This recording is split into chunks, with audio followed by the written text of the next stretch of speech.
Trump live with European leaders. All right, let's just get started. Fuck it. Let's talk about the actual issues and the actual things that matter. All right, let's get into it. But it would be. I like the ceasefire from I'm gonna another blast standpoint. off. Does anyone have a blast off meme right now? But I believe a peace agreement at the end of all of this is something that's very attainable, and it can be done in the near future. With all of the wars that I got involved in, we only have this one left. Of course, as I walk out the door, there'll probably be a new one starting, and I'll get that stopped too. But I thought this was going to be one of the easier ones. It's actually one of the most difficult, very complex.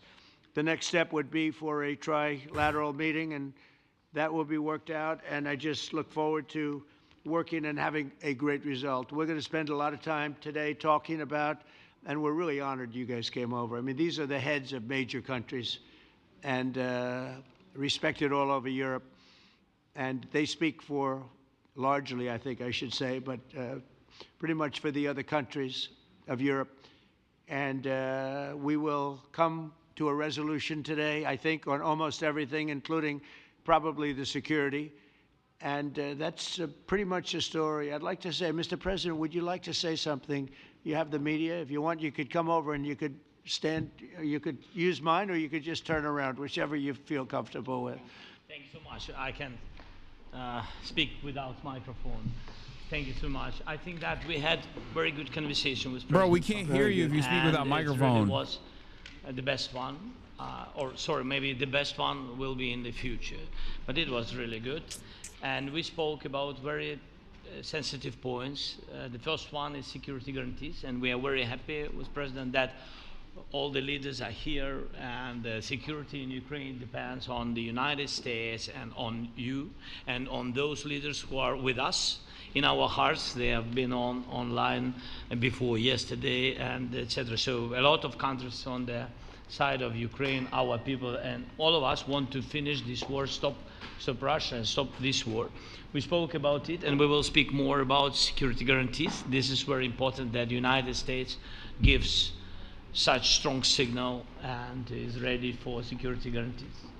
The second point, or maybe the first, humanitarian direction, very important to exchange all the prisoners, and I think that President will help. And I was very thankful to your wife again, Mr. President, for the letter about our abducted children, and I hope that really it's not a suit. He's not wearing a suit. For the people. He is swagged out, though. I wouldn't say this is a suit. He's just wearing a jacket. No? And be happy. And the families. Back, yeah. Yes, this is so important, and I'm happy that we discussed it, this track with the President Trump, and I hope that we will find decisions.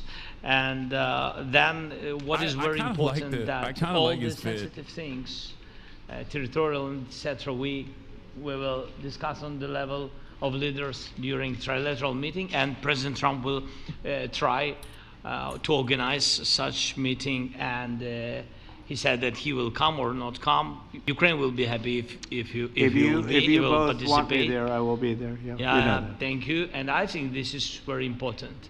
Yes, so security guarantees, bringing kids back, and all our people, not only warriors, first of all warriors, and all the civilians, journalists, a lot of people in prison. So we need them back.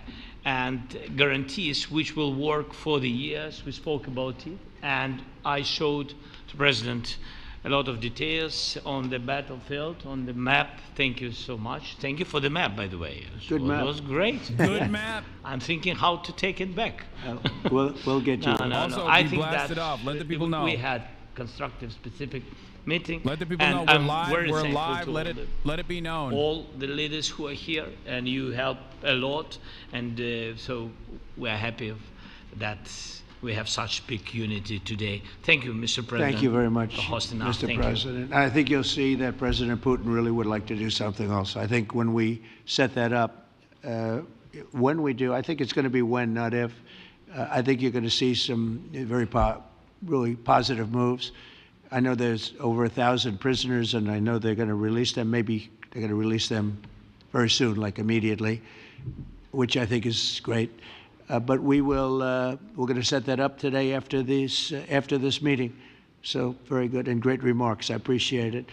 Mark, as head of NATO, maybe you could say a few words, please. Yes, I will be very brief. I really want to thank you, President of the United States, dear Donald, for the fact that you, as I said before, broke the deadlock basically with President Putin by starting that dialogue. And I think it was in February that you had the first phone call, and from there we are now where we are today.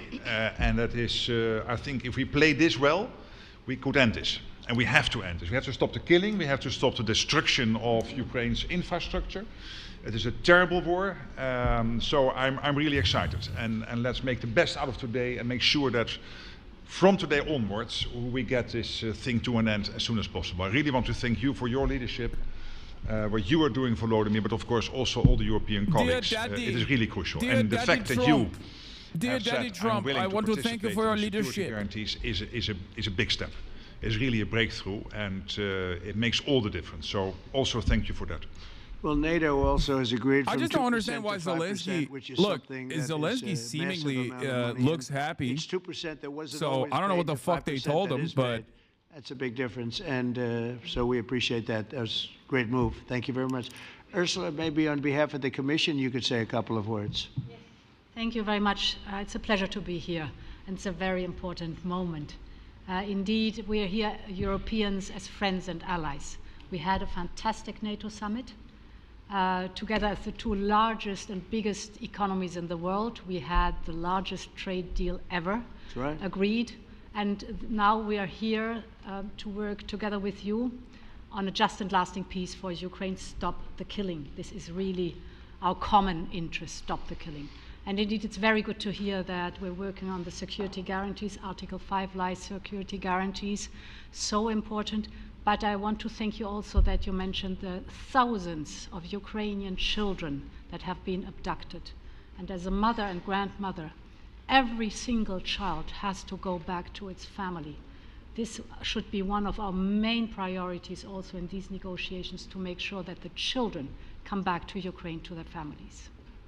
Thank you. And we did. I was just thinking we're here for a different reason, but we just a couple of weeks ago made the largest trade deal in history. So that's a big thing, and congratulations. That's great.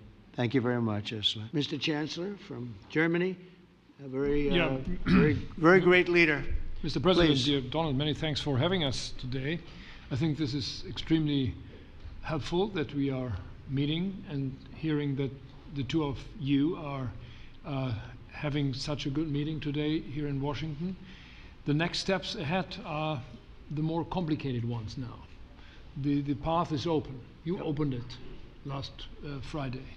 But now the way is open for complicated negotiations. And to be honest, we all would like to see a ceasefire, the latest from the next. Am I crazy? This is not how they were talking before. You ask European leaders about Russia, they were talking like King Von. And now they're like, oh, we want peace. We've always wanted peace. Peace is the best possible solution. What happened? They literally, they are so fake, bro. What happened? I'm not even kidding. Like they used to be like, oh, we're gonna make the guns talk. We're gonna make our guns do the talking. Should be a trilateral meeting. Yeah, we're sliding for Zelensky. We're sliding for Zelensky all day, every day. We're gonna send. Keir Starmer said he's gonna send the British military. We can do that. I will say, and again, Macron was like, we might use nukes. You know, I mean, he didn't say that, but I haven't had a ceasefire. We just got into negotiations, and one of the wars was, as you know, in the Congo was 31 years long.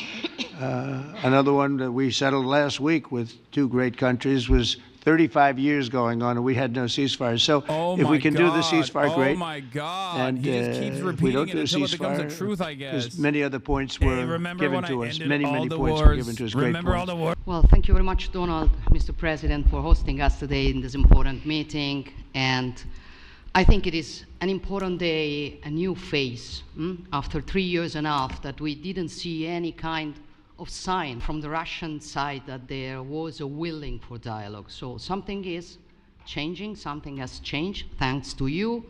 Thanks also to the stalling in the battlefield. which was achieved with the bravery of, of Ukrainians and That's with the literally- unity that we that all is just provided hope. to Ukraine.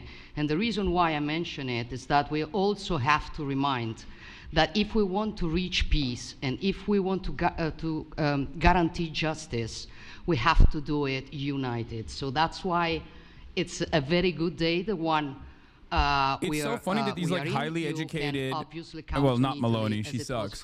But like a lot of these guys are highly educated libs, right? They have a decent understanding of the world. I might not agree with their worldview, but like they're not stupid. So when they fucking hear Donald Trump be like, I'm ending all the wars, including the one in Congo, I ended the India clash, like they just have to sit there and be like, yes, Mr. President, you did do that. They know that's not the truth. But what can you do in the situation? He just kind of sits there and he's like, I've done it all. I've ended wars that you didn't even know.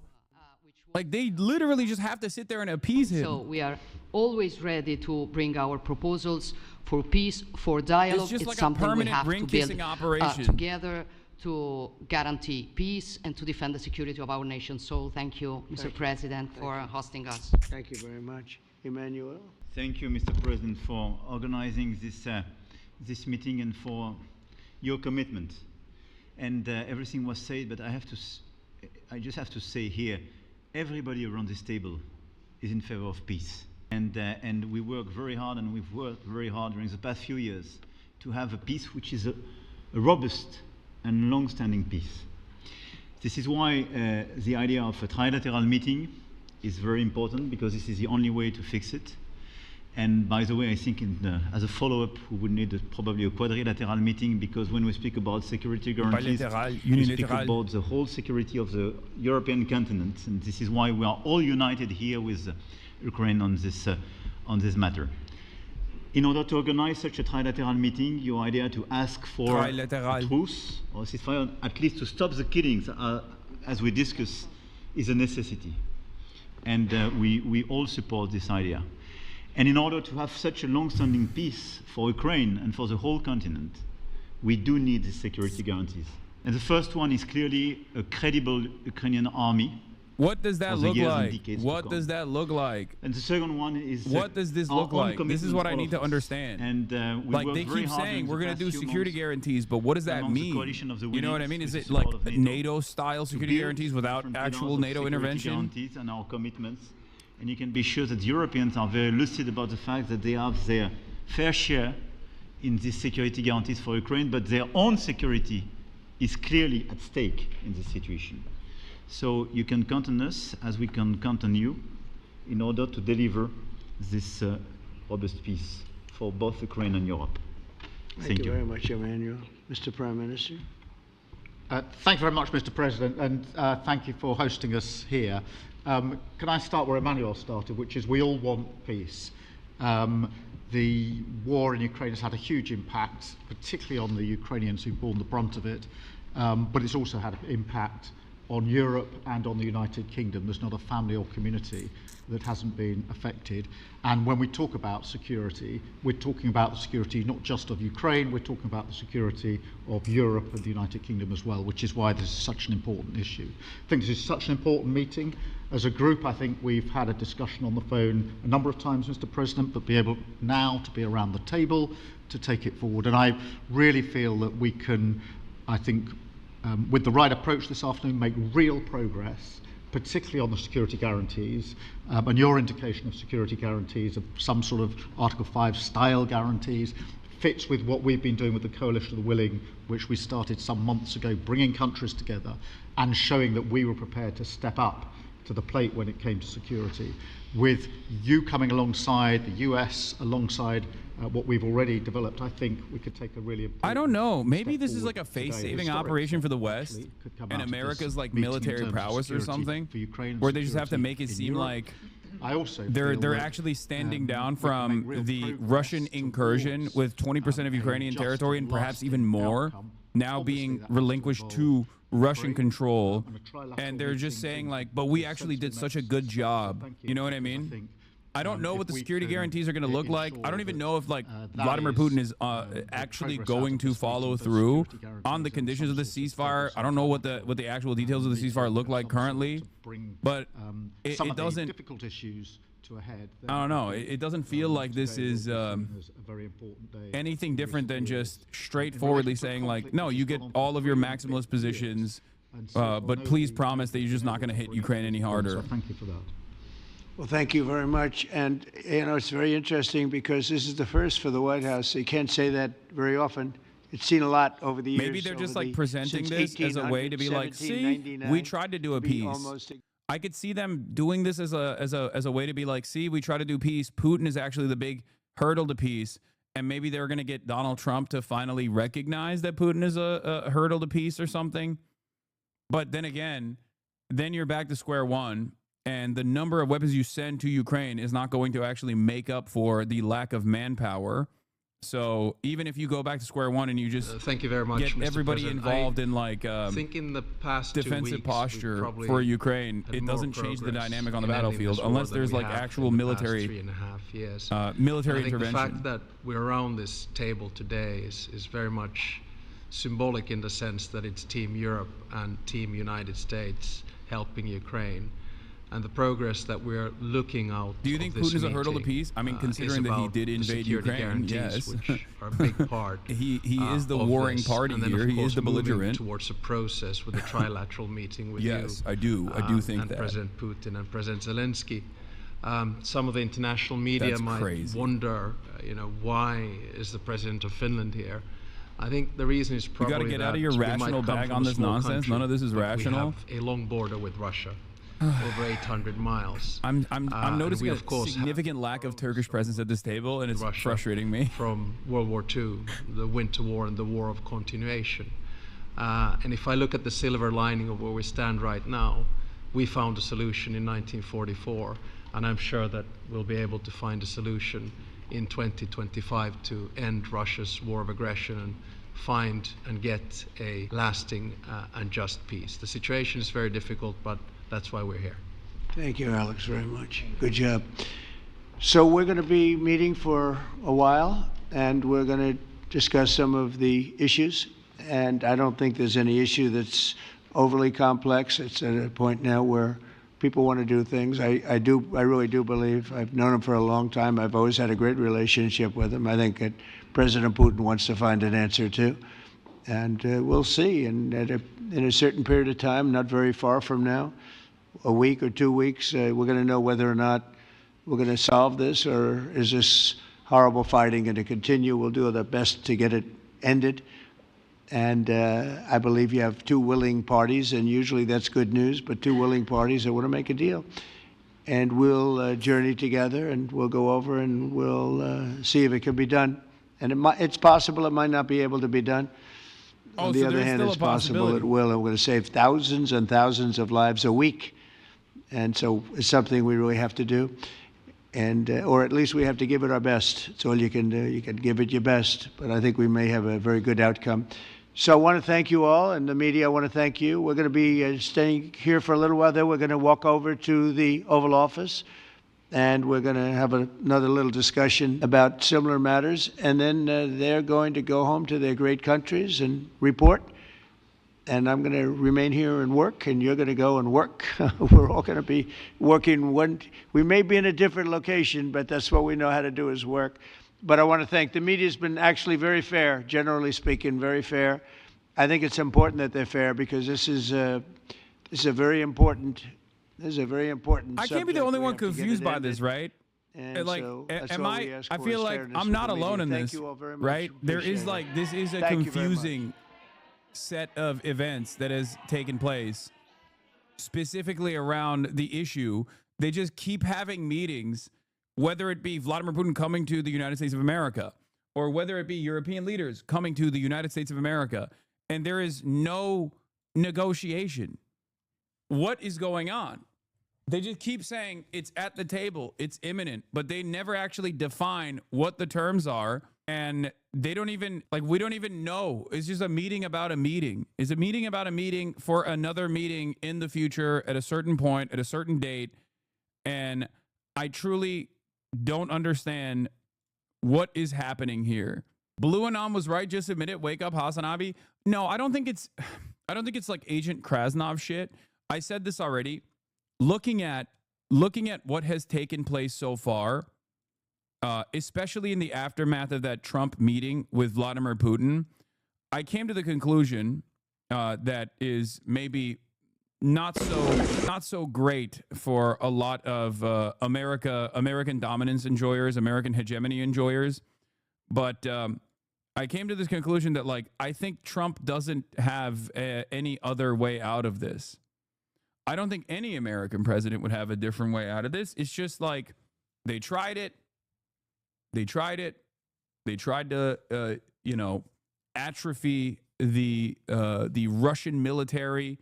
They tried to destroy the Russian economy in the process with the mother of all sanctions. And ultimately, Putin kind of won. And I don't know, like when Trump said to Zelensky, you don't hold all the cards. I think he after this meeting with Vladimir Putin, I realized that, I mean, America doesn't have any of the cards here either. Because if, like, the ultimate solution here is just like an escalation to nuclear warfare, in that regard, this is one of the first instances where, like, a direct military intervention from a foreign adversary against an American proxy, against a Western proxy, if you want to see it that way, led to the foreign adversary winning. It's just because there's nothing else that the Western world could do. There's nothing else that the Western world could do in this regard.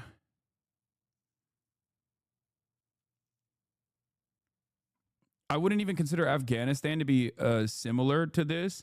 Vietnam is a good example, I would say. Korea turned into a stalemate. Vietnam is a complete defeat for American interests, for sure. But even then, like, this is like with Vietnam, America was the Russia and didn't even have the same kind of ambition that Russia has with Ukraine, because it's not in their backyard. Vietnam is not America's neighbor, and America was militarily invading Vietnam. It's like if America invaded Mexico and then Russia and China were boosting the Mexican defenses to withstand like an American annexation. That would be the equivalent. Do you see what I mean? Like, Vietnam is America creating a puppet state and trying to maintain some kind of control over the entire country through South Vietnam with puppet leadership, whereas like the USSR is obviously funding and is invested in the defense of the North Vietnamese liberation. But, like, while that is also somewhat of a proxy, it's not a direct equivalent. Whereas Russia's actions, I say, is irredentist. With the investment into annexation, like permanent territory acquisition, and they seemingly won. They got their desire. Russia lost McDonald's because of this war. Now they're eating healthier, and Trump got scared seeing how low the Russian military's cholesterol results are. Okay, dude. It just doesn't make a lot of sense, is what I mean. It just, like, they talk about how there is going to be a managed resolution, an end to this conflict. You're using words that people who should be understanding aren't. Okay. Russia's interest in Ukraine, in the most charitable interpretation, is to maintain control over Ukraine, to not allow Ukraine, which is directly its neighbor, to be in the grips of Western influence. Okay? Regardless of what the Ukrainian population thinks, by the way. I'm not talking about, like, the Ukrainian sovereignty. I'm not talking about the wishes of the Ukrainian population at all. I'm simply saying, like, Russia's goals was territorial acquisition, halting any sort of, like, NATO intervention in a country that has proximity to strike the Kremlin, right? They obviously also, with Crimea, wanted to protect their point of entry into the Black Sea, all that stuff. But I bracket that off separately, because it does seem like even the European leaders and Ukraine has basically dropped Crimea from the equation. It seems like if they were to give Crimea permanent recognition, like permanent annexation recognition, legal recognition, as is, and say it's like Russian territory, and then in extraction for that, they got the Russians to pull back from like certain Eastern Ukrainian positions, that would be an insanely good proposition. It's just not even going to happen regardless, right? So, but it seems like even the Western leadership is on board with that. But overall, I feel like I feel like they're not getting anything out of this, anything out of these talks at all. It's just like Putin getting everything he wanted, and I don't know if there's any alternative to that anyway. I don't know what the alternative is to this. Like, what's the alternative? Because it's not even at a stalemate. Russia was able to acquire even more territory in eastern Ukraine. This pic shows a bit of the map that Zelensky told Trump he really liked. It shows the percentage occupied by Russia. I mean, I can't really fucking see it. I don't get one thing. The West is telling how important Ukraine is for their safety and how important it is to provide them with weapons because they should not lose the war. Why the fuck don't they send their own soldiers then? As long as Ukrainians die, it's a war they should be fought. The fuck? The reason why they won't send their own soldiers is because all of the countries that have the capability of sending military into Ukraine to defend Ukraine, well, one, that would be unimaginably unpopular. Okay? As long as it's just Ukrainians dying and it's they're using Western weapons, then they can manage that. Okay? That's number one. So domestic unpopularity is a major factor here. But the second part of the equation, perhaps the most significant part of the equation, is that if two nuclear armed nations or any nation that is under a nuclear security treaty like NATO were to go to war with one another, like official hot war with one another, that would trigger nuclear holocaust. That would trigger mutually assured destruction. That is the reason why they haven't sent troops into Ukraine. That's the biggest reason. And I think Vladimir Putin knows that. And that's part of the reason why he was able to push and push and push into Ukraine, knowing full well that they would not be able to amount a significant military force to withstand the Russian meat grinder trench warfare techniques, where they just basically bum rush further and further into Ukrainian territory because it's a significantly larger country.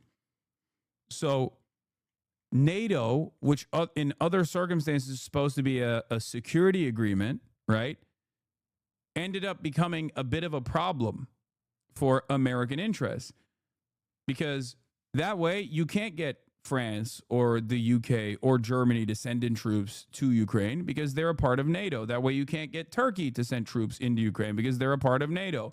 If the Turkish military is directly in hot battle with the Russian military, all of a sudden Russia and Turkey are in war. If Russia attacks Turkey, okay, then you're triggering Article 5. Now you have a nuclear arms treaty going up against a foreign adversary that it was designed to be that it was designed to threaten, that also has nuclear arms.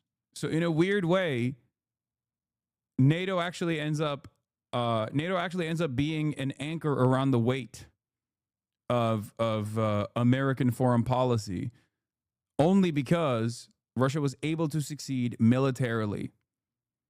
This is why I kept saying, like, one of the weird solutions that I see is like is it's not going to happen, but one of the only solutions in this circumstance is, like, if you truly want to militarily defeat Russia, you have to go and fight to defend Ukraine. That's it. You have to send soldiers to defend Ukraine. That's an incredibly unpopular prospect to begin with. That opens you up to Russian counters. That opens you up to going into battle with Russia, and you can't do that when you have NATO anyway. For some reason, I'm skeptical that most NATO countries would actually go to arms if Article 5 was triggered. I feel like a lot of them would try to find some loophole to justify not doing it. I don't disagree with you. I think I've said this before. I don't think America would, like, the American calculation of, like, defending Poland or defending Estonia, Lithuania, any of the Baltic countries does not revolve around like genuinely caring about the lives of people that live in the former Eastern Bloc or whatever. It actually is about defending America's military prowess around the globe. And in that situation, if Russia had the smoke, they would just let it go, potentially. It is crazy that he said he likes this map. Trump said Zelensky can end the war now if he wants to. President Zelensky of Ukraine can end the war with Russia almost immediately if he wants to, or he can continue to fight. Remember how it started. No getting back Obama giving Crimea 12 years ago without a shot being fired, and no going into NATO by Ukraine. Some things never change. Trump announced that Ukraine will not get Crimea back and no NATO for Ukraine. Sending troops is one thing, but closing the sky over Ukraine and shooting down the constant barrage of drones would be quite helpful. Why Israel getting this treatment? Because Israel is attacking militant groups that don't have anti-aircraft defenses and a civilian population that these militancy groups are born out of. Russia is attacking a nation state. Like there is no equivalence here. You know, Israel's killing toddlers. Okay, Russia does end up killing toddlers too, but like the no-fly zone over Ukraine would only be established with NATO nations coming in and offering defenses to Ukraine with their air forces. That's how you establish it. It's not like a fucking banner that you put over the airspace. It's not like you close the airspace by just putting up a fucking physical dome or something. You literally have to establish it with deterrence. You have to establish it with air forces. And the moment that you do that, it's basically the aerial equivalent of sending military into Ukraine. This would imply that these countries are going into war. It's no different. It's no different than like sending troops. Ukraine has to take the L here. No, like it sucks. Russia was unjustifiably aggressive, but as an American who doesn't want more wars, we have to make Zell Disney take this deal. No, I mean, I think that Zelensky doesn't have a say in this process at all. Not even from the start. So I think this is more so just like America trying to find a good PR way to get out of this. What are you even saying, lol? What do you mean? I'm not even. It's not even about like making Zelensky hold the L or something, okay? Because he's already doing that. He's going above and beyond by shitting on Zelensky like the last time he had that meeting. It was embarrassing. It was disgusting. It was fucked up. But I think that also serves a role in basically making it seem like America's washing its hands from this. And it was maybe just the foreign leadership or the former leadership's fault that America's even in this quagmire to begin with. I'm worried that after the war ends, Europe and the U.S. will try to normalize relations with Russia and they will never face accountability. There's really no justice when state actors are involved, huh? Yes. If the West had been even more supportive early on, letting Ukraine use long-range missiles, sending jets, and setting up a no-fly zone, etc., is there any chance this could have turned out differently? No, because no-fly zone was always a red line that they were not going to cross for the reasons that I mentioned. It's like the same as sending fucking military. Do you not understand? You cannot establish a no-fly zone by saying it's a no-fly zone now. You have to set up military deterrence, and Ukraine doesn't have the capabilities because they tried to destroy like Russian air superiority early on. They were able to take out a bunch of, they were able to establish some semblance of deterrence with anti-aircraft weaponry and things like that with the Ukrainian Air Force. But overall, a no-fly zone could only be implemented by Western forces and their Western air forces specifically. And that would require, just like sending military troops on the ground into Ukraine, that would require having, Polish Air Force fly over the Ukrainian airspace to literally shoot down Russian aircrafts. That would be the same as going into direct battle. And as long as Poland and as long as all these other countries are under the security banner of NATO, then that is the maximalist position. It automatically triggers nuclear deterrence. It automatically triggers nuclear retaliation. And that's the reason why they never did it. That's the reason why it was a non-starter. It wasn't even like, no serious person was actually discussing these options. Well, thank you very much. It's an honor to have the president of Ukraine with us. We've had a lot of good discussions, a lot of good talks, and I think progress is being made, very, very substantial progress in many ways. We had a good meeting, as you know, just a short while ago with the president of Russia, and I think there's a possibility that something could come out of it, and today's meeting is very important. We have, I guess, the seven very powerful leaders from Europe, and we're going to be meeting with them right after this meeting, and thank you very much for being here. Thank you so much, Mr. President. If I can. This is also interesting. Brian Allen, based on reports, including from those even from Fox, isn't denying it. It looks like Trump's Alaska summit went sideways, and the staffers like Caroline Leavitt and Steve Witkoff reportedly left ashen and wide-eyed. I wasn't in the room, but if seasoned operatives come out looking like they saw a ghost, that's panic. Whatever Trump agreed to or failed to push back on clearly set off alarms, and judging by the rush of European leaders of the White House afterwards, the damage control started before Air Force One even landed. Having said that, today's meeting with Zelensky and all the European leaders seemingly is much cheerier,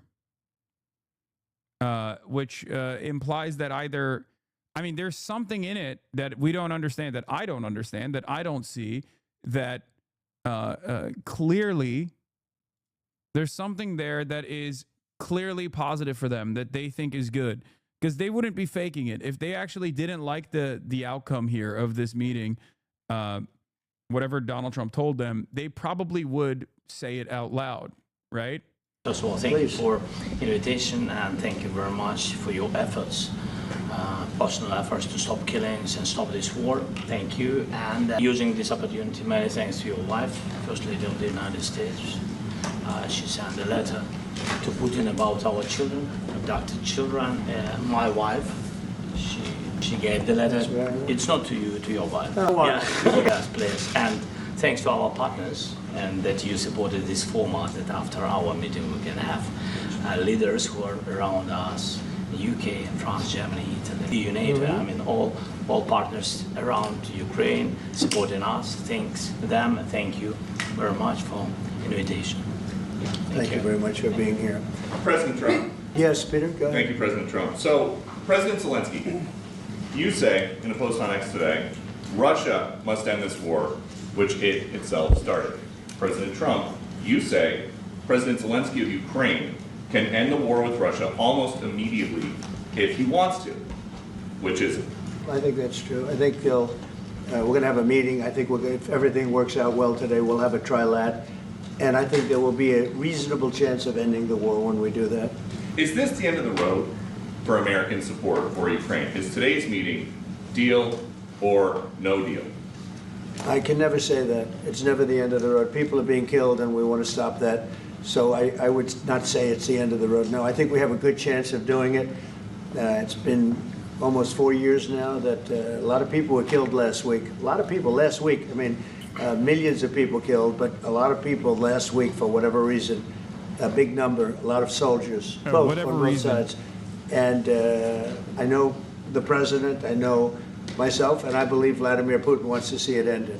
And as you met with Putin on Friday, today you've got President Zelensky here. As you listen to Russia and Ukraine, which side has the better cards? Well, I don't want to say that. I'm just here to be. Look, this isn't my war. This is Joe Biden's war. He's the one that. I'm telling you, like, you look at this and you go, oh, this is Trump just like shitting on Joe Biden. No, this is Trump trying to wash his hands of this equation. The very fact that he did not respond to who holds all the cards as a question, terminology that he has used against Zelensky easily, implies that he doesn't want to admit that he does not have the cards.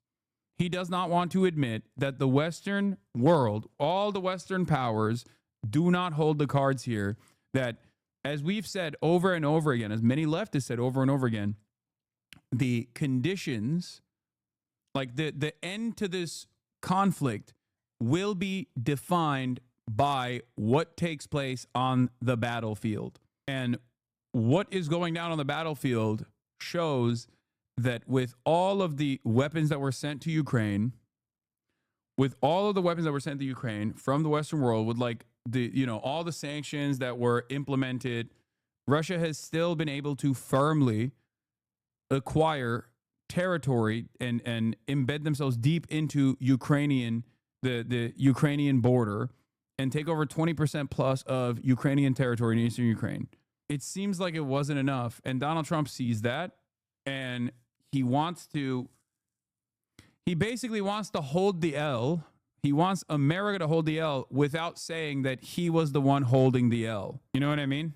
It feels like this is a way for Trump, in the Trumpian way, in the most Trumpian way possible, to say, sure, we lost, but it actually wasn't us who lost. It was Ukraine who lost. It was Joe Biden who brought us into this.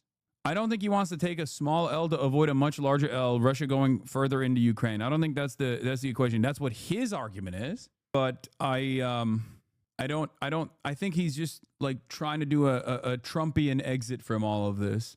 Vibe check. A notably different tone in the Trump-Zelensky Oval meeting, a stark juxtaposition for the first White House encounter. When baited with a question about whether Ukraine or Russia holds the cards, a throwback to the first meeting when Trump said Zelensky doesn't hold the cards, POTUS did not bite. Even the wardrobe issue was addressed by the same reporter who criticized Zelensky for not wearing a suit last time. This time, Brian Glenn, Marjorie Taylor Greene's boyfriend, told Zelensky he looks great. Seems clear neither leader wants to get out ahead of the high-stakes closed-door discussions that will get underway shortly. Do with this happening, and we want to get it ended, and we want it to end good for everybody. We want it to end good. The people of Ukraine have suffered incredibly. Are you prepared? This is the most insane position. I'm a reformed IDF soldier, so I support Gaza because of you. I still support Russia, though. Brother, that is the most insane thing I have ever heard in my life. You got to give that up. You got to cut that.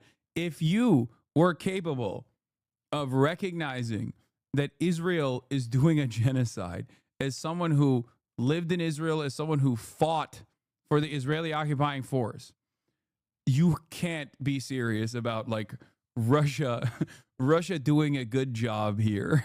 This is not a this is a brand new sentence because most people, like, there are a lot of people in Israel that are pro-Russia, okay? Israel is like little baby Russia, basically.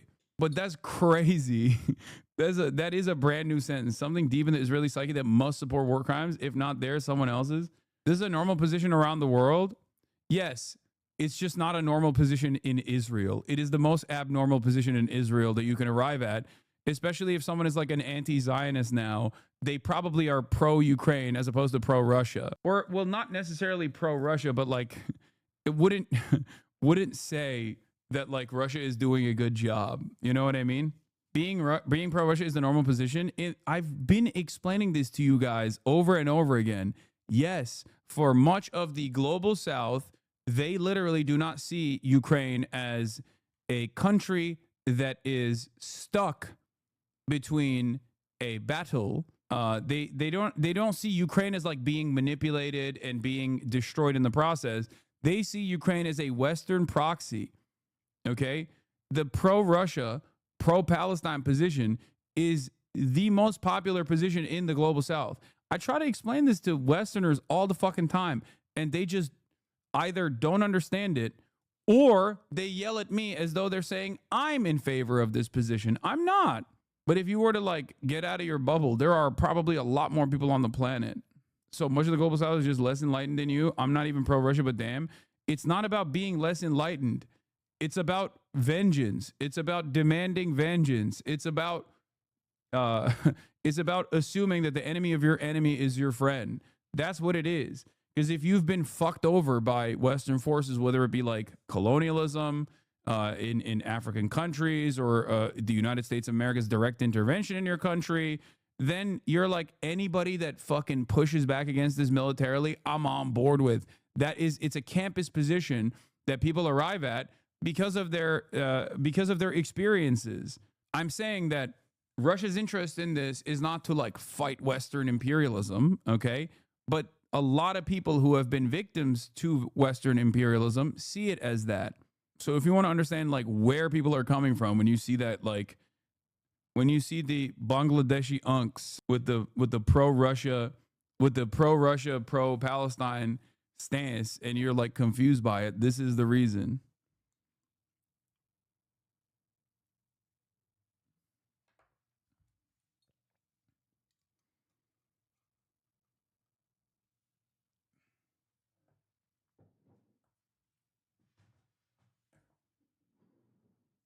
It is funny though, because like even an accurate reflection of like what the rest of the world feels about this, even me like bringing this up pisses a lot of people off, and they fucking act as though that's my position. It's not. I'm just telling you what their opinion is.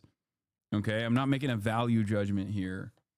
I'm just saying this is why they feel the way that they feel. I'm not even saying that it's correct. I'm saying that that assessment is incorrect. To keep sending Ukrainian troops to their deaths for another couple years, or are you going to agree to redraw the maps? Thank you for your question. So, first of all, you know, we live under each day attacks. You know that today have been a lot of attacks and a lot of wounded people, and the child was dead, small one year and a half. I don't think this is a suit. I know this is irrelevant to the grand scheme of things, but I don't think this is a suit. I know it's utterly irrelevant. I think is swag. He looks swagged out. Big Dog, you watching K-Pop Demon Hunter in theaters this weekend? No, but I did watch it on Netflix. It was awesome. So we need to stop this war, to stop Russia, and we need support American and European partners, and we will do our best for this. So, and I think we show that we are strong people, and we supported the idea of the United States, of personally of President Trump, to stop this war, to make a diplomatic way of finishing this war, and we are ready for trilateral, as President said. This is a good signal about trilateral. I think this is very good. Thank you. I love how Chad is pretending like there isn't a lot of pro-Ukraine and pro-Israel people out there. Yeah, no, that's the other side of this, which is also, again, incredibly incorrect of an assessment to make. But there's a lot of people in the West that are pro-Israel and pro-Ukraine. The numbers have actually diminished now, okay? But it is a common position. At least it's like the only position that Western leadership has. It's the only position that like Western governments have. That is their position. And people will try to justify that by saying like, well, Ukraine was attacked and also Israel was attacked October 7th. But that is that's the other side of the story. There's a lot of people who look at what Russia is doing in Ukraine and say, oh, this is a fight against Western empire. This is like, finally, you got one country that is like able to militarily withstand and like do revenge to the West, right? That's the way they see it. And then on the opposing side, you have all the people in the Western nations who are looking at like Russia's incursion into Ukraine and are terrified about this. And or you got like pro-NATSEC liberals, like pro-NATO liberals who are just saying that they're pro-Ukraine and also literally pro-Israel, not recognizing how insane and how untenable and how utterly hypocritical this position is. Someone being pro-Russia and pro-Israel would be insane. Haven't met one of those Israelis. I've definitely met pro-Russia and pro-Israel people. MAGA, okay? Some of the MAGA base are pro-Russia because Russia is fighting woke, and pro-Israel because Israel high. Israel is the Holy Land. Okay?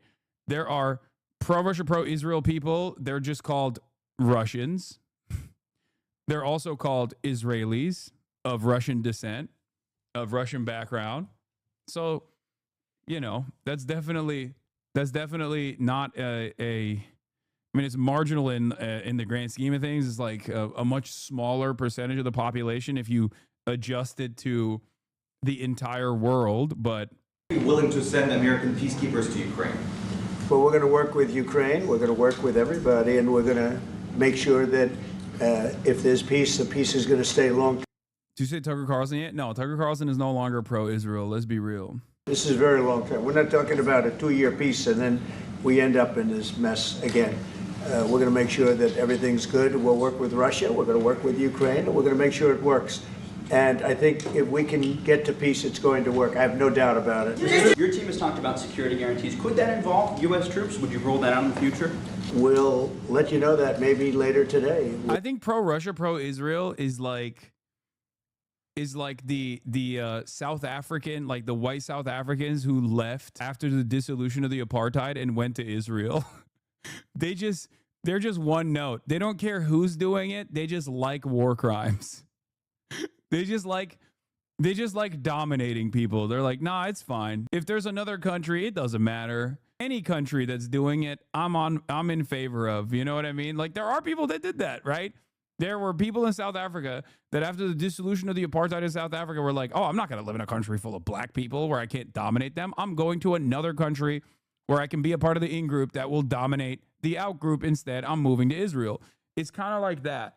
It's kind of like that. They're just like, I like attacking civilian infrastructure. I am in favor of blood and soil narratives. I like it no matter where it's coming from. Okay? I like war crimes. I like blood and soil politics. I'm just on board with it no matter who's doing it. I don't give a fuck. We're meeting with 7 great leaders of great countries also, and we'll be talking about that. They'll all be involved, but there'll be a lot of help. When it comes to security, there's going to be a lot of help. It's going to be good. They are first line of defense because they're there. They're Europe, but we're going to help them out also. We'll be involved. You mentioned that the war will not end without addressing the root causes of this war. Have you had an understanding what are the root causes of this war? Well, look, the war is going to end. When it ends, I can't tell you, but the war is going to end, and this gentleman wants it to end, and Vladimir Putin wants it to end. I think the whole world is tired of it, and we're going to get it ended. It was, I've done 6 wars. I've ended 6 wars, and oh my God! Oh, I've ended 6 wars, even more wars than you haven't seen before. And it's like, you can just basically lie about the Congo whichever way you want, because who's going to question it? It's not like people were privy to what the fuck was going on anyway. So even if the conflict is still going on, no one is going to investigate this statement. So he can just say it. Just make up new shit. Make up fake countries that don't even exist. Be like, I ended Myanmar. Countries that do exist. I ended Myanmar. I did that. That was me, right? It's not like you got any journalist in that room going, well, that's not true. Why are you saying that? I ended Sudan. I ended it. I ended the Martian War. There was a big war being waged with an asteroid. I ended that too. But this maybe would be the easiest one, and it's not the easiest one. It's a tough one. A lot of reasons for it, and they'll be talking about it for a long time. But they'll be talking about the others. Look, India, Pakistan. We're talking about. That's racist. Assuming Americans don't care about wars in Africa. Shaking my head. Yeah, exactly. They don't. They don't. The big places. When you look at, you just take a look at some of these wars. You go to Africa and take a look at that. Rwanda and the Congo, Republic of the Congo. That's been going on for 31 years. And so we've done a total of 6, and we really have 6, not including the fact that we obliterated, and it turned out to be a total obliteration, the nuclear, as you said, the future nuclear capability of Iran. And this one, I think we're going to get solved also. I feel confident we're going to get it solved. Can you tell us about your conversations with European leaders and the Republic of condominiums, they're making a Trump Tower. They need to see to support an end to the war? Yeah, well, we're going to be meeting with a great representative group and 7 very powerful, very big countries and great people, all friends of mine and friends of yours. And we're going to have some suggestions made. They want to see peace. They would like to see peace. They call it Republic of Congo. I call it Republic of Condo. Condominiums, Trump Towers, left and right. In the red. President Trump, do you think it's fair for Ukraine and for Russia to achieve a lasting and durable? Yeah, I ended 6 wars is his like Brandonized version of I did NATO. Like, that's it. That's it. I'm doing AUKUS, Jack. I'm doing AUKUS. Except like, even in the even though it's like basically the same shit that they're saying, which is an old man rambling. Obviously Trump's rhetoric in this regard is more palatable to the average person, because like he's saying that he's ending wars. He's saying that he's ending wars, even though he's not. It doesn't really matter, but like people understand that as like a thing that the president is doing. If Ukraine Whereas people don't understand when someone says like, I did NATO, I did AUKUS. It's territories that Russia hasn't yet conquered. Do you think it's a fair peace for Ukraine? We're going to have a lasting peace. Just to answer the first part of your question, we're going to have a lasting peace. I hope it's going to be immediately. I hope it doesn't have to go on. And I think people of the whole world is going to be very happy when that's announced. You posted on social media, Mr. President, a very touching letter from the First Lady. And the letter was hand-delivered to President Putin. And it calls for an end to the war, essentially, because of the children and the children's future. Why did the First Lady feel that letter was necessary? Was it because she believes that Mr. Putin is the aggressor in the war? Is a similar letter being hand-delivered to President Zelensky? So the First Lady felt very strongly. She's watched the same thing that you watch and that I watch. I see things that you don't get to see, and it's horrible. But when she's got a great love of children, she has a wonderful son that she loves, probably more than anybody, including me. I hate to say it, but she loves her son. She loves children, and she hates to see something like this happening. And that goes for other wars too. I mean, she sees the heartbreak, the parents, the funerals that you see on television. Always funerals. We want to see something other than funerals. No, she felt it was a beautiful letter. It was very well received by him. And she did ask me to say, you know, she would love to see this end.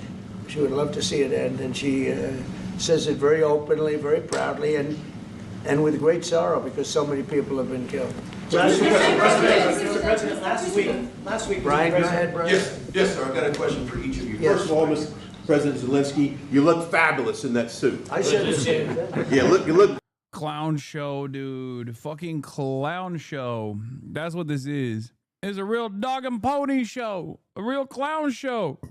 Good. I said the same thing. Yeah, looks good on I you. said the one that attacked you last time. Yeah. See, now he's I remember that. Yeah, I apologize to you. You look wonderful.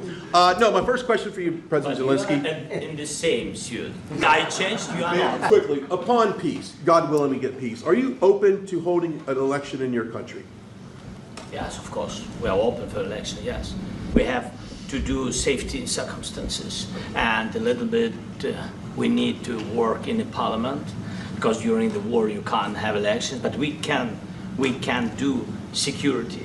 We need, maybe, how to say, we need a truth, yes, everywhere, in the battlefield, in the sky, in the sea, yeah, to make possible for people to do democratic, open, legal elections. So you say during the war you can't have elections.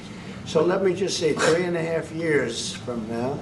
So you mean if we happen to be in a war with somebody, no more elections? Oh, I wonder what the fake You like this idea? Yeah. No. Speaking of news, I got a question for you. This sounds insane for me even to ask this, but do you think the American media really doesn't even want a peace deal because they've been so critical of you every step of the way as you lead the charge for peace? It's an amazing phenomenon. I said that if in the settlement you got Moscow, St. Petersburg, and thousands of miles around them, they would say I made a bad deal. That's not, dog. What are you fucking saying? That is not the deal that is in place. All right, even if I did it, even if I gave, he said Kievan Rus. Go back, you missed Trump, what Trump said. What? Do democratic, open, legal elections. So you say during the war you can't have elections. So let me just say 3.5 years from now. So you mean if we happen to be in a war with somebody, no more elections? Oh, that's good. You're right, I did miss that. Even Kaya got up for that one. She changed positions. I like that. I like that. No, I said no new wars, but it turns out if there is a new war, maybe no election in 3.5 years here in the United States of America. Seems great. Seems great. Mexico looking so good. Mexico looking so good. Looking ripe. I wonder what the fake You like news this is. idea? Yeah. No. Speaking of news, I got a question for you. This sounds insane for me even to ask this, but do you think the American media really doesn't even want a peace deal for peace? If in the settlement you got Moscow, St. Petersburg, and thousands of miles around them, they would say, I made a bad deal. Well, that's not the settlement, is it? That's not the deal, is it? It's the opposite, actually. It's basically the opposite of that deal. So Level of hatred and animosity is incredible. Not with all. I mean, we have great people up here. We also have terrible people up there that I think are told what to say. But, you know, in solving all of these wars, they don't even write about it. You know, I saw major wars. I saw wars that have been going on for 31, 35, and 37, and a couple of quicker ones. One that was going to go into a full-blown deal very quickly. You know what the one I'm talking about. It was a big one. But they don't even write about that. No matter what I do, no matter what, and you know, this is not anything to do with you. It's probably to your advantage in a certain way. But no matter what I do, no matter what deal I make, from my standpoint, you'll come out good. Maybe President Putin will come out good. But they'll say, Trump was absolutely horrible. It's just that, and I've lived with that for a long time. I've lived with it since just before the first election. I used to get great publicity. Now I get the worst publicity anyone's ever gotten in office, but I won in a landslide, so that people understand. They're the only ones that count, ultimately. But I've also had great reporters. I've had journalists that are very good. But it's very sad when you do the right thing. As an example, they said, because of the fact that Vladimir Putin came to American soil, this was a tremendous defeat for Donald Trump. No, it was really wonderful that he did it. It was a hard thing for him to do, to be honest with you. It was the opposite of what they said, but they said it. Now, if he didn't come, they'd say that was also bad for Trump. You know, there's no way. And there's just a great dishonesty of the press, and I think that's why it's lost its credibility. You know, its credibility is at an all-time low. We have a thing going on right now in D.C.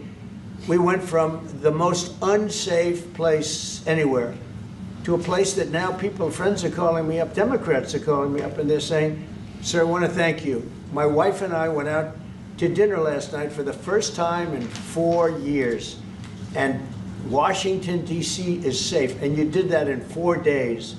I'll tell you, it's safe. I had another friend of mine, he has a son who's a great golfer, he's on tour, and he came in fourth yesterday in the big tournament where Scotty Scheffler made the great shot. And he said his son is going to dinner in Washington, D.C. tonight. I said, would you have allowed that to happen a year ago? He said, no way, no way. He said, what you've done is incredible. And I think the people realize it. But the press says, he's a dictator, he's trying to take over.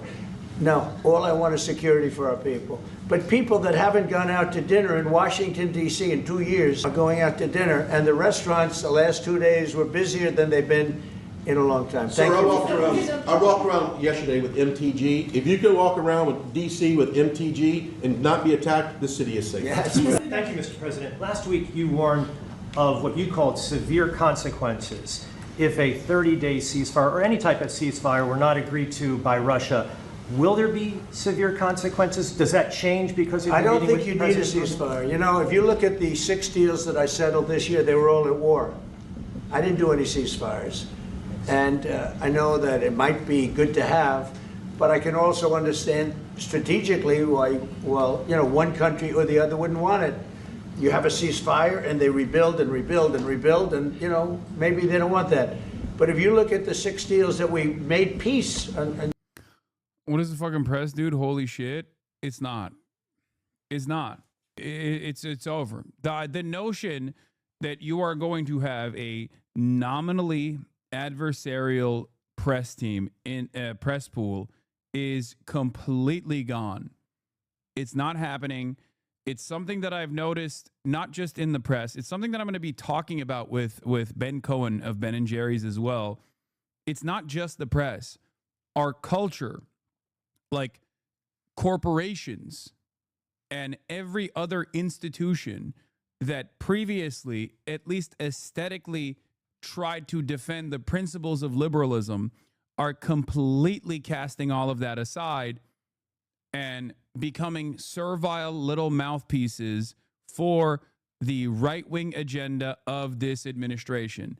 Some of it is out of fear, and some of it is because they want to make more money and they know Trump will press them. It is unfolding in every part of our lives. Okay? Every aspect of our lives is being dominated by right-wing crybabies, and I don't know if we'll be able to change this dynamic anytime soon, and I think it's going to get a lot worse before it gets better. The media was never adversarial to begin with, or it's just like, or they were only adversarial to Biden on a right-wing basis, but for the most part, they were servile to Biden too. You're a left-wing crybaby. It's really funny that you say this because I have literally, with the exception of a content creator directly issuing a death threat against me and telling his fans to kill me in the streets, I've never asked for deplatforming of another content creator, not even once. As a matter of fact, it's always right-wing content creators who are actively demanding that the FBI prosecute me, that the Customs and Border Patrol throw me in jail for any number of different made-up fucking reasons. Constantly demanding that I get deplatformed every single fucking week. So the notion that like I'm the crybaby here is idiotic. You've made this up. You're creating an alternative reality because the reality that we all exist in makes you feel kind of shitty and weak and lame and soy. That's it. Anyway. He keeps saying 666. What 6 deals he talking about? Iran, Israel, allegedly Congo, Rwanda, Azerbaijan, Armenia. I think he means India, Pakistan as well, but I don't know how we arrive at 6. Why are you wearing your jacket inside? You're just trying to aura farm? Hell yeah, I am. I have a friend who I recently learned is a D-fan who has always been a liberal and fought against me. I now realize why. He never wanted to talk issues and just wanted to shit on us all amount. Yeah. For many of those people that get their notes from content creators, I try to stay away from that parasocial back and forth, that parasocial drama aspect of things, because I think it's better to be issue focused. But for many people, they simply analyze a lot of this stuff off of content creator drama. They don't actually care about the issues, because if they did, they'd be like, I don't have any issue with this fucking guy. He advocates for the same things that I advocate for. What the fuck are we talking about? Anyway, that's irrelevant. Let's continue. You know, long-term, long-running wars, I didn't do any ceasefires. I like the concept. You know, I like the concept of a ceasefire for one reason, because you'd stop killing people immediately, as opposed to in 2 weeks or 1 week or whatever it takes. But we can work a deal where we're working on a peace deal while they're fighting. They have to fight. I wish they could stop. I'd like them to stop. But strategically, that could be a disadvantage for one side or the other. But all of these deals I made without even the mention of the words ceasefire. Decision to offer Ukraine Article 5-like security guarantees, but stop short of pushing for their full membership. Yeah, well, we haven't done anything on that yet. If you look back and you go back long before President Putin, it was always a statement that they would never allow Ukraine into NATO. So that was a statement that was made, but we haven't discussed any of that yet. We're going to be discussing it today, but we will give them very good protection, very good security. That's part of it. And the people that are waiting for us, they are, I think they're very like-minded. They want to help out all. Thank you, President. Thank you, President Trump. Are you disappointed there's no ceasefire, Mr. President? The United States has already given hundreds of billions of dollars to this. Happening, bro? What is like? They're just like yelling. It's just. Do they give the right wingers better microphones or something? Like, what the fuck's happening? They're like, they just tune it up. They're like, oh, it's douchey talking. We gotta fucking tune it. War effort in Ukraine. Biden. At best, it is stalemate, and the killing continues. So, President Trump, how much more is the United States willing to give Ukraine? And President Zelensky, how much more do you want? Well, I'll start off just by saying we're not giving anything now. We're selling weapons. This is something before, I guess the number is well over $300 billion. That was under Joe Biden, a corrupt politician, not a smart man, never was. By the way, go back 40 years, he was not a smart man 40 years ago either. But now he's in particular bad. This is MAGA's take on Ukraine, and you said I was wrong? What? That MAGA hates Ukraine, bro? I told you. Yeah, I don't think that's wrong. What do you mean? No, I think there are a lot of Americans. I talk about this all the time. They got duped by like Telegram. There are a lot of Americans who unironically, there are a lot of Americans on the right that unironically think that Russia is actually engaging in a moral war against woke. They see Ukraine as like Fox does still pummel MAGA with anti-Russia sentiment. That's true. Yeah, both of those things are true. Both of those things are true.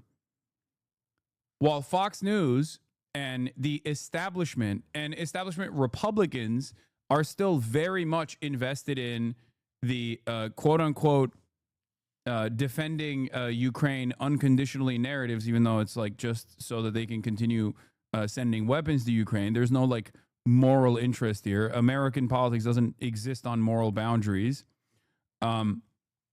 The average American, even not just like MAGA people, I think the average American is just like, why the fuck are we giving so much money to other countries? Like, that's their position. Americans are very selfish. MAGA supporters, however, also do have a specific type of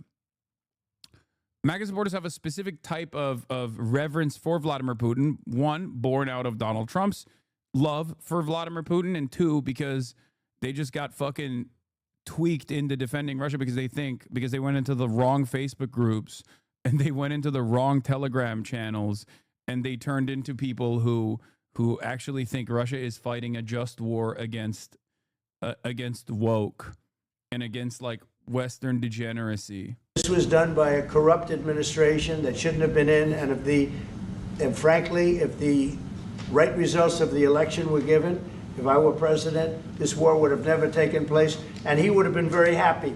Like, they make it seem as though like Democrats actually wanted to give money to Ukraine so they can make Ukraine gay. Okay, that's it. They think like Democrats wanted to homify Ukraine, and Vladimir Putin is invading Ukraine to stop the gay, stop the woke. Because he would have liked to have seen, I mean, they went through hell. He went through hell. This war would have never happened, and the people that were killed, a couple of million people, a lot of people with soldiers and everything else, and the people that have been displaced and forced into other areas and other countries because of what's happened, none of that would have happened.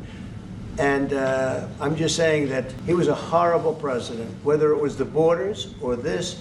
He was just a horrible, corrupt president. I can't think so much. So first of all, we have possibility now to buy weapon from the United States. We are thankful for this program and this opportunity. We are thankful for Europe. They pay for this. And through NATO program, for example, Pearl and etc. We have some programs where we can have some money to finance this. And this is a part, I think. It's not a part for the war and to defend us. It also will be a part for security guarantees, to strengthen our army, to rearm Ukrainian army. This is very, very important. And it depends how much money we need to rearm. For example, the question of air defense, we spoke about it with President Trump, and I'm happy that we have now bilateral decisions and we work on it with production, American production. Nobody in Europe has so many air defense like Patriots, for example. We need it very much, and this is also about defending. We make the best military equipment in the world by far. You mentioned the Patriots. How good are they? Systems. We have systems. They're literally 100% foolproof, and it's really like shooting two bullets. You know, two bullets hitting each other in the air in a space like this. The chance 100. Come on, it's so good. Patriot missile systems, THAAD. We got THAAD. We got missile systems you've never even heard of. Believe it. Aren't our missiles so good? Please buy more. Bye-bye. 100%. It's 99 to 100%. So we sell the equipment to NATO, and NATO does what, I don't know what the arrangement is that you have with, but I know that they want you to have the equipment. And we're getting the best equipment in the world, but they pay us for the equipment. Under Biden, it was just crazy what was going on. I believe the number is over 300. I think it could be $350 billion worth of equipment and money and everything else. And we've made more progress in settling this war in the last 2 months than they made in 4 years. This should have been settled a long time ago, but it should have never happened. Yeah, please. You pushed out on social media. All right, Brian, go first. You pushed out on social media about doing away with mail-in ballots and potentially electronic voting machines. Can you expand on that and how important Well, that's a very off-topic, just really quickly. Mail-in ballots are corrupt. Mail-in ballots, you can never have a real democracy with mail-in ballots. And we, as a Republican Party, are going to do everything possible that we get rid of mail-in ballots. We're going to start with an executive. Guy who was literally shitting on Zelensky for not holding elections. He's a dictator. Now talking about undermining another pivotal part of like American democracy while sitting next to Zelensky only moments after he said, oh, if you get into a war, maybe you can, if you get into a war, maybe you can avoid having an election. How nice. I will think about it. Everything that right-wingers do is good. Everything that they say is bad, or whoever they claim is doing the exact same thing is bad and immoral and wrong. Once you realize the world revolves around this fundamental truth, it makes a lot of this commentary more palatable. This is just truly what they believe, okay? It's good when I do it. It's bad when anybody else I say is bad is doing it. And it's woke, it's gay, it's communist. Order that's being written right now by the best lawyers in the country to end mail-in ballots because they're corrupt. And you know that we're the only country in the world, I believe, I may be wrong, but just about the only country in the world that uses them because of what's happened. Massive fraud all over the place. The other thing we want change are the machines. For all of the money they spend, it's approximately 10 times more expensive than paper ballots. And paper ballots are very sophisticated with the watermark paper and everything else. We would get secure elections. We'd get much faster results. The machines, I mean, they say we're going to have the results in 2 weeks. With paper ballots, you have the results that night. Most people, but most people, many countries use paper ballots. It's the most secure form. So between paper ballots, very, very important, paper ballots, and I think maybe even more important, the mail-in voting. We're going to end mail-in voting. It's a fraud. If you have mail-in vote, even Jimmy Carter with this commission, they set it up. He said the one thing about mail-in voting, you will never have an honest election if you have mail-in. And it's time that the Republicans get tough and stop it because the Democrats want it. It's the only way they can get elected. Because with men and women's sports and with transgender for everybody and open borders and all of the horrible things that you like, Zelensky, you want to do transgender sports in Ukraine. That's why Putin invaded. Right? You want to do mail-in voting, don't you? Be honest. You want to do transgender mail-in voting, everybody transgender, everything's computer, everybody transgender. And now the new thing is they love crime. They're fighting me on the fact that I've made Washington, D.C. safe. We're not going to get mugged, beaten up, or killed like all the people you've been watching get so badly hurt. I'm glad, I hate to take your time with this, but I'm glad you asked me that question. Sorry. We're going to stop mail-in ballots because it's corrupt. You know, when you go to a voting booth and you do it the right way and you go to a state that runs it properly, you go in, they even ask me. They asked me for my license plate, for identity. I said, I don't know if I have it. They said, sir, you have to have it. I was very impressed, actually. But it's very hard to cheat with mail-in voting. As you know what happens in California, it's so corrupt, where some people get 5, 6, 7 ballots delivered to them. Now, we got to stop mail-in voting, and the Republicans have to lead the charge. The Democrats want it because they have horrible policy. If you have mail-in voting, you're not going to have many Democrats get elected. That's bigger than anything having to do with redistricting, believe me. And the Republicans have to get smart. We're not going to have a country. I said for a long time at rallies, you need borders. Brother, you won. What are you talking about? Oh my God. Oh my God. He is still chirping about this, dude. You won the election, man. What the fuck? And you need free and fair elections. Those two things. Otherwise, you don't have. We have strong borders now. In 90 days, Mr. President, we didn't have one. I know mail-in voting is incredibly important to Republican control of Florida because that's how old people vote here. I know he votes by mail. Trump votes by mail. Mail-in voting, universal mail-in ballots is a prominent fixture of Republican states. Red states have used them in perpetuity. Old people need mail-in ballots. He is not trying to stop mail-in ballots. He's trying to stop mail-in ballots and mail-in voting in blue states. That's it. That's it. Because mail-in ballots make it easier. It's a access thing. And the easier it is to go out and vote, especially when you're a horribly unpopular leader, the easier it is to vote against you and your administration. But once again, as I've literally told you, after criticizing voting by mail, Trump and First Lady request mail-in ballots. They vote by mail. Trump votes by mail. It is so fucking stupid. Dog Hassan, you smelly as fuck.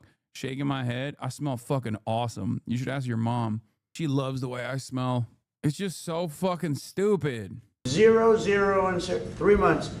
Not one person came in illegally into our country. In fact, even I find that hard to believe, but it's run by a little bit of a liberal group that put out the numbers, so I guess it's, but 0, 0, and 0. Mail-in voting is not available in Ukraine. Mail-in voting is only available in 12 countries in the world. It's not safe. 8-month subscriber. What the fuck are you talking about? Do you think the American elections are some of the safest elections around the planet? Okay? American elections are some of the safest, most secure elections around the planet. I cannot defend this position enough. Okay? It is just the truth. The notion that mail-in voting is not safe is insane. Okay? It's also conducted with paper.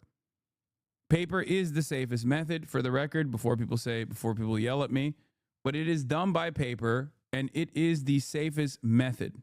I don't know, it just feels unsafe. Okay, but that's your feeling. You can't just operate off of your feeling. Can we? Can we operate off of your feelings? Don't you think what matters more than your personal feelings and your personal fears is the million different times that this has been endlessly relitigated? Like, do you think that they don't do checks after the election? Bipartisan committees have been launched to investigate the security of our elections. Republican think tanks have tried to tackle this issue to make a claim that American elections are insecure, they're unsafe. Every single time this has been investigated, every single time, the results have always been the same. The results have always been the same. American elections show very little irregularities, and the fake voting, or like the voter fraud narratives, the voter fraud narratives have always been fraught. It's been fraudulent. Look up the Election Truth Alliance, please. Hassan will not look at the fraud. Oh no, we got Blue Anon in here. No, they are not. This was a hacked election. Holy shit. Hassan will not look at all the fraud in the last election. When I said I wanted more hogs, I didn't mean Blue Anon, dude. I want like right-wing hogs. This is crazy. Oh, no, I don't want a mythical blue hog. That's like a shiny Pokemon. I want a fucking red hog. I want a hog. I want a real-ass hog. What is happening? What is happening? You go back a year ago, 2 years ago, millions of people poured into our country. It was terrible. Thank you very much. International Institute for Democracy and Electoral Assistance, IDEA, an intergovernmental organization that works to protect democratic institutions, says that 34 countries allow postal voting, 12 of which allow it for all voters, and 22 of which allow it for some voters. Among the countries that allow it are Canada, the United States, the United Kingdom, Australia, and Germany. Dude, mail-in ballots are fucking awesome. Y'all are crazy. I voted by mail every single time, and I will continue to do so. It is ridiculous. It is a massive convenience. It is great. It is a great system. And if there were major irregularities, okay, then yes, I would advocate to change it. What security guarantees do you need from President Trump to be able to make a deal? Is it American troops, intelligence, equipment? What is it? Everything. And really, it includes two parts. First, strong Ukrainian army. That's what I began to discuss with your colleagues. And it's a lot about weapon and then people and training missions and intelligence. And second, we will discuss with our partners. It depends. Not unsafe does not equal safest in the world. It's one of the safest in the world, okay? And also, like I said, there are never major irregularities in American elections. There are a million different committees and a million different think tanks that want to make it seem like there are major irregularities, have actively and desperately tried to cultivate this narrative, and they have failed to do so because American elections are safe and secure. Holy fuck. Election fraud, bigger than voter fraud. Exactly. Election fraud is what actually happens in this country. And the way that they do it is by pumping up the narrative that there is voter fraud in this country. America does not have an issue with too many people voting. America has an issue with too little people voting for a multitude of different reasons. But as far as like the Republican strategy on this goes, they lie about election fraud. They just keep repeating that lie over and over again until it is the established narrative. And then they turn around and implement election fraud, election engineering, voter suppression. That is the real issue in this country. The real issue is hurdles placed in front of people that stop them from going out and voting. Okay? That's the real issue. The real issue is not too many people are voting, it's too little people voting. Holy fuck. I cannot believe that there are still people who push this, even in a progressive community such as this one. Wow. It's crazy. As on the big countries, on the United States, on a lot of our friends. And Mr. President, are you going to commit American troops to that NATO-like protection in order to get President Zelensky to a deal today? Well, I don't know if you define it that way, but NATO-like, I mean, we have people waiting in another room right now. They're all here from Europe, biggest people in Europe. And they want to give protection. They feel very strongly about it, and we'll help them out with that. I think it's very important. I think it's very important to get the deal done. You've been involved with the peacekeeping in Ukraine since your first day in the administration. What would you say to the Ukrainian people right now who are suffering under the Russian attacks and hoping that the American people will stand with them? Well, I know Ukrainian people. I've known many over the years. They're great people. They're smart. They're energetic. They love their country. I mean, they love their country, and we want to get this war ended. That's all I can do.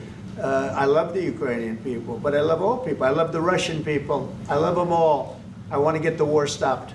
Very important. Mr. President, was there any aspect of your discussion with Vladimir Putin that left you disappointed?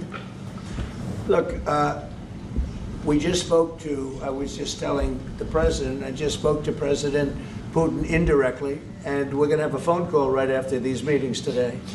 And we may or may not have a trilat. If we don't have a trilat, then the fighting continues. And if we do, we have a good chance. I think if we have a trilat, there's a good chance of maybe ending it. But he's expecting. Trilat is so funny. He's so sick. Oh, we're going to have a trilat. Many people are calling it the trilat. I call it trilat. People call it trilateral. I don't got time for that. I need to be tactical. The trilat. Oh, no. Who told him that? Who gave him the new method? I call it the trilateral, a trilat. My call when we're finished with this meeting. Thank you very much, everybody. Guys, thank you. Thank you, press. Let's go. Let's go. Move. Come on, guys. Let's go. Thank you, guys. Thank you, press. Thank you. Keep moving. Thank you, press. Keep moving. This morning, as Ukrainian President Vladimir Zelensky touches down in Washington, President Trump says it's up to Zelensky to end the war, even though it was Russia that invaded Ukraine. President Trump writing on social media, President Zelensky of Ukraine can end the war with Russia almost immediately if he wants to, or he can continue to fight. The president ramping up the pressure on Ukraine after his summit with Russia ended with no peace deal and no ceasefire. There were many, many points that we agreed on, most of them, I would say, a couple of big ones that we haven't quite gotten there, but we've made some headway.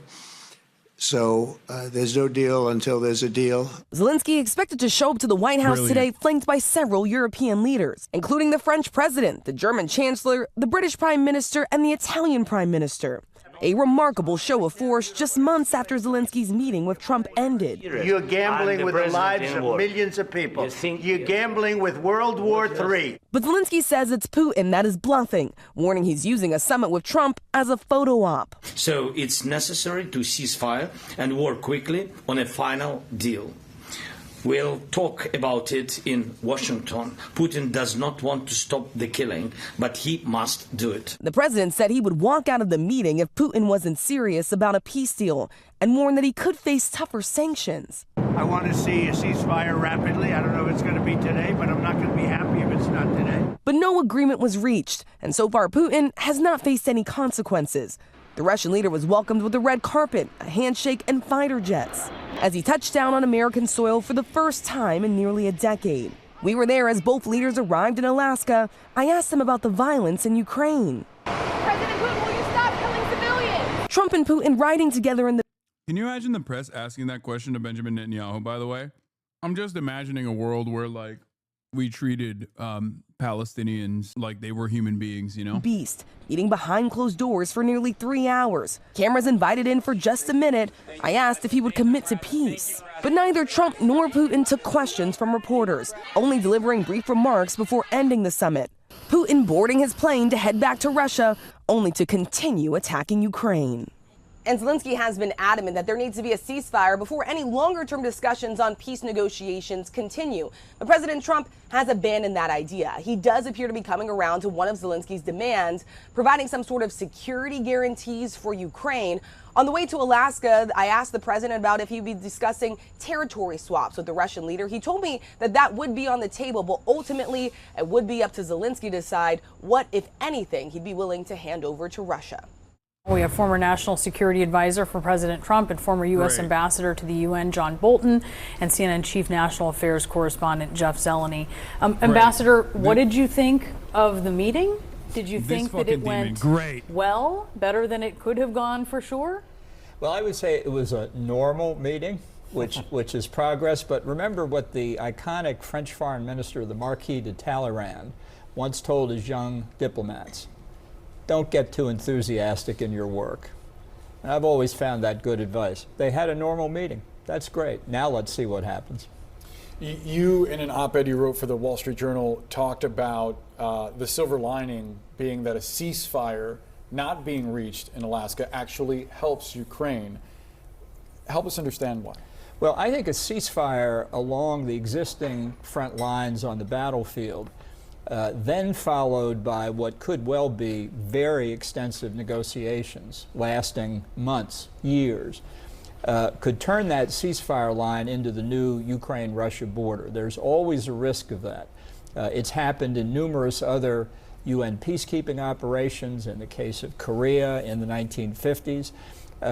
So there's a big caveat to that, which to carry on the war, Ukraine still has to have necessary military support from Europe and the United States. It sounds, so far at least, like that could continue. I don't think the Russians are going to negotiate really seriously until they suffer reverses on the battlefield. Putin thinks he's on a roll now, and they are gaining small amounts of territory at an exorbitant human cost. I think if those the movement of the troops was in the other direction, he'd be a lot more eager to talk. Can you help us understand, Jeff, how... Okay, that last part is not wrong, but that's not the case, is it? And the entire point here, the entire point of like the ceasefire conversations is that that's not a likely outcome. That's not a likely scenario. The White House, how President Trump sees Ukraine's land and what he believes Zelensky needs to cede to Russia. We saw the post where he said Crimea, basically said that Zelensky should give up any claim to Crimea, which was illegally annexed by Russia in 2014. And give up any desire or hope to join NATO. But of course, there's a lot more land besides Crimea in question here. How does he view that? Is it like a bargaining chip? What does he see? Well, he certainly does not view the land in the way that President Zelensky does or the people of Ukraine does. I mean, for President Trump, it's just something on a map that he's not that familiar with. It doesn't take that much interest in. But I think going into this meeting specifically by saying a no Crimea and a no in NATO, that is what was his kind of opening bargaining point here. I'm not sure he is that interested in the fine print of what specific part of the Donbass is going to a Russia or if a Ukraine can hold on to. But I think that he is willing to, it sounded Friday like he is willing to effectively agree with President Putin's view of that. But I think one thing that strikes me in this, I mean, President Trump said he wants a trilateral meeting to come from this. Putin has never agreed to that. So I think after this meeting, President Trump said he's going to talk to Vladimir Putin. He said he's expecting my call. So if President Trump is able to coordinate a trilateral meeting that would happen sometime in the coming days or weeks, that would be significant. That's something that has not happened yet, of course, but I think it's important to point out that Putin has not agreed to the meeting, and he has insisted on effectively wanting to buy more time. And so we'll see how quickly that meeting is scheduled. And in terms of crisis being averted, I think you make a very good point. It was a normal meeting. We have zero idea what's happening right now in the Oval Office or what is going to come up when the European leaders sort of join this. So I think it is very, very early on, probably at the first quarter of this very consequential day in the White House. Ambassador, when you look at what's been reported about what is on the table regarding a potential peace deal, you're talking about some sort of security guarantees in the form of a reassurance force that President Trump, as you pointed out earlier, Jeff, would not rule out U.S. forces being a part of, even though he's been skeptical of it, expressed skepticism of it before. And then also this idea that there would be some kind of Article 5-like agreement between allies of Ukraine to intervene if Russia were to advance its incursions down the road. Is that actually enough to keep Vladimir Putin away from his ambition of remaking the Russian imperial order? I think we're a long way from any of that. I can't wait till the MAGA base hears that Donald Trump has committed American combat forces, U.S. forces against Russian forces on the line in Ukraine if the Russians violate the ceasefire. One nuclear power directly against another nuclear power. I don't think that's what they signed up for with Donald Trump, and I don't think he's necessarily thought through that implication either. He wants a Nobel Peace Prize, and he wants it now. So he's willing to say a lot of things. He didn't really commit to anything. You could have all kinds of U.S. troops in Ukraine, as we did before the invasion. We had train and assist missions. They weren't there to fight anybody. They were there to train the Ukrainians. That's very different from a combat force. And in terms of Article 5... yeah, right. That was what we did in Vietnam, too. Our trainers getting attacked was one of the reasons why we had to go into Vietnam. Hey, Jake Weber. Thank you for the raid. Hope you had a good stream, brother. I was just talking to Jake this morning about collabing with him and doing some IRLs with him in the future. We are talking about John Bolton, a war criminal and an absolute psycho, and we're covering the conversations that took place today between Trump and the president of Ukraine and European leaders. Steve Witkoff said this yesterday in an interview with Jake Tapper. I've listened to that portion of the interview several times. I don't understand it at all, because Witkoff started with Article 5 and then started talking about enshrining a Russian commitment not to take more territory in Ukraine, not to take any other territory in Europe in Russian law, which doesn't have anything to do with Article 5 or Article 5-like guarantees. Moreover, and I hate to raise this point, but the question of what Article 5 actually means in a non-NATO context, very much up in the air. And so you'll forgive me, I'll read 6 words from Article 5. That the parties, when one is attacked, it's one attack on one is an attack on all. What do? They are, quote, to take such action, each party, take such action as it deems necessary. As it deems necessary. And then it says, including the use of armed force, meaning you're not required to use armed force. You could, or you could send a note saying, that's terrible, do let us know how it turns out. A lot of wiggle room there, That's as right. you point out. While President Trump rolled out the red carpet for... So what? they're going to just fucking drop the most important aspect of NATO security guarantees so they can send troops. Which country? I don't even know which country would be down to relinquish Article 5 NATO security guarantees. Which NATO nation would be like, yeah, we're sending our troops to defend Ukraine? There's no shot that any country would do that. It would have to be a non-nuclear armed nation anyway. And also, on top of that, it would be the most unimaginably unpopular. Like, I can maybe Poland, but even then, I feel like that's a very, very different world we're living in. Vladimir Putin's military was bombing Ukraine. President Trump in that press conference saying, quote, "We're going to stop thousands of people a week from being killed, and President Putin wants to see that as much as I do." Well, this is what Putin's military did just this morning. 5 Russian attack drones striking this residential apartment complex in Kharkiv. Shocking images of destruction. At least 7 people killed, an entire family, including 2 children, among the dead. And this is why Ukrainians want a ceasefire, why they don't trust Putin's promises, and why President Zelensky is going to push for ironclad security guarantees today. Even with the support of European leaders, he's going to be under huge pressure to make concessions, especially on land. But I think his priority is twofold. Stop the attacks on civilians, like the one this morning, and ensure that Russia doesn't invade Ukraine for a 3rd time. Michael? All right, Ian, thank you so much for that. Joining me now is Secretary of State and National Security Advisor Marco Rubio. Secretary Rubio, welcome back to Meet the Press. Thank you. Thank you for being here. So heading into the meeting with President Putin on Friday, President Trump said he wanted a ceasefire agreement. Now he is saying he wants a broader peace deal. We know that Ukraine, we know that European allies want a ceasefire first. Is a ceasefire now off the table, Mr. Secretary? No, it's not off the table. I think what the president said, in fact, you just read it on the air a few moments ago, it was agreed to by all that the best way to end this conflict is through a full peace deal. There's no doubt about that. I mean, who would be against the fact if tomorrow we came to you and said we have a full peace deal and it's done? I think that's the best way to end the war. Now, whether there needs to be a ceasefire on the way there, well, we've advocated for that. Unfortunately, the Russians, as of now, have not agreed to that. But the ideal here, what we're aiming for here is not a ceasefire. What we ultimately are aiming for is an end to this war. Well, I want to drill down on that exactly and what happened, because as you just heard before the meeting with President Putin, President Trump warned there would be, quote, very severe consequences for Russia if it didn't stop the war. Here's a little bit more of what he said on the plane ride over. Take a look. I want to see a ceasefire rapidly. I don't know if it's going to be today, but I'm not going to be happy if it's not today. So what exactly changed? Is it that Putin would not agree to a ceasefire? Well, first of all, the Russians are already facing very severe consequences. There's not a single sanction that's been lifted. And not one. I mean, they're facing all the same sanctions that have been in place today. All the American support continues for Ukraine.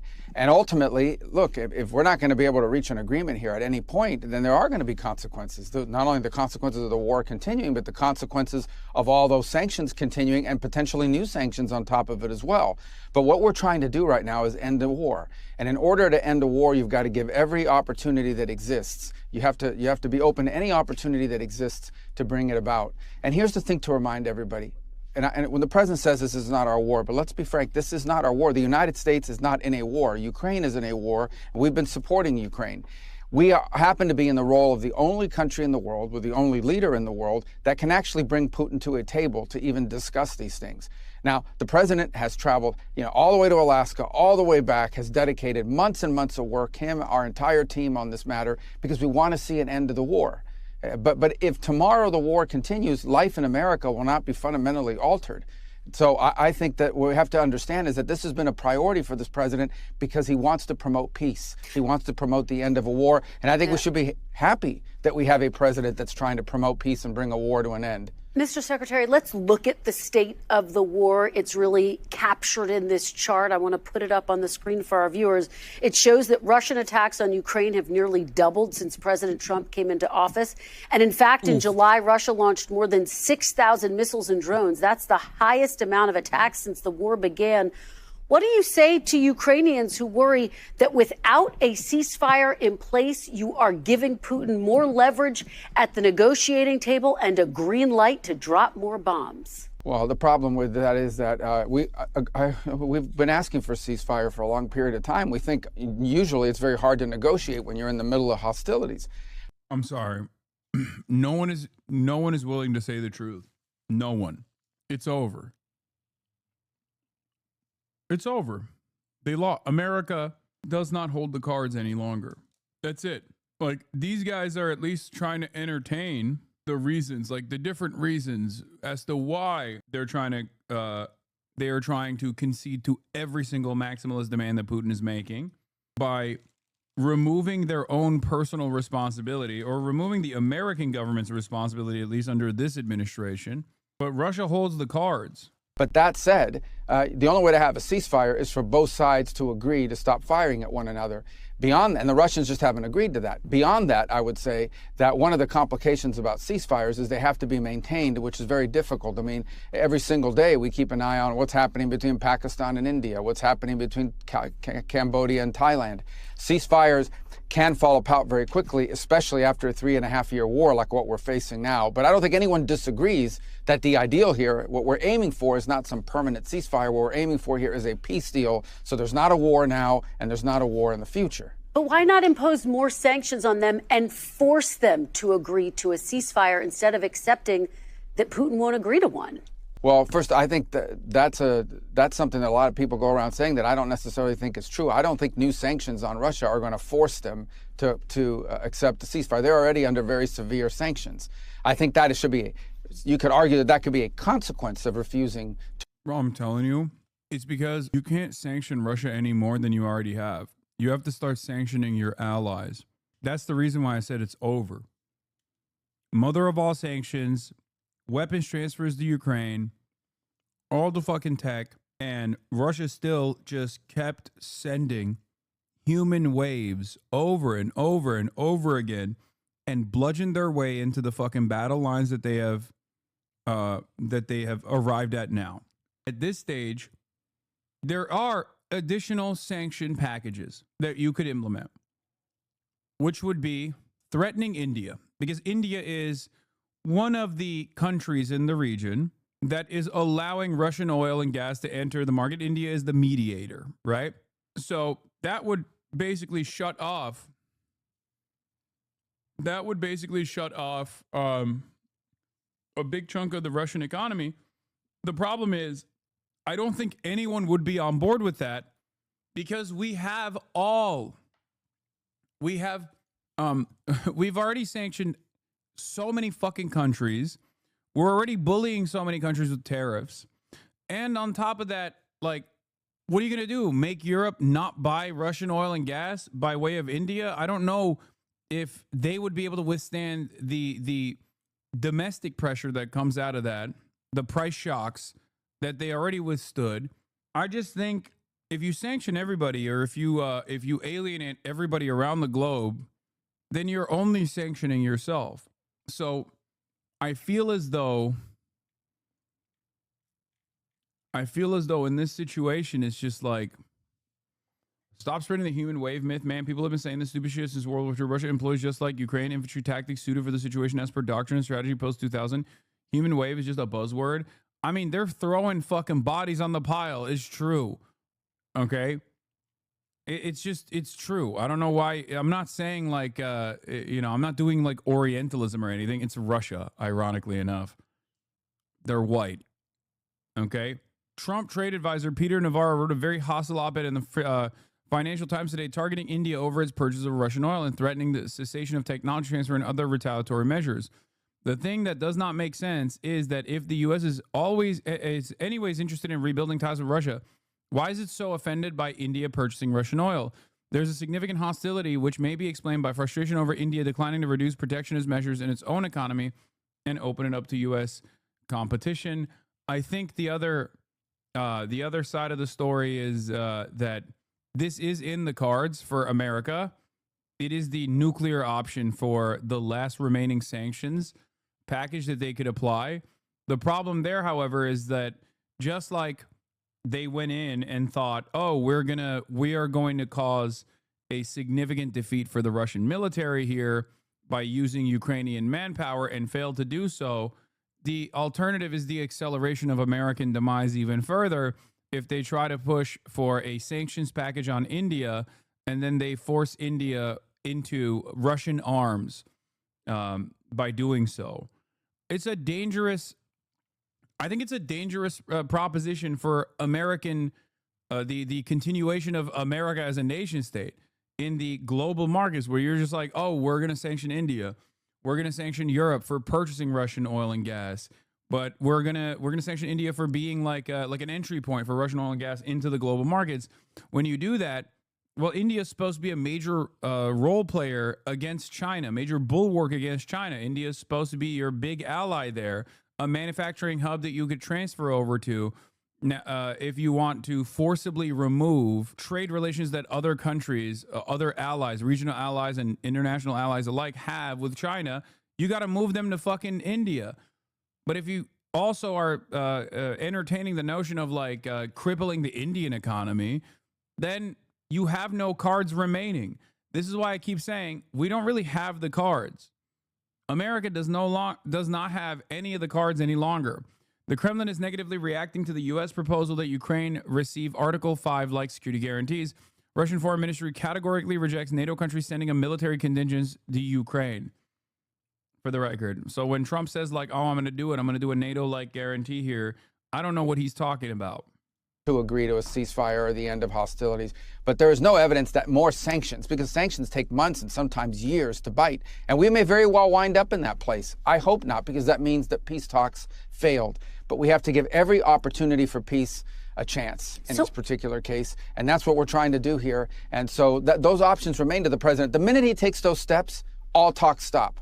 The minute we take those steps, there is no one left in the world to go talk to the Russians and try to get them to the table to reach a peace agreement. So that moment may come. I hope not, because I hope we get a peace deal. But so, Mr. Secretary, a lot of people have heard President Trump threaten sanctions for months, and they are wondering, are they empty threats? Why hasn't he punished Putin to date for this war since taking office? Well, again, every single sanction that was in place on the day he took over remained. And the impact of all those sanctions remained. You know, when the Russians landed in Alaska, they were there to refuel. They had to offer to pay in cash to refuel their airplanes because they can't use our banking system. They face consequences every single day. But the bottom line is that has not altered the direction of this war. That doesn't mean those sanctions are inappropriate. It means it hasn't altered the outcome of it. And here's what we do think. I mean, this is as close as you're going to get to an American head of state or a secretary of state openly admitting that the sanctions amounted to fuck all for Russia. He said it. Shit like that only just hurts regular, for foreign adversaries. Sanctions like that only hurt regular people in these countries, and they're not exactly as harmful for like the governance in general. I mean, if they worked, they would have worked in fucking Cuba, or if they worked successfully, they would have worked in Venezuela. All it does is just destroy people's livelihoods. Sanctions only work on your allies, okay? Foreign adversaries, for the most part, have developed their economy entirely around avoiding American sanctions anyway. I mean, Marco Rubio is openly admitting that the sanctions didn't work in terms of thwarting the Russian invasion. Didn't you hear his anecdote? The Russians had to use cash to pay for fuel cash or something? No, he's literally saying, we have the fucking insane sanctions against them. It's not working. They have to do this embarrassing thing where they have to pay for cash for the fuel. But even then, it doesn't matter. It literally hasn't worked. He just admitted that. Is important, and that is that we end this war. To end this war, you have to be able to engage with the Russians. As much as people may not like it, as distasteful as people may find it, the only way to end this war is to get the Russians to agree, as well as the Ukrainians, but the Russians to agree to a peace deal. And the minute you issue new sanctions, your ability to get them to the table, our ability to get them to the table, will be severely diminished. That moment may arrive. But when it comes, what you're basically signaling is there is no opportunity for peace at this point. So just let's put on more sanctions and allow more people to get bombed and more people to be killed. And that's what we're trying to stop. So, Mr. Secretary, what will Russia have to give up? What concessions will Russia, the aggressor, have to make as a part of this peace agreement? Well, that's what these negotiations are about. And as you can imagine, everybody goes into a negotiation wanting 100% of what they want. That includes Ukraine, but obviously the Russians. And the only way to reach a deal on anything, whether it's in business or in politics or in geopolitics, the only way to reach a deal is for each side to get something and each side to give something. And that's been very difficult. If it was easy, this wouldn't have been going on for 3.5 years. Understand, the longer these wars go on, the harder they are to end, unfortunately, because one side is... What's Russia giving up? This is what I mean when I say they're just like not being honest. And I almost understand why they can't be honest. You can't have the Secretary of State of the United States of America just be like, we lost. We're losing. There's nothing we can do. What do you want us to do? Sanction the entire fucking planet for continuing to get oil and gas from Russia, an OPEC Plus partner? Draw further enmity towards the United States of America? We lost. We thought we could have pushed Russia. We thought we could have collapsed their economy. We thought we could have purged their forces from Ukrainian borders without expending a single American active duty combat service member, with simply weapons transfers to Ukraine. And it was an abject failure. And now here we are. I think that's the reason. I think in a weird way, I feel like this is like their attitude here is basically, if we don't do it now, we're going to have to do it 3 months from now, 4 months from now, 5 months from now, a year from now. And the battle lines will look even worse. It's basically a way, it's in a way not dissimilar to the immediate off-ramp that Ukraine had in the beginning when they were able to successfully push back the Russian forces from Kyiv. In the first half, why are people saying fun half? Did I say fun half? On accident. There was a point in time where Ukraine had more leverage than it does currently. If they had taken that deal back then, Ukraine would be in a much better predicament. They did it. They pushed. They said, we can continue supporting Ukraine militarily. We can see it out all the way to the end. And in that time frame, Ukraine lost more civilians, Ukraine lost more soldiers, and Ukraine lost more territory. So now what remains for the Trump administration to do here is to come to a settlement with Russia that doesn't actually embarrass America too much. You see what I mean? Even down to the mineral deals that Trump is putting together for America, American extraction. How much minerals exist in Ukraine? It's not a whole lot. I think that's just Trump trying to present it as like, no, we get something good out of this deal too.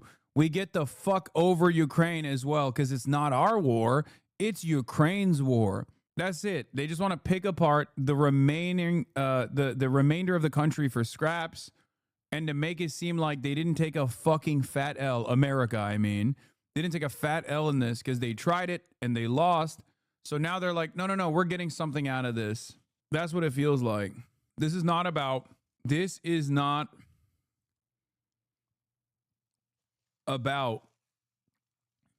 in my opinion, this is not about saving Ukrainian lives. This is more so about how much of a runway we have remaining with two different proxies taking place with Israel and with Ukraine, and with a lot more interest in defending Israel than defending Ukraine, and a lot more interest in helping Israel commit ethnic cleansing in Gaza than defending Ukraine from Russian interests. And also the persistent fears that, like, if China were to do something, they would have they would be caught with their dicks out pissing against the wind in this moment. Because remember, missiles are not an infinite resource. You have to make more missiles. You have to make artillery shells. You have to make more tanks. You have to make more drones. And it's obvious to me that America does not have the capability of continuing to steadily supply Ukraine and Israel at the same time with the same intensity, and simultaneously have Ukraine engage in this war of attrition that they are obviously losing, because their problem is much larger than the weapons that they're receiving, but instead the manpower that has diminished. Is always looking for leverage on the other, in this particular case, the Russian side as well. And so I think that's the core of what we're trying to work through here. That's why Zelensky's coming tomorrow. That's why European leaders are coming tomorrow. That's why the president called them from the airplane, spent 2 hours in the middle of the night talking to them. And that's why we've been engaged with them every step of the way, is we are trying to find what can we get to that both sides can agree on. And it's been difficult. This is a hard issue set, but we're dedicating a lot of time to it. And the president deserves credit for dedicating time to it. And I understand that these negotiations are ongoing, but can you name one thing that President Trump is asking Russia to give up in order to get peace? Well, I'm not going to disclose those things because because they don't exist. There's literally nothing, because you can't. Also, apparently Donald Trump interrupted his meeting with the European leaders to call Putin. He's like, Vladdy Poo, I'm calling you right now personally from my cell phone. I miss you. I'm with a bunch of these gay woke Europeans. I hate them. I miss you. You're so bold. You're so brave. You're not like those wokes. Then you can imagine the negotiations could fall apart. These negotiations, look, I know everybody wants to know what's happening, and to a certain degree that's important. But what's more important is that these negotiations work. And for us to run to the press, like you see these leaks sometimes that are completely inaccurate, and in many cases, sometimes you see leaks out there that undermine the negotiations. Okay, these negotiations, in order for them to be successful, require for us to allow both sides to agree to potential concessions or discuss potential concessions without it finding its way in the public sphere and creating all kinds of internal problems for one country or the other country. So here's the bottom line. We all know what the elements of such a deal. There has to be talk about what the territories are going to look like and what the border lines are going to look like at the end of this conflict. There has to be talk about Ukraine's legitimate desire for security in the long term to make sure they don't get invaded again. There has to be talk about how Ukraine is rebuilt and how do you rebuild a country that's been attacked as often. What is this? Hassan, you say they can't do anything further to sanction Russia or get an upper hand, but their low-key is law? Explain. Because if you say India, again, India is more important to American global dominance right now than ever before. They haven't seized any assets from Russian banks? What do you mean? They did, didn't they? I thought the EU did. Am I wrong? I'm pretty sure they did. Not only that, but they were also entertaining, like, giving that money to Ukraine to purchase American weapons. Russia continues to move money within the U.S. commerce, and Trump can stop that within 1 second, and he doesn't? Wait, what? I don't understand what you mean. Like, Russian nationals that live in the United States? Is that what you're talking about? Yeah, I know. They could stop Russia selling oil to many nations. No, I know. I already mentioned that. The reason why I say it's like the nuclear option for sanctions is because it would actually cook us. You're right. It would cook the Russian economy, right? They're done after that. The problem is it would destroy the global economy in general, which, I mean, Trump has entertained that for his own personal ambitions, like with the fucking tariffs and shit. But basically, it would alienate what remains of the allies that America has. Because walk through the steps of how you would engage in this, right? Like you have to sanction India, or you have to sanction what, like European countries with no meaningful alternative to Russian oil.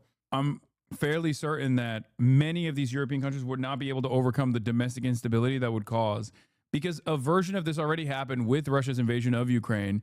And that's part of the reason why so many fucking right-wing parties rose to power in the process, pointing the finger at blame at like migrants and brown people when they were experiencing cost of living crises born out of the energy prices skyrocketing.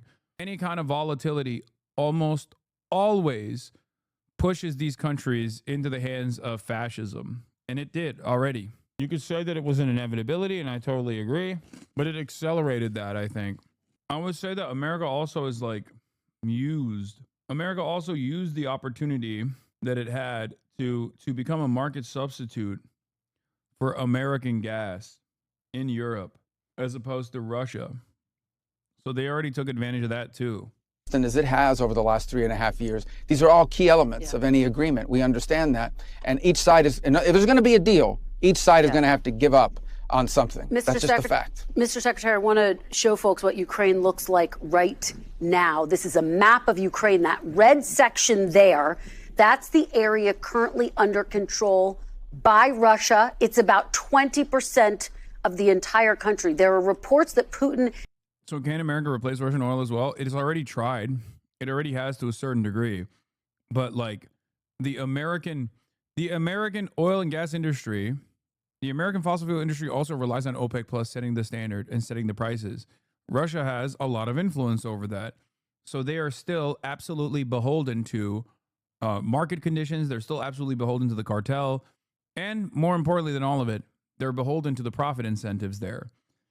And a great example of this is that under the Biden administration, when Saudi Arabia refused to increase oil barrel production to normalize prices because they wanted to continue generating super profits, America couldn't even get the American oil and gas industry to stop selling oil and gas to Europe and sell it to America instead so that we can normalize the energy prices, which played a formative role in the cost of living crisis exploding here. 1.5 years of real negative wage growth in the United States of America under the Brandon leadership, which played a role in Donald Trump winning again. That's literally what happened. So if your argument is, why doesn't the American oil and gas industry like undercut the competition and artificially lower the price of oil and gas by like pumping out as much oil as possible? I don't even know if they have the capability to do that. I don't even know if we have the infrastructure ready for that. And I certainly don't think that any of these companies have the interest in doing so because it would undercut their own financial imperative, which is to keep prices stable, play along with the cartel because they're the ones who still end up benefiting from it. Is asking to keep all of this territory in a potential deal. Is that what's being discussed? Can you confirm that? Well, I can confirm that he's given speeches in which he has said that repeatedly. So he's asking for that now in these private conversations? Well, look, ultimately, if the Ukrainians are not willing to give that up and no one's pushing you. As Ukrainian, I can't say you know nothing. Oh, well, thank you. I know some things.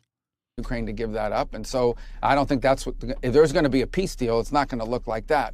But he certainly is making demands. He's certainly asking for things that the Ukrainians and others are not willing to be supportive of and that we're not going to push them to give. And the Ukrainians are asking for things that the Russians are not going to give up on. I know this sounds, I know everybody wants to have more detail, but we're trying to have a serious negotiation here and see if we can find any middle ground between two warring parties in a very difficult war where the Russians feel, as they always do, like they have momentum on their side, and the Ukrainians have been incredibly brave in fighting back and in the defensive posture they've taken. The Ukrainians have inflicted a tremendous amount of damage on the Russians. I think last month alone, 20,000 Russian soldiers were killed in 1 month in this war. So the Ukrainians have inflicted tremendous amount of damage on the Russians as a result of this. Both sides are very dug in. This is a difficult one, but we're going to continue to work on it because the president's made it a priority to try to end the war that should have never happened. Mr. Secretary, you were one of the few people in that room with President Putin and President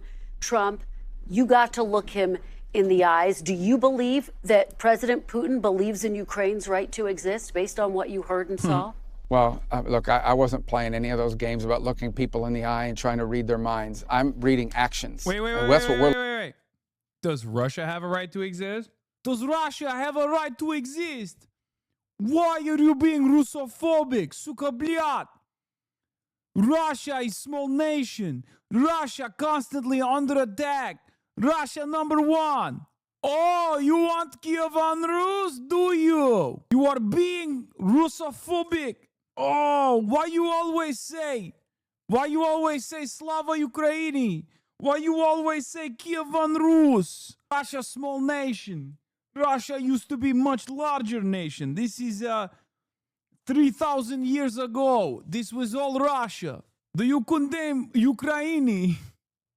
Do you condemn Ukraine? That's what it would be like if the media treated Russia like they treat Israel. looking at is actions. What will you agree to? What will you commit to? And what will you follow up on? And in order for this war to end, Russia will have to take actions. Ukraine will have to take actions. Ukraine's partners and allies will have to take actions as well to enforce that peace in the long term. That's what we're interested in. Not all, I get all the drama around this stuff, but at the end of the day, we are talking about a war in which people are being killed and maimed every single day. Yeah. Do you condemn Nord Stream 2 explosion? Do you condemn Nord Stream 2 explosion? Do you condemn Ukraine drone attacks in Moscow? Do you condemn? Do you condemn 14,000 killed in LPR, DPR? So it needs to be stopped. That's why the president's made it a priority. And that's what we're focused on. Concrete actions by both sides, especially the Russian side, to bring this conflict to an end. And we're going to do everything we can to make it happen. Is it possible? I don't know, but we're going to try. We've tried. We've spent a lot of time on this issue. We have a lot of other issues to focus on, but the president's made this a priority, and he deserves credit for that. Mr. Secretary, a couple... Yeah, it's actually Russophobic to call it Ukraine. It's Greater Russia. Yeah. 3,000 years ago, it was promised to me. It was. I mean, Vladimir Putin does say that. Not 3,000 years ago, but he's like, look at map. Look at map. The Ukraine... it means the border. The border of what? Russia. Ukraine and Russians, they are brothers. They are brothers. Why? Why are you so, what is it? What would it be? It's, you're so Orthodox Christian phobic. I don't even know. You are being anti-Slav. More questions and we're almost out of time. NBC News is reporting this morning Niet politik here. That NATO-like security guarantees for Ukraine were discussed as a part of this agreement. Can you tell us what role would the United States play in such a security agreement? Well, there'll have to be some security guarantees for Ukraine, right? I mean, it's one of their fundamental demands is that if this war were to end, they have to make sure this never happens again. They don't want to get reinvaded. They don't want to wait 3 or 4 years from now and find another, war on their hands. So there's going to have to be some security guarantees as part of it. How that's structured, how that's built, what our role will be, that'll be the kinds of things we'll have to work through. But again, that is going to be a key element of this deal. And it is something that in order for there to be a peace, the Russian side is going to have to accept that Ukraine is a sovereign country that has a right to defend itself and has a right to enter into alliances with other countries to defend itself. How that's constructed, what we call it, how it's built, what guarantees are built in there that are enforceable, that's what we'll be talking about over the next few days with our partners who are coming in from overseas tomorrow for a series of meetings and in the days to come. We had a long phone call about this yesterday with several of the national security advisors from various countries in Europe. Mr. Secretary, I want to play something you said about President Putin. This was right after the invasion in March of 2022. Take a look. This guy lies, habitually lies. He's never kept a deal they've ever signed, and he lies all the time. And I don't know why, but he plays us like a violin in the West, because the West wants to believe that you can cut a deal with everybody. You can't cut a deal with guys like this. He's a professional, experienced liar. Mr. Secretary, given that, what makes you think that if you are able to reach a deal with President Putin, that he would stick to it, based on, as you just said, he's a liar? Well, that's the point. That's why the deal has to have enforceable mechanisms in it. That's why the deal has to have things like security guarantees. That's the point I was making a few minutes ago when you were asking me about looking someone in the eye. What's important here is actions, not words, not paper, document. Those are all important. Those are elements of a deal, but they have to be enforceable. They have to be verifiable. They have to be enduring. There's no point here in signing a deal that's going to be violated in 3 or 4 months. There's no point in doing that. It actually would make things worse. So that's why this is such a difficult thing. Not only do you need a deal, you need a deal that's verifiable, that's enforceable, and that's enduring. If you don't achieve that, then I think you could have a ceasefire for a few months, a few weeks, and then the war will start again and more people will die. That's not the outcome we're interested in. That's not the outcome anyone wants. So that's why this is so difficult. All right.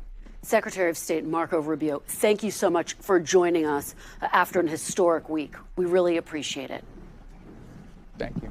We thank you for watching. And remember, stay updated on breaking news and top stories on the NBC News app or watch live on our YouTube channel.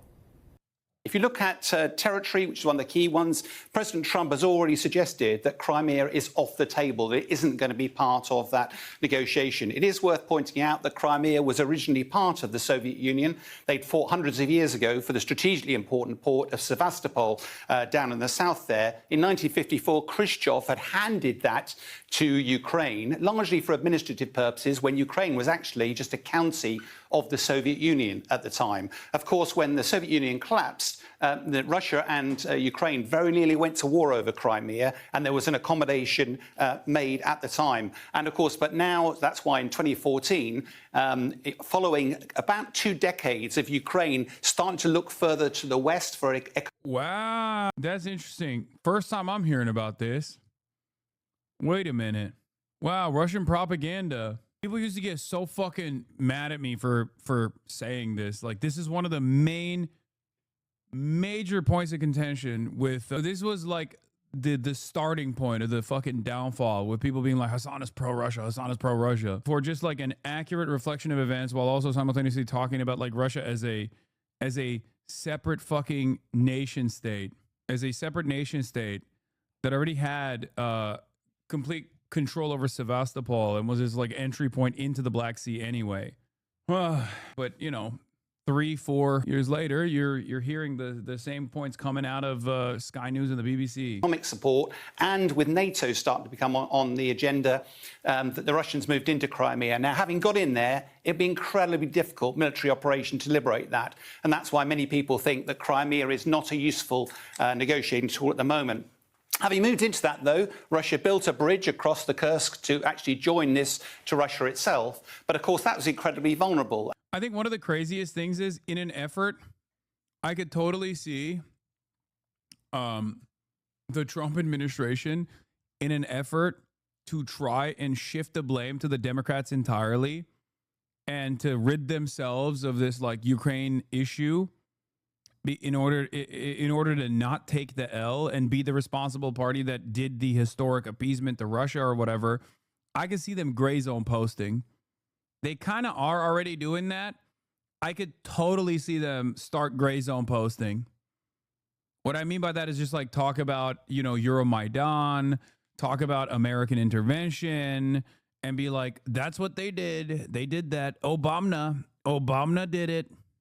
Victoria Nuland, she said, Ukraine is ours.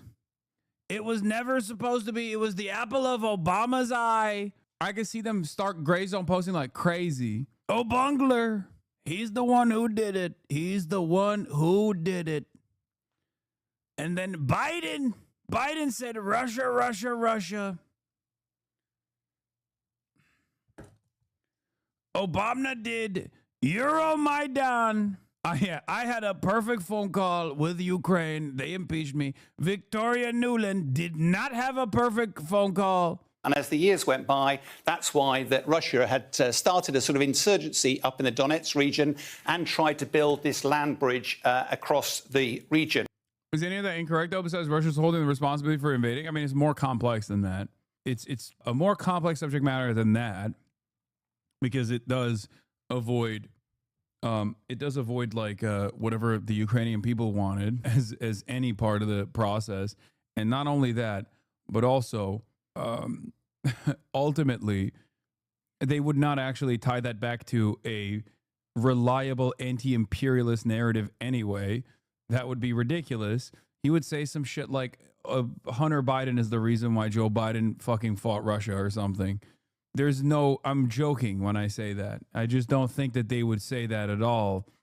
But every good grand narrative, no matter how conspiratorial, has a nugget of truth in it. That's why I'm saying, like, I could totally see them shifting their conversation away to at least like have a kernel of truth at the heart of it, to be like, American intervention is real. We did do it. It was bad. It was bad. Now, why the focus on the Donbass region? Well, a lot of it's mineral resources and the like. This is the one area that Russia hasn't yet taken. But this isn't about just trying to get to the borders. It's not like they're trying to secure Somerset. Why is this actually key? If we go zoom in a little bit further, there's a line of cities, line of towns, based on road junctions and rail junctions, strategically important, that are, if they are going to be very difficult for Russia to take. If you remember the battle for Bakhmut back 18 months ago, about 60,000 people died in that battle about 18 months. So it's really difficult for any of these to fall. Russia is, of course, paranoid that if they don't take these, then there is the danger that Ukraine in the future cuts the land bridge and therefore isolates the Crimea. From a Ukrainian perspective, if these were to fall, there's lots and lots of free area up here that Russia could actually rampage across. The real key here, though, is what is going on in President Putin's mind. Is his ambition still to take the whole of Ukraine, or is it simply to secure this land bridge? If it's, I mean, the very fact that Western press is now talking about this with real terms means that the end is imminent, or at least like they are coming to terms with holding the L here, because it is the exact opposite of how the coverage has been for the past 3 years. Anytime I spoke on these terms, anytime I spoke similar to this, everybody fucking came up to me and was like, you're pro-Russia. You're you love Vladimir Putin. Vladimir Putin is giving you back shots. You want to suck and fuck Putin. You love Trump. You love Putin. All this stuff. And now you got Western press covering it. I also kept reiterating that eventually this would come down to whatever Putin is able to do, whatever the Russian forces are able to do in the front lines, and also that the appetite for funding, the appetite, okay, Hassan, you're the victim. No, I'm not. Of course not, because the real victims are, and always will be, the Ukrainians that are getting fucked over in the process. 100%. The reason why I'm bringing this up is because media narratives oftentimes have a capacity to delude people into thinking an alternative reality than the one that is unfolding if they are to pay close attention to what's actually happening. Okay? I'm not saying that I'm a victim in this at all. I think the real victim is the truth. Truth is the first victim in this process. That's it. Just like a lot of online liberals have farmed the drama angle and say Hassan is, pro-Hamas, Hassan is pro-Hamas, to farm pro-Israeli propaganda. A lot of online liberals in bad faith farm me for years and years to farm pro-NATO propaganda. And they deluded their audiences into thinking an alternative reality was actually happening, that a victory was imminent. A victory was imminent. It's going to happen. It's going to happen. It's going to happen. It's going to happen. It's going to happen any moment now. China is going to collapse any moment now. Ukraine is going to push out all the Russian orcs any moment now. And over and over again, they did this, and they will continue to do this. No matter which war we engage in, they will find a way to swing that narrative in the direction of pro-America. And anyone that says, hey, I don't think this is correct, is actually a hater of America, and is wrong and is a bad guy, and you shouldn't fucking listen to them. Fuck that guy, over and over and over again. That's it. How has NAFO been handling this? I don't even think they deserve to be mentioned at all. just the land bridge, then the conversation is about territory and it's about security guarantees. And therefore, there's just the faintest prospect of a negotiated settlement. If actually Putin's ambition is still the whole of Ukraine, then I'm afraid all of this is just window dressing. It's Putin playing for time. And frankly, we're no closer to any sort of solution than we were a few weeks ago. Jeff Zeleny, I want you and our viewers to listen to something that the President This was interesting. Yeah. Hot mic moment. Is Trump still riding that dick? I say yes. Trump didn't intend to be public, but his mic was hot. This was as he and the other European leaders were sitting down to the meeting, and he was talking about Vladimir Putin and what Trump believes Putin will do for him personally. I think he wants a couple. He wants me. He wants me so bad. He said I'm juicy. He said he wants it. But to him. Fuck. Oh, fuck. Hey, yo! What the hell is going on, man? What the helly? Okay, we're back, I think. It's just stuttering. What the heliante? I'm gonna bring it back. Okay, we're back. We're back. Did you guys miss everything? You missed it. You missed it all. Okay, first of all, delay check. Post it. Post the number. Post 4. 4, 5, 6, 7, 8, 9. Okay. It's choppy. And it's still kind of choppy. There's a little bit of a delay. It's going in and out. And I think it might be my internet this time. I'm looking at all the numbers in front of me. Okay. It kind of feels like it's on my end. It's on my internet. That is like a little messed up. It's choppy trap house. Okay. Well, in and out. On to your butts. Hold on to your butts. 1 second. I'm gonna bring the backup. Hold on.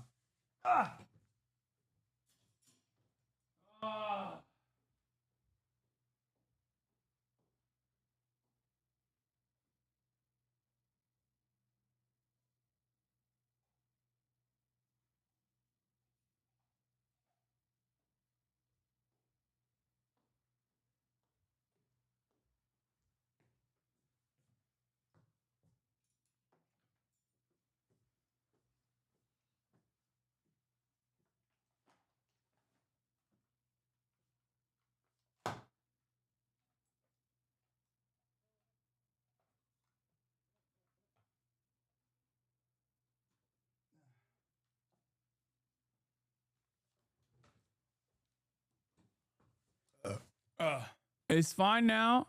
It's fine for the time being. Hopefully it stays fine. I'm going to fix the ingest to make sure that there's no delay. Don't worry. Make no mistake. I am a political engineer, which means I got the engineering background. I'm a technical internet engineer. So you're going to see a minor F. Okay. All right. So I fixed it. I fixed the delay.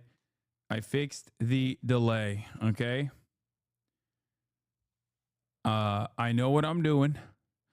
If this continues cutting in and out, I will turn back and I will go on to the backpack. I haven't gone on to the backpack yet. Okay. Like I said, I'm an engineer. I'm a Twitch streaming engineer. All right, let's get back to the video. Don't freak out. Here's the hot mic. He wants me. He wants me so good. He wants me so bad. I threw it back for him and he liked it. He said no loads refused. No loads. All hands on deck. He gripped it. He gripped my shit so tight he cracked me. Putin cracked me. He said, "Unc, I'm cracking." Jeff? A couple key words in there are "for me." I think he wants to make a deal for me. I mean, it's not altogether surprising that President Trump thinks this. Whenever there's a hot mic moment, we're always slightly more interested than when it's something that he would have just said. It's not actually all that dissimilar from things he said throughout the campaign. But what's different about it now is the whole comment there. Dude, Trump saying Putin wants me and he'll do this for me has the exact same energy as the therapist lady. The lady that fell in love with her psychiatrist has the same exact energy as a dude, one of your homies being like, yeah, no, actually this stripper is different. Like she truly does want me. We did actually establish a real relationship. Like that's what it feels like to me. Yeah, he's supposed to say that because you're fucking stupid and you get duped by that sort of thing. So of course he's going to say that. That's it. That's what he's doing. That's what he's been doing, and he's seen a lot of success so far. Why wouldn't he keep doing that?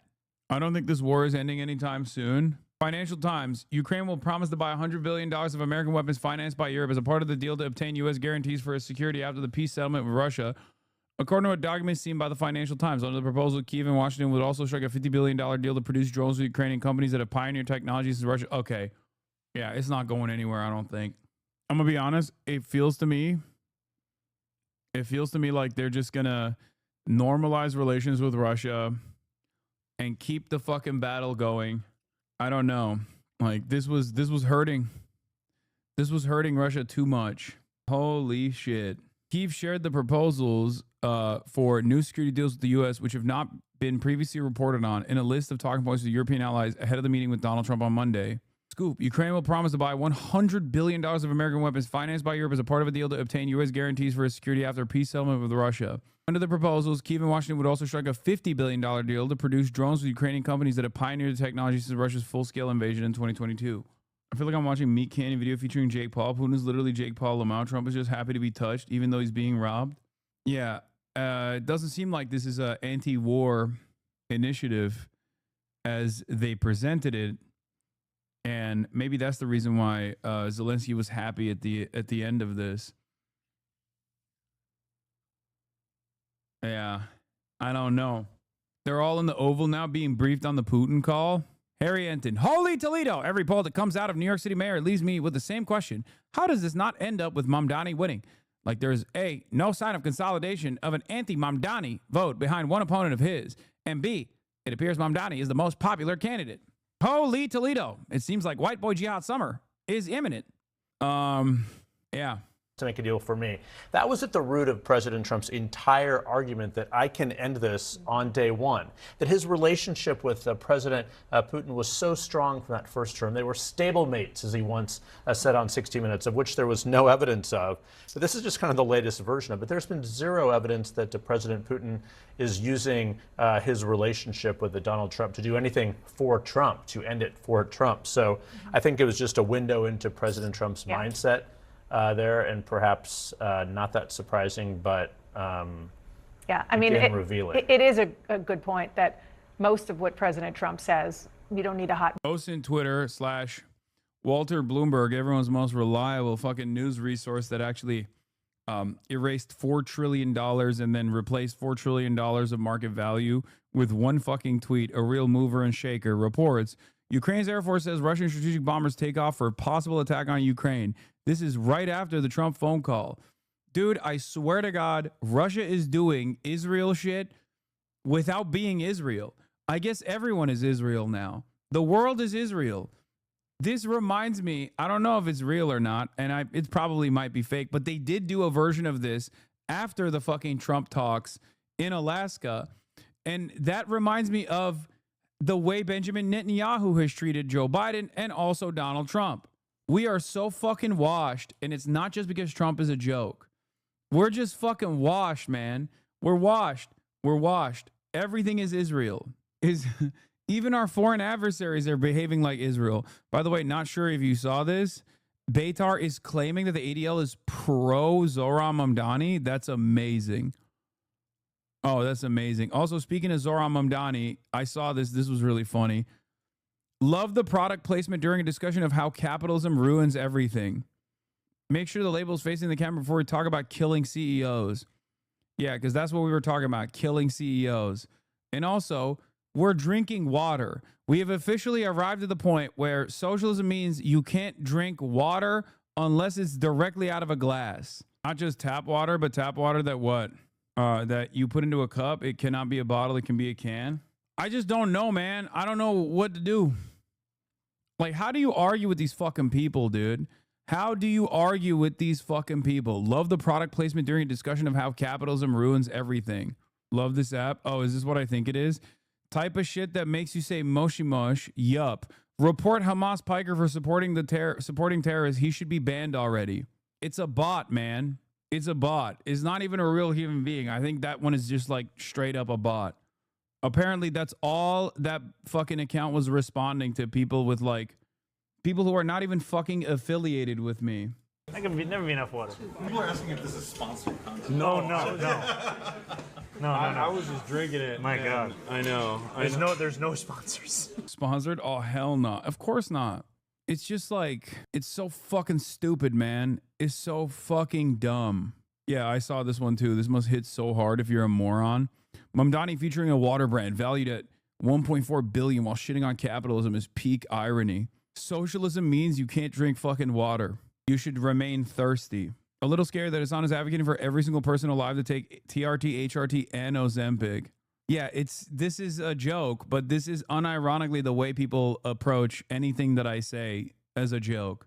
That's obviously a joke from Jeremy Kaplowitz. I'm just saying that, like, that is what all my fucking haters sound like. Anyway, they can't take it when socialists aren't starving and homeless like they picture the socialists to be. Yeah. What? Don't want to be annoying about this, but did you see a French cake streamer got killed by his friends on stream? Is on Hostwit? No, I did not see that. That sounds insane. What the fuck is going on Kick, bro? I didn't even realize that, like, that Kick brain rot was, like, international.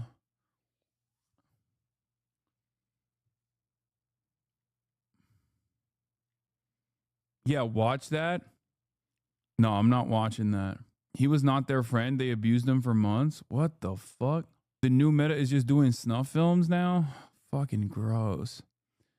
Anyway, let's look at the Holy Toledo. Harry Enton talks about support for Ukraine. It's the idea that Ukraine's going to achieve complete victory. That idea has collapsed within Ukrainian society. What are we talking about here? Ukrainians on the war versus Russia. You go back to 2022, the start of the war. Fight until Ukraine wins. Look at this. The vast majority, about 3/4, 73% agreed with that position. Negotiate to end the war as soon as possible. Only 22%. Look at where we are now. It's a complete flip. It's the inverse. Now 69% want to negotiate to end the war as soon as possible, compared to just 24% who want to fight until Ukraine wins. That's a 49-point drop in this position. Now, of course, negotiating to end the war as soon as possible, that's a bit more nuanced, right?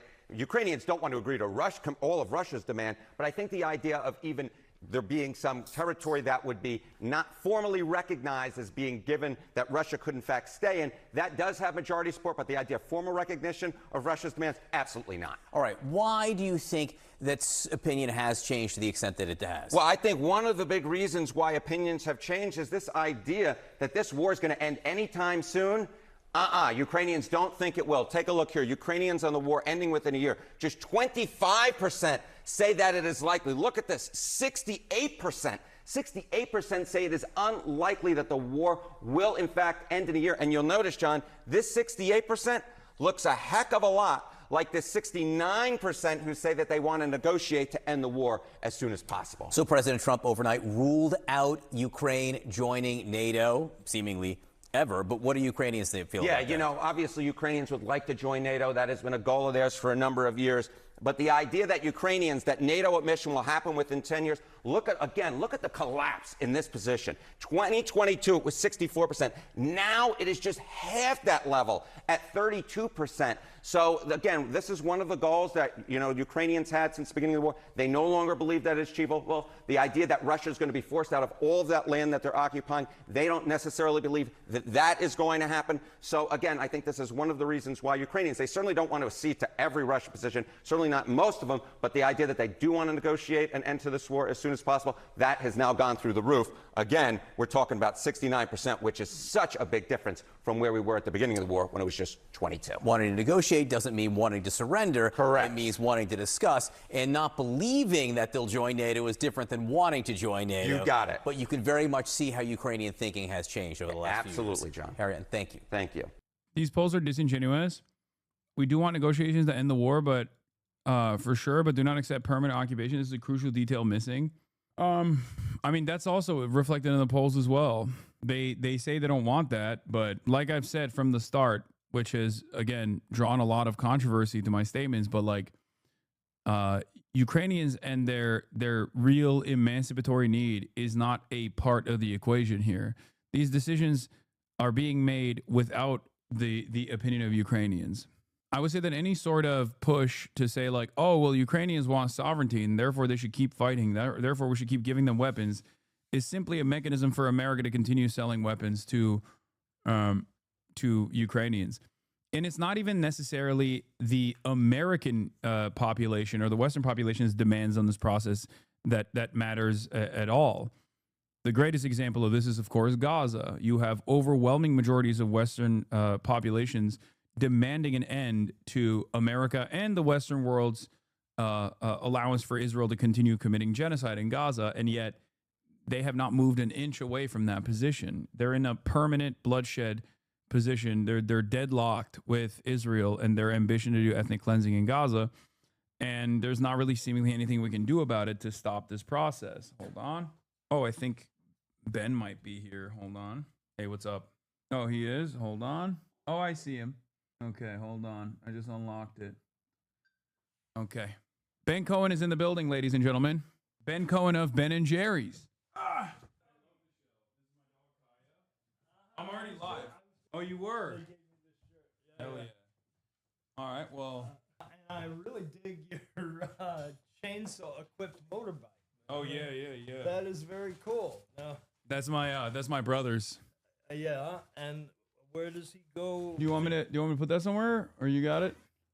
Do I got it?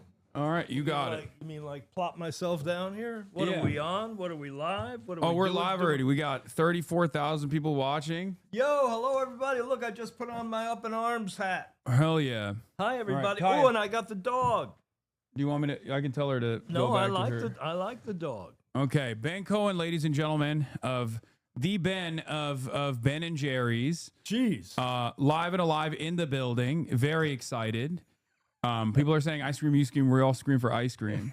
Yeah, that wasn't yeah. a joke. No, Ben is. I should have brought you ice cream. Shit. Damn. Well, Well, I thought you would. I'm Sorry, not gonna man. lie. You I know, thought you would. You know, I thought I would too. I mean, I didn't know. I was look. I got some kind of magic. I got magic pieces of paper. What is that? Oh my God! No. Turns into ice cream. No. Yeah. That We got turns free. This coupon's good for anyone. Ben and Jerry's pint bag of cookie dough chunks. Let's go. This is for your listeners. Okay. Do you want me to just show it and whoever gets it first? Yes. Is that how this goes? Yes. Like I just put it on the screen? Yes. Okay. Whoever gets the coupon first and takes it to a store wins. Okay. Are you ready? There it is. Hold on. Boom. I hope that works. And if not, I'll just post it. I'll just post it on the, I'll post it on my Twitter. How about that? What? You post it on your Twitter and it works? I'll take a photo of it on my There's Twitter. Another one. Another one. You're giving me so much free ice well, cream. of course, I forgot to bring you the No, pints, no, man. it's I got fine, to it's bring fine, you it's the fine. pieces of paper here. Okay. I'm gonna have have to come up with Zinn favorite ice cream for you. Oh wow. Okay. Well, I mean, you're what? He's got Zinn. Yeah, He's got I have extra. Zinn everywhere. He's got essential. Man, what the guy runs on The zero Dr. sugar, Pepper. Dr. Pepper and cream. Yeah. All right. All right. So, Ben, I have so much to talk to you about. You were detained briefly, right? I Where was. You were protesting at the RFK Jr. Yeah, hearing. it's true. Yeah. You're very progressive. You're an OG. You're one of the OGs. I'm definitely original old. gangster. No. That doesn't mean old. That means you're the original gangster. All right. I'm an original gangster. And I want to hear more about the story of how Ben and Jerry's came about, where you're from, for the people that might not know. Let's get started at the beginning. Sure. I was born in 1951 in Brooklyn. I stayed there for a year and a half. My parents moved to Long Island. I stayed there till I was 18. I met my friend Jerry running around the track in gym class. We were the two slowest, fattest kids in the class. We learned to like each other. We stuck together. I dropped out of a whole bunch of colleges. Jerry went to 4 years straight, tried to get into med school and couldn't get in. I tried to become a potter. Nobody would buy my pottery. We felt like we were both failures. And we decided to our own business. Our idea was that we wanted to live in a rural college town, and we thought we would take a food trend that was just starting off in the big cities. And Like you were there when ice cream was popping off for the first time ever. That's crazy. Well, when homemade ice cream was Yeah. popping off, I think it was Dolly Madison, the president's wife, who really started ice cream in the U.S. But that was before my time. Have you ever seen in the USSR they have like they place a lot of importance on ice cream, where I think it was like there's this thing, I forget what it is. Hold on, I'm gonna pull this up real quick. And we do things a little bit non-traditional here for the record. It's just like it's a normal organic conversation. There's a lot going on. Yeah, I mean, so if I have a pain in my neck and I just bought some off-brand Icy Hot, I can rub it on. While Yeah, I have like pads and stuff too if you want one. You got pads? Yeah, I could get you like a heating pad. You can slap it on if you want. Yeah, man, I want to be like Hassan. For sure. Plombier is a type of ice cream made with vanilla, cream, eggs, and sugar, originally created in the Soviet Union in 1937. And I think it was like a big, what do you call it? It was like a big deal where they wanted to make sure that all kids were able to get it. So ice cream has been an important. Ice cream has had a history in politics as well. It seems where even in the USSR they were like we gotta make sure that the kids and everybody else gets to have their treats, specifically ice cream.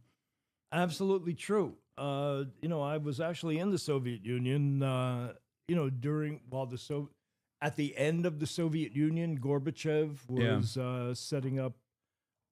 He allowed you to have joint ventures. Yeah, and we set up a Ben & Jerry's joint venture. No way. Yeah, that's sick.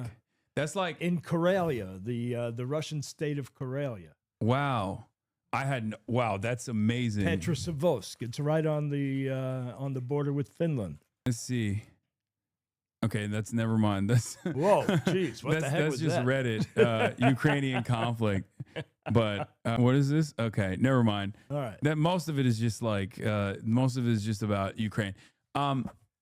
So you're wearing a common side effect shirt. Before we continue with the history lesson about how you arrived at this ice cream behemoth. And became known for that. You're wearing a common side effect shirt. Have you watched it? It's one of my favorite shows. I love it. Yes, I watched the whole thing. I totally it's amazing. love it. They're in the middle of producing a new series, a new. Is the second season or just like an entirely new season? Okay, the second season. Thank God, because some of those shows, dude, they can just get canceled, even if it's good. Especially if it's good, they usually cancel them. But it's amazing that you're repping him. You said you were hanging out with him earlier? Yeah. I just came from there. That's why I didn't bring any ice cream, because I came straight ate from all the there. ice cream. That's correct. They've Okay. got the ice cream. You know those guys? Go to I their don't freezer. know. I don't know those guys. I'm gonna go. Well, check they're them out. really good guys. You should see them. Do you want an icy hot patch? Like you. Well, I just put this stuff on. I think it'll work. All right, perfect. So you start Ben & Jerry's. How did it, like in the beginning, I assume that there was a lot of limitations, a lot of hurdles that you had to clear in the process, right? Did it explode in popularity from the start? Well, it's interesting. I mean, we started as this little homemade ice cream parlor, never expected to be anything more than that, in an old converted gas station that was falling apart in Burlington, Vermont. And in terms of getting business permits back then and health permits and, the fire permit, all that stuff, it was a lot easier than it is now. Oh, so okay. There's kind of less, in that way, there was less obstacles. Yeah. The pesky nanny state hadn't intervened. Right. Bernie Sanders, the devastating, the dangerous mayor of Burlington hadn't come in yet. He was just running for mayor for the first time as we were starting up. I guess we started a little before him. And I remember being at the incredible, huge celebration in the basement of Memorial Auditorium, scooping ice cream for the victory party. Wow. You were there from the beginning. Yeah. That's crazy. Yeah. I feel like he hasn't changed his look at all. He hasn't changed his looked look. He's looked like he was this age back then.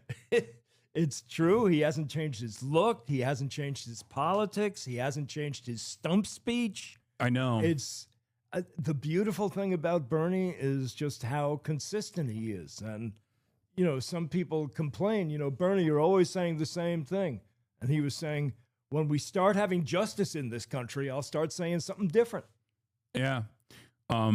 So you go through the process, not as many hurdles back then as there are now. I mean, the big hurdle was we didn't have enough money. Yeah. I mean, we had $4,000 apiece, and we were planning on getting a loan from the SBA, but we couldn't get a long enough lease on this old gas station that was falling apart, so we couldn't get the loan from the SBA, and the bank kicked in another $4,000, so it was $12,000.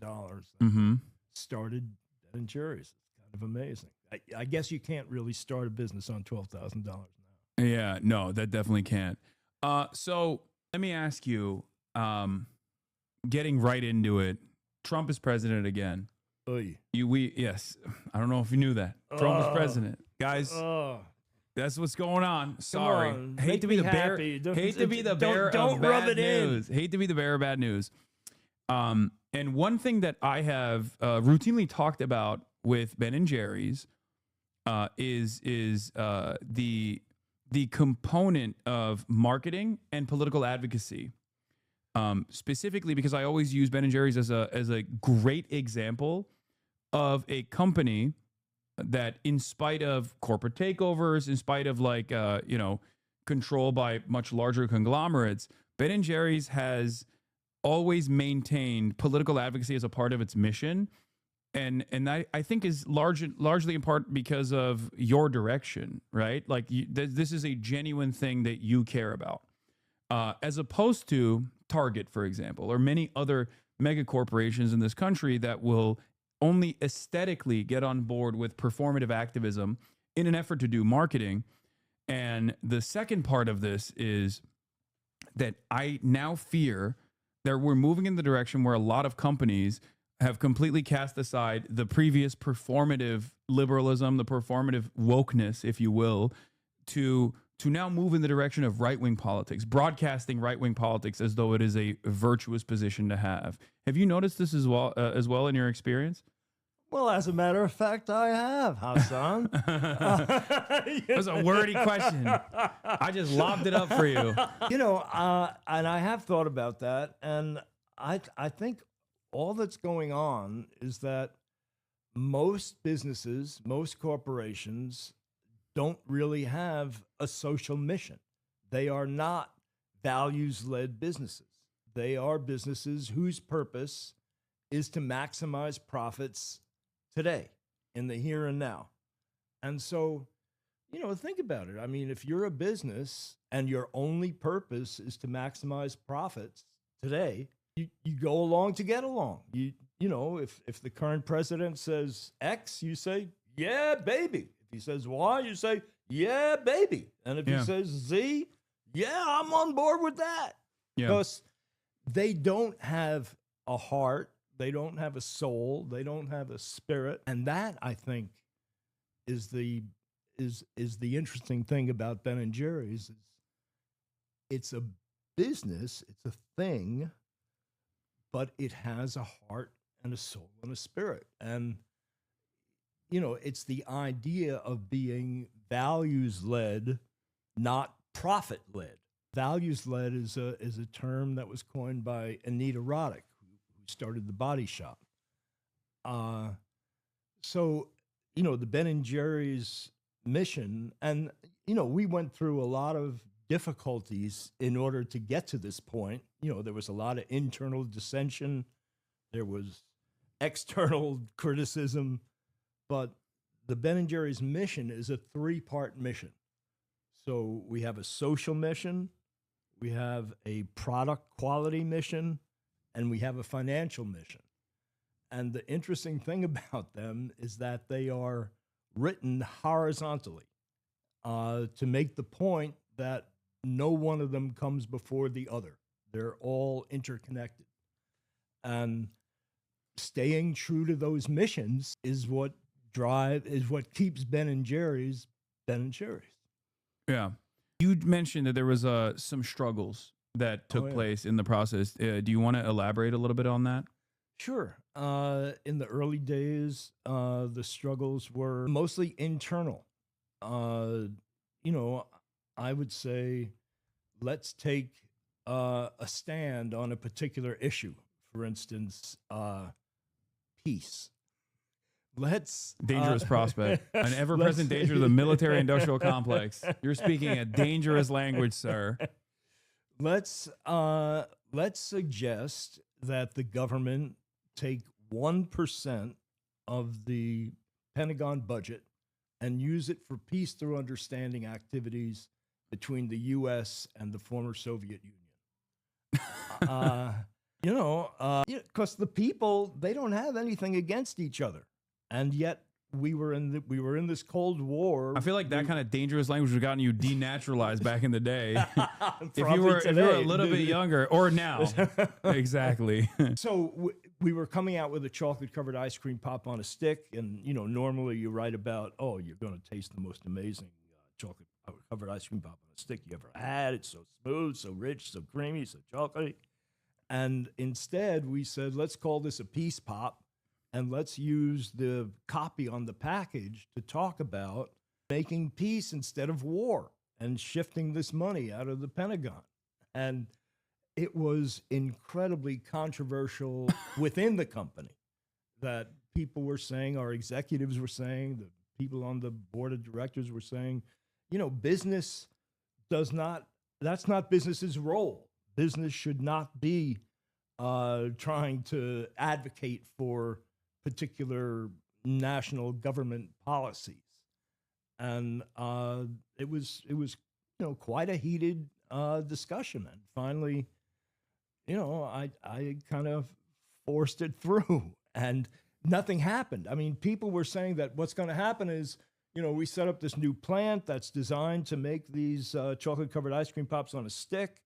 If we come out with this packaging, right-wing groups are going to picket the supermarkets. The supermarkets are going to take it off the shelf, and none of that stuff ever came to pass. Yeah. Well, it probably helps if it's delicious. Yeah. Because if it was not good, it'd be easier to be like, oh, I don't want that. I don't want that at all. Yeah. No, this is something that I've seen in my own industry as well. Streaming, the internet, like content creators, like a lot of them, I think, are at the mercy of the broader audience and like whatever they're saying, and they never want to lead by example because they're afraid of like corporations pulling out. They're afraid of companies saying, "Oh, we're going to blacklist you." They're afraid of companies saying like, "Oh, you speak on this political issue. I don't necessarily think that's appropriate for our brand." And for that reason, I think they choose not to make a stand. They choose not to take a reasonable moral stand like you just described. And I feel like that creates an environment where without that bravery, without that courage, that creates an environment where the only ones who are speaking loudly are oftentimes right-wingers that don't have these sorts of fears, that don't care about these sorts of things, especially when the administration is like heavily leaning on that kind of domination as well, even on the corporate side. One of the things that I've seen is that the Trump administration is actively bullying corporations as well into taking positions against what they've defined is woke. Now, it's largely optics. And I don't think that any of these corporations actually cared about anything beyond profits to begin with, right?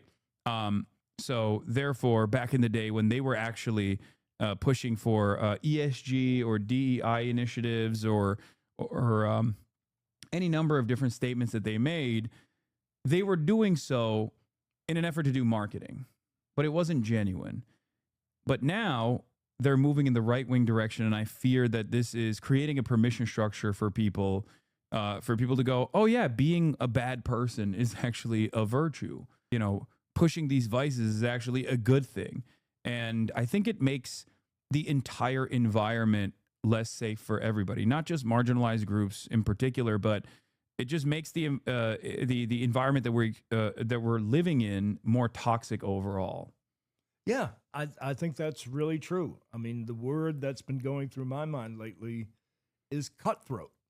I mean, I think about Trump's original book. What was it? The Art of the Deal. Yeah. And in that book, he's saying, you know, there's so many people who say that a good deal is when both parties come away from it thinking we did pretty good. We feel okay about this. And he said, no, that's bullshit. A good deal is when you get everything you want and the other guy feels fucked over. Is that allowed? Are we allowed to say Yo, that? you can curse as much as you want. Yeah. And he's running the country the same way. Yeah.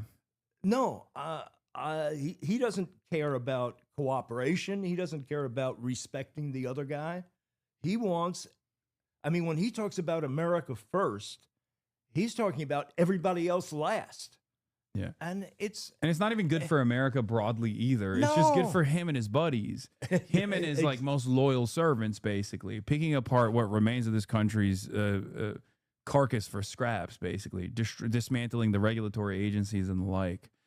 Going back to Ben & Jerry's, one of the positions that I think, or at least was very impactful for someone like myself, was the implementation of BDS to a certain degree at Ben & Jerry's when I believe you guys pulled sales from the occupied West Bank.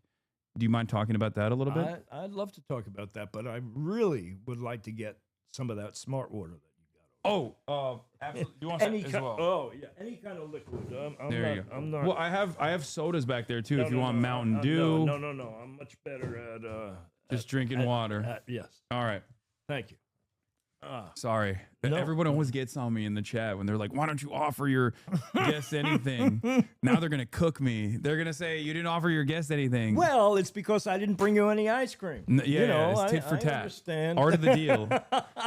So, the Israel. Yeah. So I want to be clear that we did not, what we were doing was not BDS. What is that?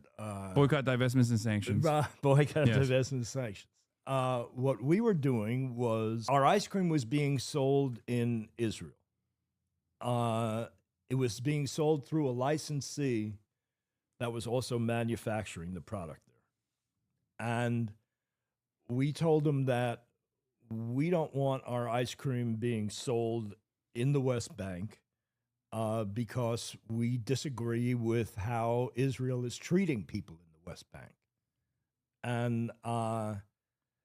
And somehow or other, the ice cream showed up in the West Bank. Mm-hmm. And we went back and forth on that for a while, and eventually we said, hey, we really mean it. You need to pull the ice cream, not sell the ice cream in the West Bank. And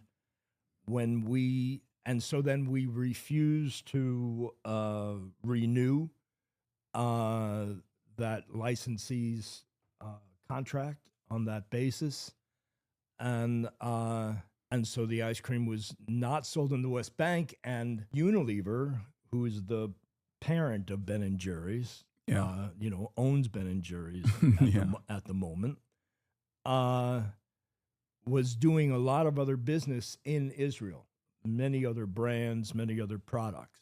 And Israel kind of came to, talk to the Unilever guys, the top Unilever guys. They call the managers. Right. And they said, if you don't take care of this situation, we're going to kick you out of Israel, for all your products, all your businesses.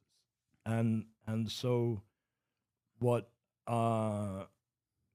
Unilever did was they sold the rights to Ben & Jerry's to an Israeli, and now Ben & Jerry's in Hebrew. They didn't sell, you can't write it in English, but is now available anywhere in Israel or the occupied territories, I guess. But it's not called Ben & Jerry's. It's in Hebrew. It's in Hebrew. It's Hebrew letters that I Interesting. guess are pronounced Ben & Jerry's. But that was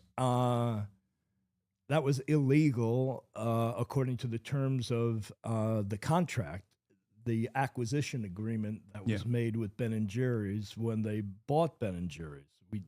Ben & Jerry's has an independent board of directors who is responsible for the social mission and the essential integrity of the brand, marketing, and the product quality. And so that move by Unilever usurped the power of the board. And so the board sued Unilever, and there was an out-of-court settlement, and now the board is saying that Unilever did not live up to the out-of-court settlement, and so they're suing Unilever again.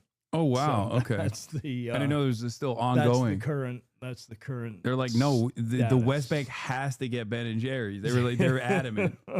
I mean, this is a part of, I think, a much broader, much more complex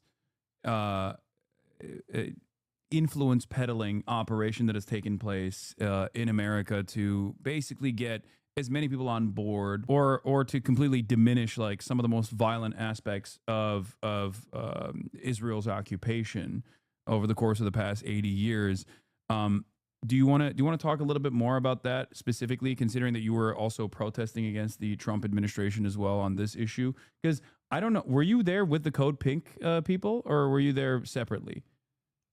When I was in D.C.? Yeah, when you're in D.C. We were there separately, but Code Pink was being very supportive. Yeah. And they were very... You know Medea Benjamin? I know her very well. She's the GOAT. I love her. She's great. And so she was very helpful in terms of getting me into that committee hearing. Oh, she's the best at that. Yes, I don't know how she does it. I don't know how she does it either, because for decades now. They ought to know who she is by now. No, she just finds a way to sneak into everything. Well, I guess it helps to be kind of small. Yeah.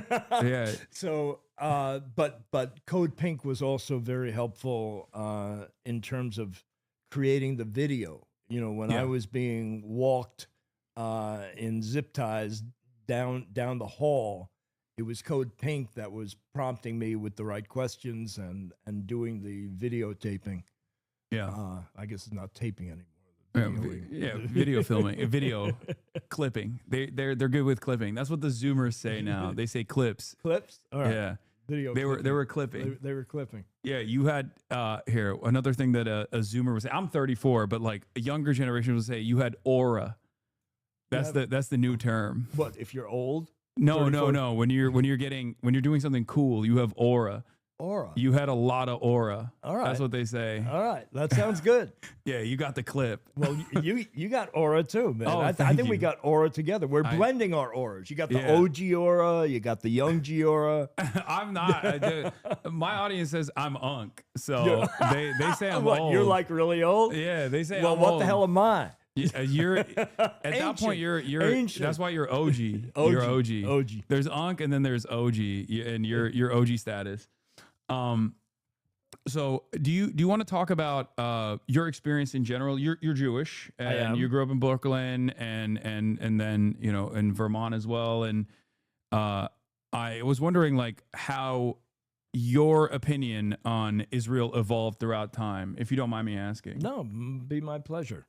After I slurp. Yeah. Go ahead. Kaya, place. So I went to when I was in like elementary school. I went a couple of afternoons a week to a thing called Center Island Jewish School. And it was mostly teaching you about Jewish culture and teaching about how Jews had been discriminated against, and teaching you the Jewish songs and the dances and the holidays. And they also taught us about Israel. And what we were taught was that, after World War II, the Jews needed a homeland, a place they could feel safe. And it was Israel.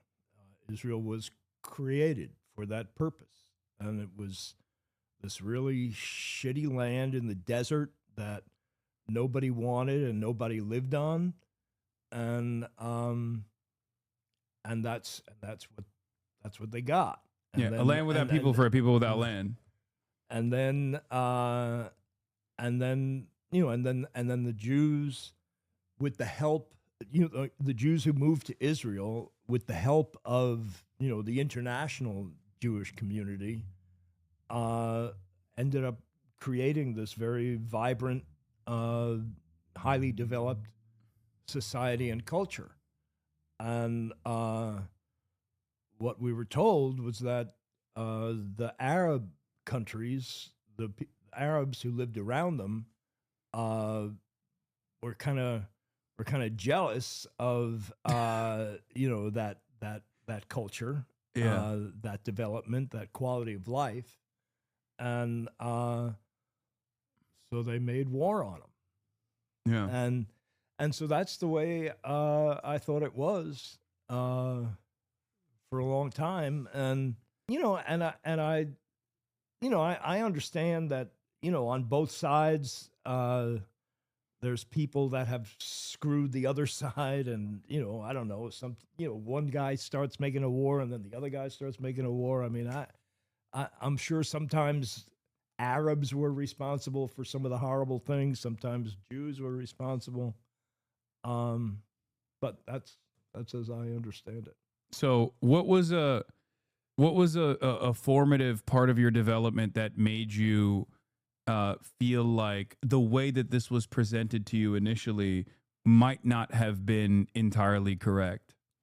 I think it was only maybe 20 years ago that I started understanding that, whoa, there were people who lived there. Mm-hmm. And there were people that were pushed out, and and then it didn't sound so good. Yeah. And I mean, I think that both the Jews and the Arabs have claims to that land.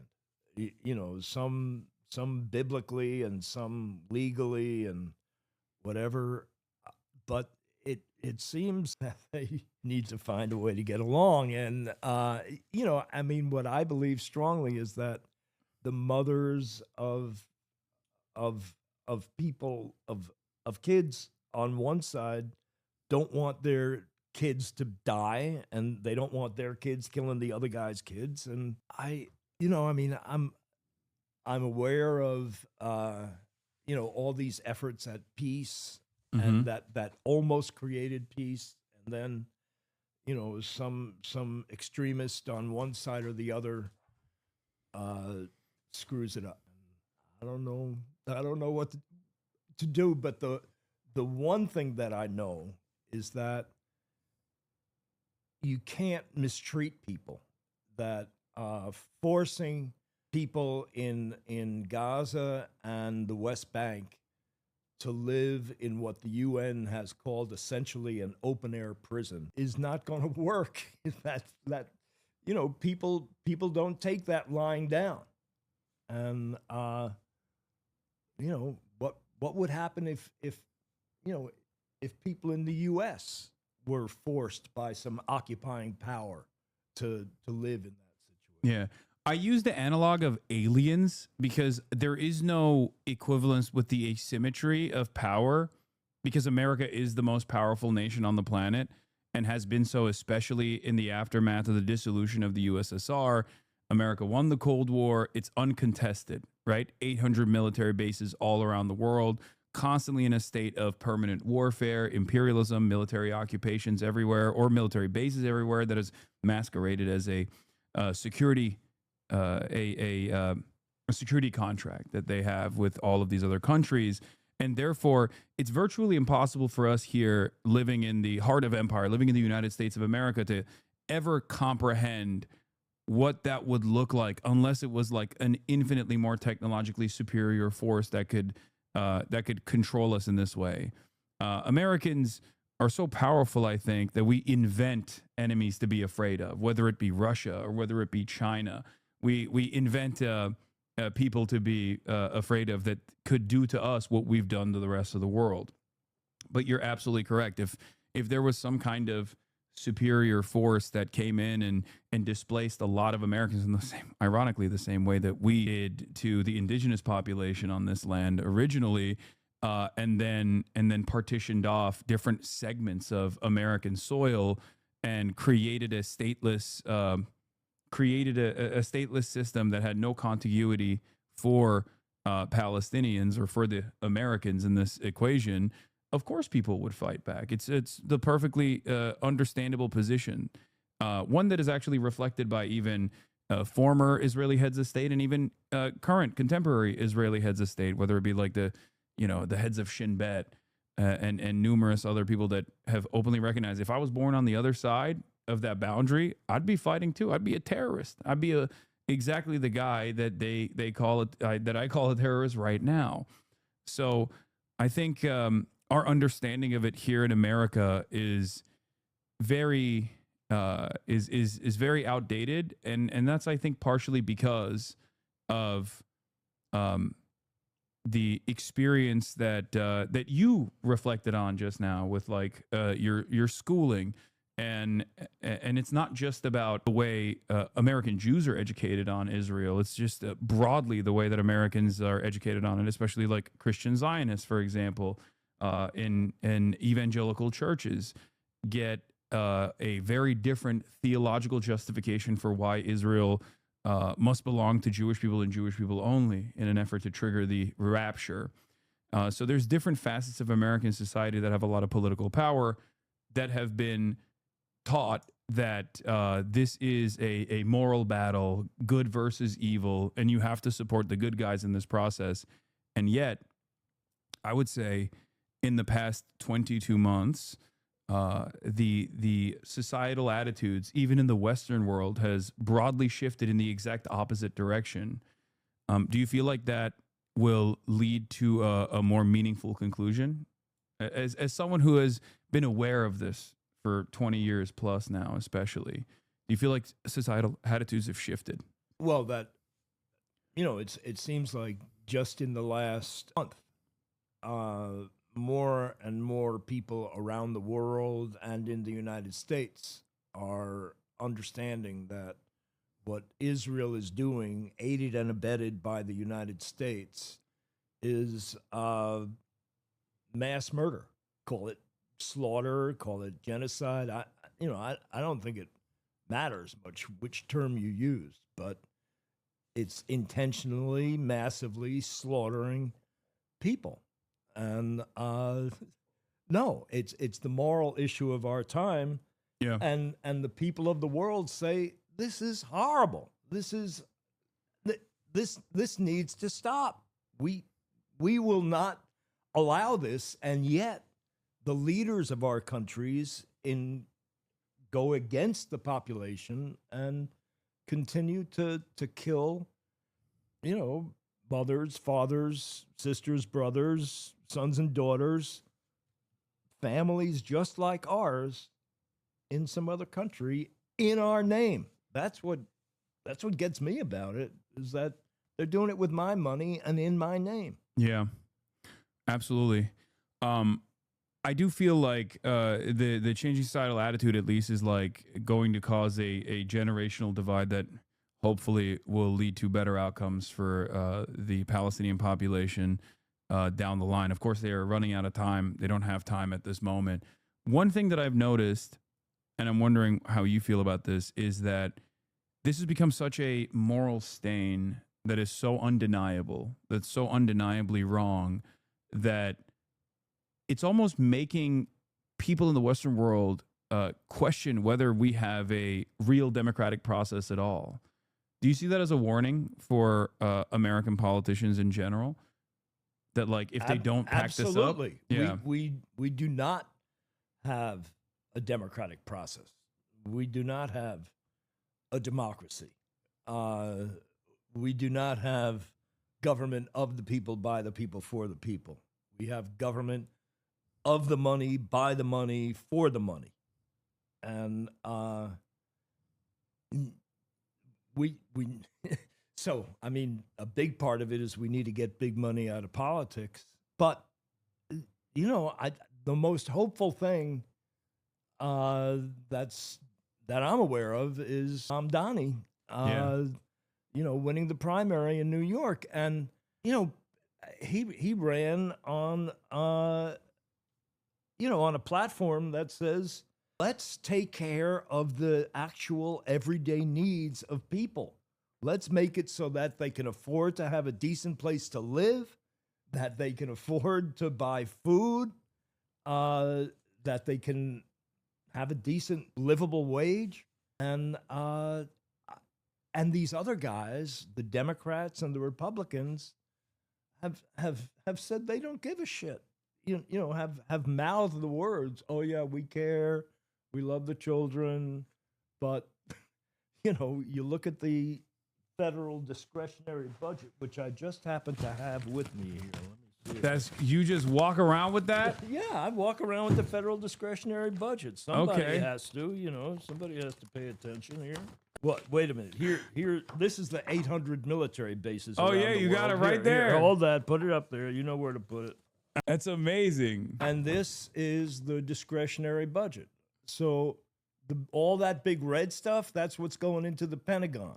And then you got veterans, which is essentially retired soldiers and injured soldiers. Mm-hmm. And those little slivers, that's the stuff that we really want. That's the stuff that we really need. That's healthcare, childcare, housing, Education. It's absurd. So let's talk about Up in Arms. You got the hat on. I got the hat. Yeah, I got the hat. And you got some pamphlets with you. I got this shirt because, I was just with those guys, but I was going to wear this shirt, but I'm giving it to you. Oh, wow. Thank you so much. Congratulations. They gave me a shirt. I give you a shirt. It's kind of like passing it along. Hell yeah. Thank you. Yeah. So what's Up in Arms' mission about? So Up in Arms is a campaign to get the issue of federal budget priorities, of taking care of the American people, of reinvigorating the American dream, making it possible to achieve the American dream by shifting money out of the Pentagon into those things that we care about. So the idea is to get that to be an issue in the upcoming presidential elections in 28. Yeah, that sounds like scary talk. Someone's got to keep funding Raytheon. Why don't you think about the what would you say to people who say, why don't you think about the poor shareholders that need a permanent state of warfare to ensure that their shareholder value keeps going up year over year? I'm telling you, those stock prices are rising humongously as we conduct these wars and as we continue to give weapons to all these different countries. They just love war. The small war business, is good business. Yeah, small business of Raytheon, Lockheed Martin, Boeing, Northrop Grumman, and many others. Now also we have the tech bros that are moving in this direction as well, because they realize that's like the last part of the imperial coffers that they could raid, with very limited repercussions, if any at all. And you can have these expansive budgets and constantly drive up costs. But of course, So I think of it as these pigs feeding at the trough. So right now you've got the legacy defense or weapons manufacturers, Lockheed, Raytheon, the ones you talked about, and they're all taking up the whole length of the trough. And now you got Palantir and all these silicon, Anduril, trying to shove them out, trying to nuzzle their way in, Yeah. because they want to be sucking up all those bucks. Yeah, no, absolutely. So do you feel like the Democrats are actually going to push back against this, or do you feel like where does the lack of interest from the Democratic Party overall come from in terms of saying the things that you're saying? Because I would say that you are by no means a radical. I would say that I definitely have a lot more radical, probably a lot more radical opinions that some Americans might not even initially get on board with. But this is not radical at all. This is very reasonable, right? This is an incredibly reasonable proposition to do right by others. I believe I think it might have been Eisenhower who said, every dollar being spent on a bomb could be spent on books, or it could be spent on bricks to make houses here. And yet we spend it over there. We spend it on weapons of war instead. How do we get back to that mentality? Every gun, every rocket launched, every missile fired signals in the final sense a theft from those who are hungry and not clothed, those who are something or other. That was Eisenhower's thing. Yeah. So how do we get back to that? I think we get back to it by electing politicians that are not mainstream Democrats or mainstream Republicans.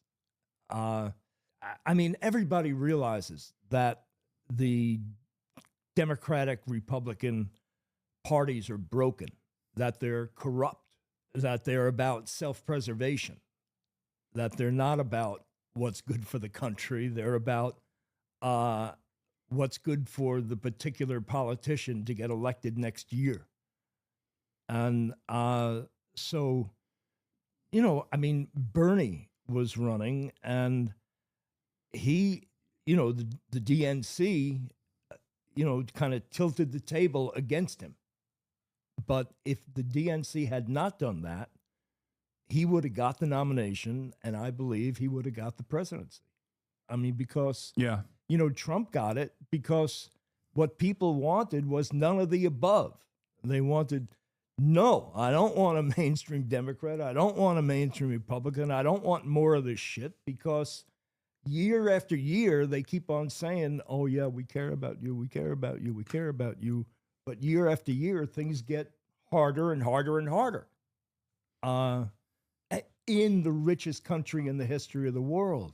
I mean, we have enough money. You can't believe, we can't conceive of the riches that this country has. I mean, we have $1 trillion a year that's now going into the Pentagon. That is a little under $3 billion a day. I mean, just on nuclear weapons, we're spending over $100,000 a minute. What could you do with that money? I mean, for less than 5% of the Pentagon budget, you could eliminate homelessness. You could eliminate starvation and food insecurity, not only in our country, but around the world. I mean, there are 3 million kids a year that are literally dying of starvation. Yeah. For $50 billion, that's 5% of the Pentagon budget. We could provide food security for every one of them and provide food security for everybody in the United States who doesn't have enough to eat. Yeah. And we make the decision to instead, let's build more nuclear weapons. I mean, what would Jesus do? I mean, what does that do to the soul, the spirit of our country? Supply side Jesus. Jesus. Yeah, like Al Franken's joke. It's just Jesus would not cure the lepers unless they were in their network of coverage. That's how he operates. You don't understand. American Jesus is very different. I mean, it's a cliche at this point, but yeah, if Jesus came back to the United States of America, they'd probably kill him. They'd be like, you're a Mexican communist. Get out of here. What are you talking about? That woke stuff. You know, we have, I mean, I think that's just like aesthetics anyway. I don't think any of these guys actually truly are believers, or at least they believe in a very distorted version of what they perceive Christianity to be, prosperity gospel, and in an evangelical format. It's a permanent state of war, not helping the poor at all. It is a permanent state of war. I mean, how can you possibly say that we're at peace if we're spending $1 trillion a year on weapons, on the military? I mean, we're not at peace. We're preparing for the next war. Yeah. It's absurd. I mean, is this really the best our leaders can do to solve problems by killing our brothers and sisters in other countries? Yeah. But again, I think it goes back to the profit. It goes back to the profit incentive, which is that it totally goes back to the this is the one industry. I mean, there are other countries out there who spend far less in their military development that end up doing far more in terms of developing their countries. I mean, there's many reasons to criticize China, certainly in their own internal affairs. They've done a litany of things that I personally find unfavorable. Having said that, they also engaged in tremendous development internally over the course of even the war on terror sliver of American history. they didn't do much of that, and instead they just kept building high-speed rail and rapid urbanization and tremendous infrastructure. And I always point to that to not say like, oh, we should be more like China, even though America does actually seemingly take on more of the social repressive aspects of Chinese governance in an exaggerated manner, as a matter of fact, and apply it here. But I wish we would also focus on internal development, rebuilding our infrastructure, and instead of relying on the initial gains made by the New Deal that have, like, we've been eating off of that victory for a very long time, for far too long. That's why all of our infrastructure is crumbling. I mean, China reduced poverty in their country by, I don't know. I mean, 800 million people. Some huge percentage. I mean, while in our country, the spread between rich and poor gets wider and wider and wider. Yeah. So that's what I always point to. That's always present. But then people hear that and they go, "Oh, you love China. Why don't you go live there?" It's like, okay, maybe. I mean, if the government keeps doing what it's doing, who knows? I mean, there's problems in our country. There's a lot of screwed up things that our country does. I'm sure there's a lot of screwed up things that China does. Yeah. But what the big thing that the U.S. does is it says that we must have full spectrum dominance militarily, that any country that starts to develop economically or starts to develop militarily is automatically considered to be an enemy.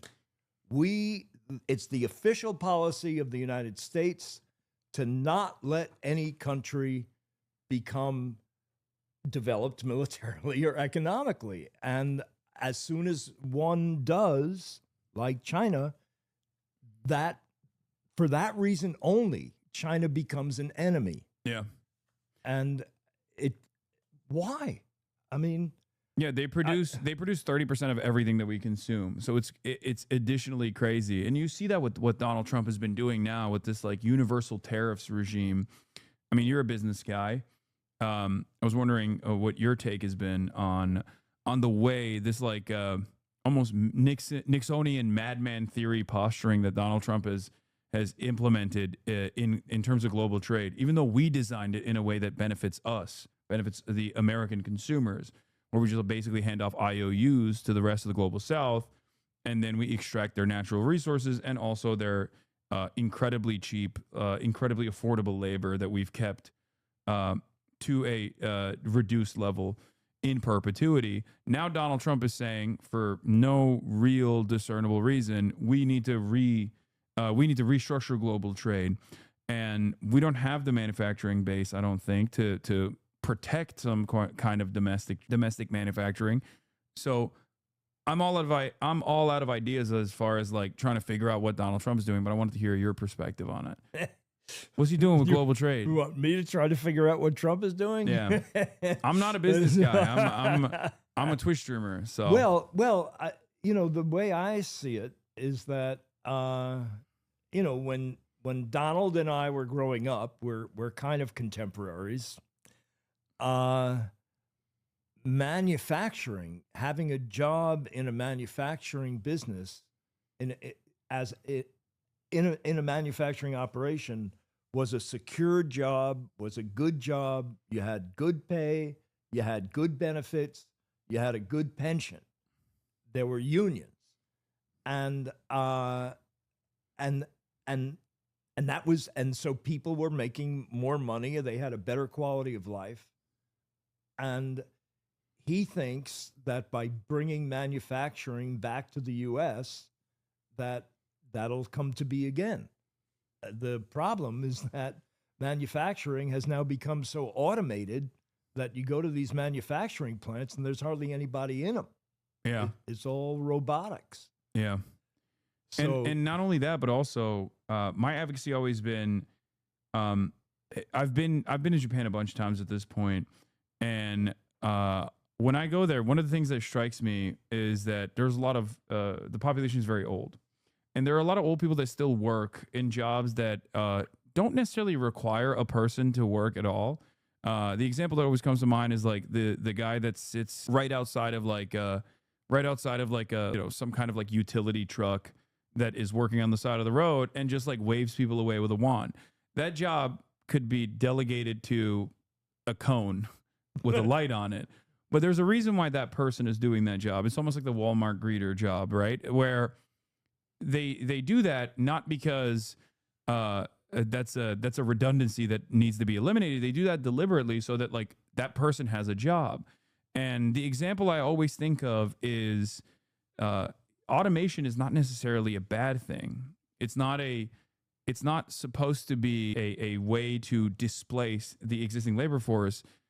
It's supposed to eliminate the burdens of the labor force so that instead of working, 8-hour shifts, you work 4-hour shifts. But I think our mindset on this is, or has been, because we're constantly invested in improving profit margins, even though profit rates have a tendency to shrink, is to displace the most malleable aspect of commodity production, which happens to be labor, constantly depressing wages, looking for secondary markets where we can move manufacturing to. That's what global trade has created for the American labor force. And ultimately, my suggestion always is automation isn't necessarily bad. Domestic manufacturing isn't necessarily bad. It's just that we have to ensure that there are still people that are working, even if they're not really doing anything. There's just a person that's just sitting there just to collect a check for sanity, for social cohesion, so that the system doesn't collapse. Well, there's definitely stuff that needs to be done. There's more than enough jobs that need to be done. You think about the infrastructure. There's a lot that needs to be done there. We need more teachers. We need more childcare workers. But I understand what you're saying, that automation is reducing the number of people that's required to make stuff. And what should be happening is that people should be working less hours and getting paid more money per hour. The problem is that the workforce is becoming way more productive. Yeah. Thanks to robotics and computers and whatever. But all that productivity, all the profits from all that productivity is going just to the 1%. Yeah. And no, that's what we need to change. I mean, why don't we how about having like a rational minimum wage in the country? Yeah. I mean, or a the federal minimum jobs wage program. The minimum wage is $7.50, right? Yeah. I mean, there are people that are working and getting $7.50 an hour, which is ridiculous. Yeah. One thing I've always fantasized about is that we already have a massive government jobs program. It's called the military. And I wish that like the DOD would be, in a future utopian society, the DOD would be restructured into simply just like the Army Corps of Engineers. Instead of holding arms, they hold shovels and pickaxes, and they build roads and are constantly working not to kill children overseas, but instead constantly working to build bridges and homes and factories. I think that makes a tremendous amount of sense. Yeah. I think the people that end up going into the Army would appreciate that a lot better. Yeah. I mean, they're going into the Army because they genuinely want to serve. They want to have meaning in their lives. Yeah, or because they're poor, right? And they want to pay for college. That's another big part of it. Both are true. And so why not get that by actually serving the country and making the country better, as opposed to killing or threatening to kill people all over the world. Yeah. After Walmart, the military is the largest employing body in this country, if not, well, not the planet. I think the Chinese military is larger, but that's it. And I don't know what it will take to have this kind of like dramatic restructuring, this redesign, because I feel like what I see from American politics has been this endless sea of cruelty and lack of interest in moving this country in a positive direction. And that, I think, is devastating for a lot of younger generations that still have that, I guess, naivete where they think they can just go out on the streets and protest and maybe even make change happen. And our system basically is designed in a way where we just stamp that naivete out. We stamp that hopefulness out. And then we make people feel like change is never going to happen in the positive direction. And it pushes people in the direction of nihilism. Well, I think you're right.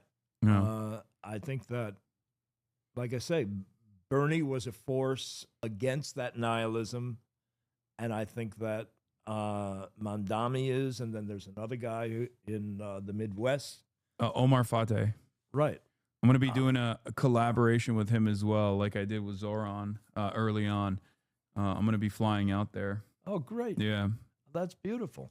But and so I think, what Up in Arms is about getting the issues that we're talking about into the presidential debate. And and the big hope is that we're going to establish a constituency of voters that are going to say, hey, I'm going to vote for a candidate who's talking about making America a more compassionate place and meeting the actual everyday needs of our people instead of shoving it all into preparing to kill people all over the world. If we can get a constituency of people like that, someone's running for president, he wants votes, and he or she, and that's a way to shove them in the direction that we want them to go in. But I mean, when you talk about nihilism, I mean, what? You can either fight it or you give up. Yeah. Or you say, you either fight it or you say, okay, I'm in a country that's going to screw a whole bunch of people, and I'm going to keep paying my taxes, and there's nothing I can do about it.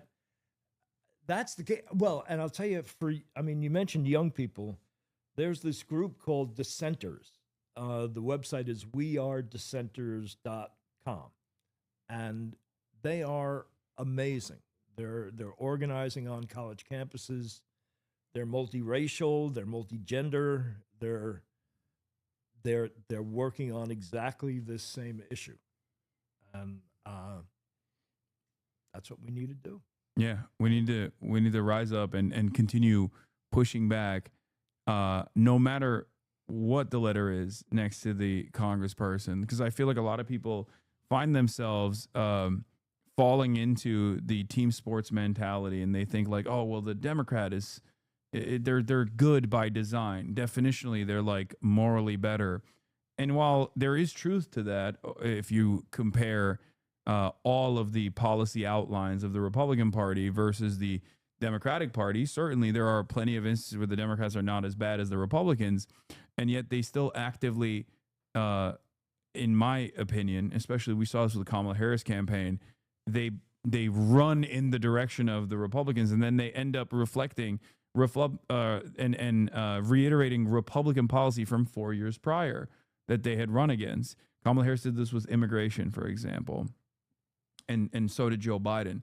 Joe Biden ran on a promise of, in the first 100 days, that he was going to push for amnesty for all of the non-citizens that have been living on U.S. soil. Conditional amnesty has always been more popular than mass deportation, and yet that never happened. They completely dropped that. And of course, the Republicans never stopped pushing lies that immigrants were not simply people trying to make an honest living in this country, that play an incredibly important role in the American economy and in the social fabric that binds us, that keeps us together, are active members of our communities and a part of American culture, but instead violent parasitic forces that must be removed using Nazi style rhetoric. And then the Democrats looked at that. They looked at the polls and they saw that the societal attitudes were shifting in the direction of white nativist anti-immigrant sentiment. And they said, oh, yeah, well, they're right. Immigrants do constitute a national security threat.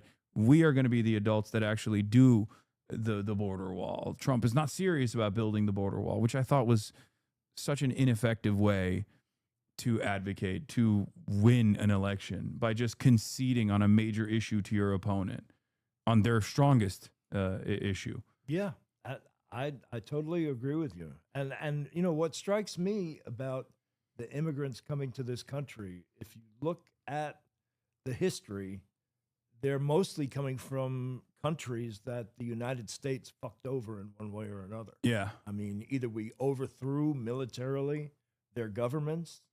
You know, read Smedley Butler, who talks about how war is a racket and how he was overthrowing governments. And, you know, this guy was the most decorated Marine back in his time. And he's talking about he was doing it all for the banks, for the big banks, and for the big corporations.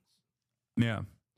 And that's the other thing, of course, is that, like, there's no problem with immigrants coming here, but like if you even wanted to, in a positive manner, make sure that the host nations were like, or the nations where people are coming from were livable and habitable, then you would stop interfering in their affairs and instead only positively intervening. And by that I mean like actually help rebuild their infrastructure and allow these countries to thrive. Exactly. I mean, I came here. I'm very privileged. I am an American citizen. I was born on U.S. soil, and I am what is known as a anchor baby, and something that Donald Trump is trying to take away from the next generation, even though it's unconstitutional.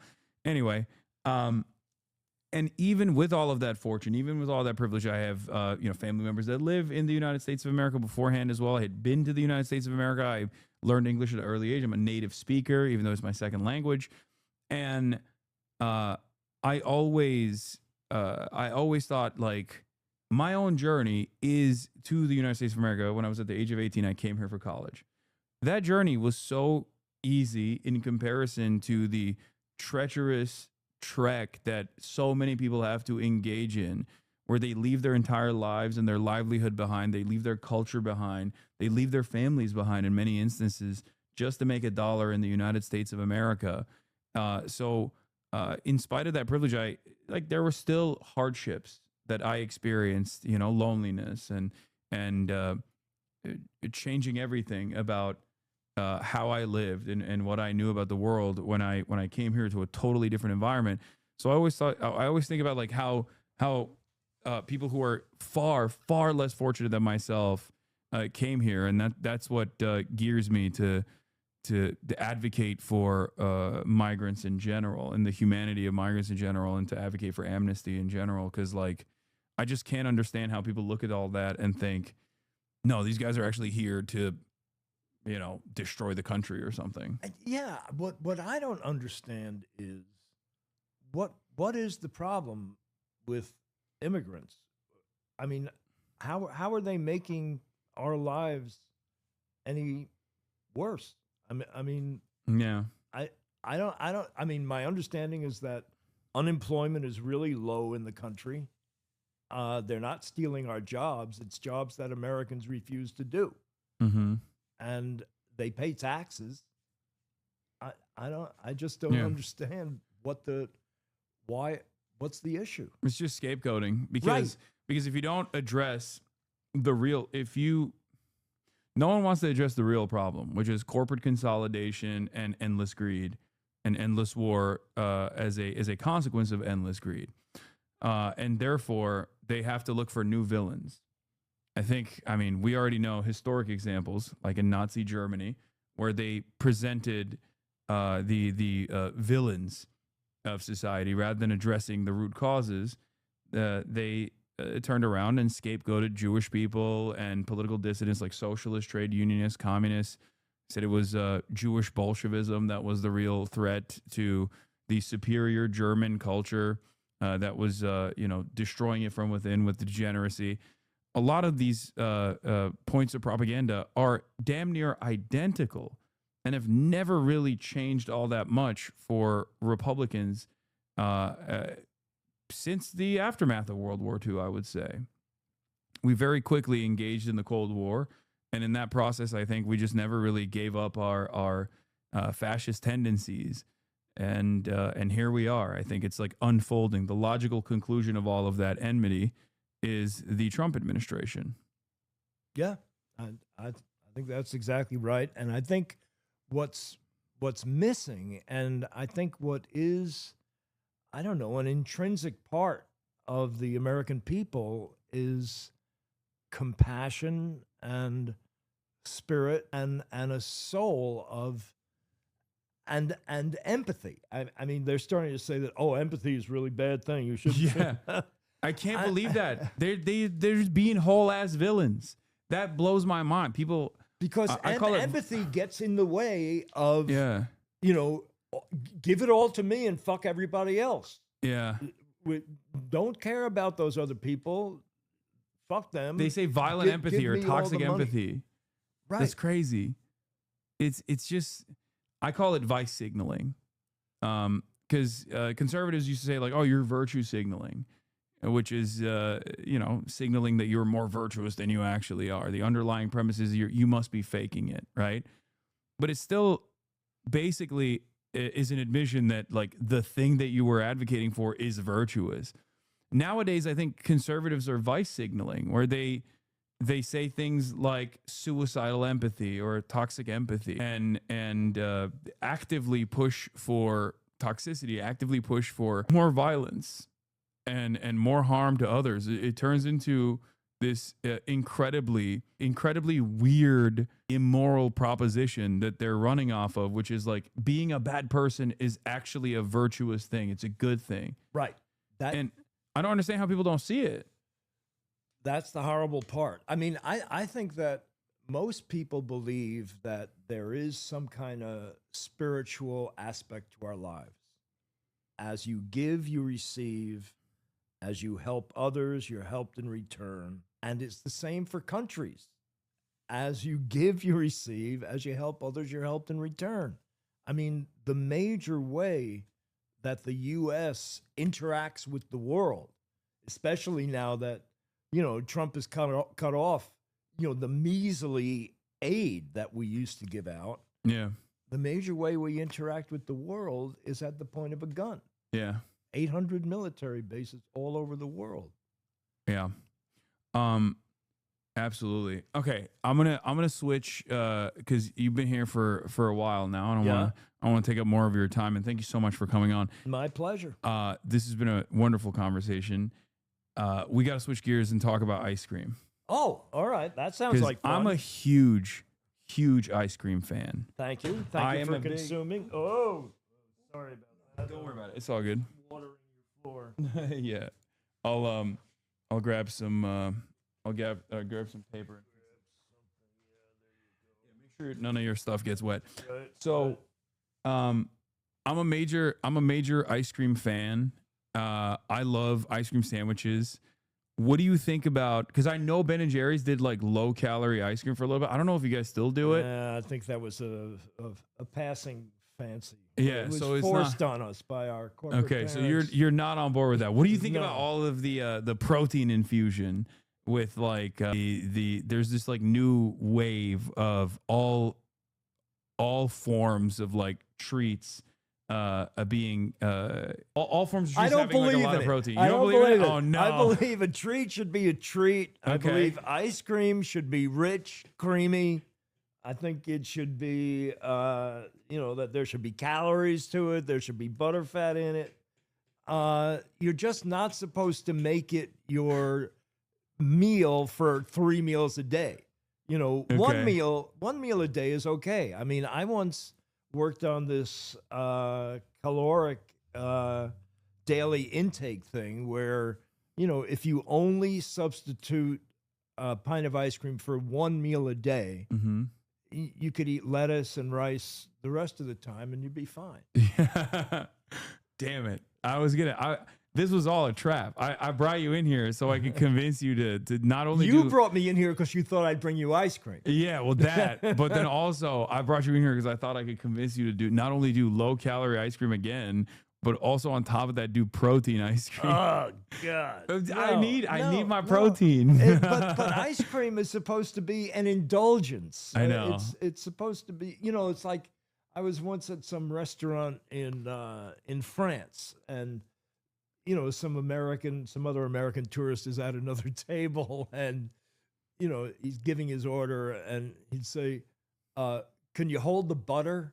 That's crazy. And the chef comes out and he says, "What are you, crazy?" Right, just like you. Okay, that's crazy. That's crazy. You're right about that. No, I get that. I'm just, I like to put protein into every meal that I have because I need a lot of protein. All right. I'm a big boy. Shake it on the top. Use protein sprinkles. Okay. That's what I'm gonna do.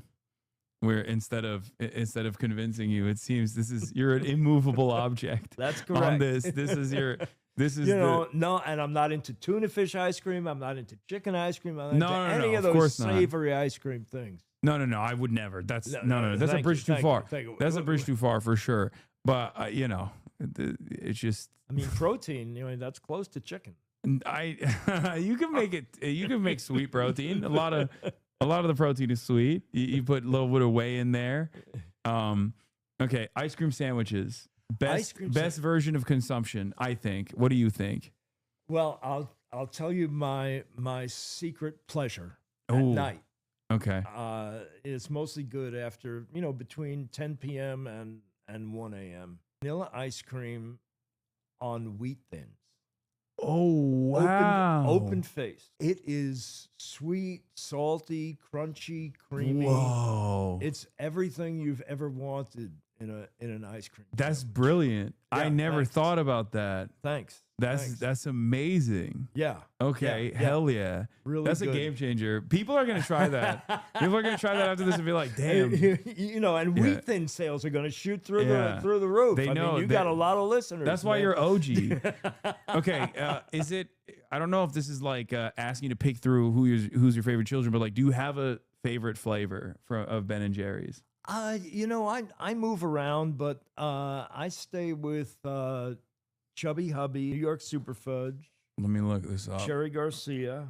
Yeah, people were saying Cherry Garcia. They like that. There's also this thick mint that has this really large, thick chocolate disc on the top of what they call chocolate ganache, I believe.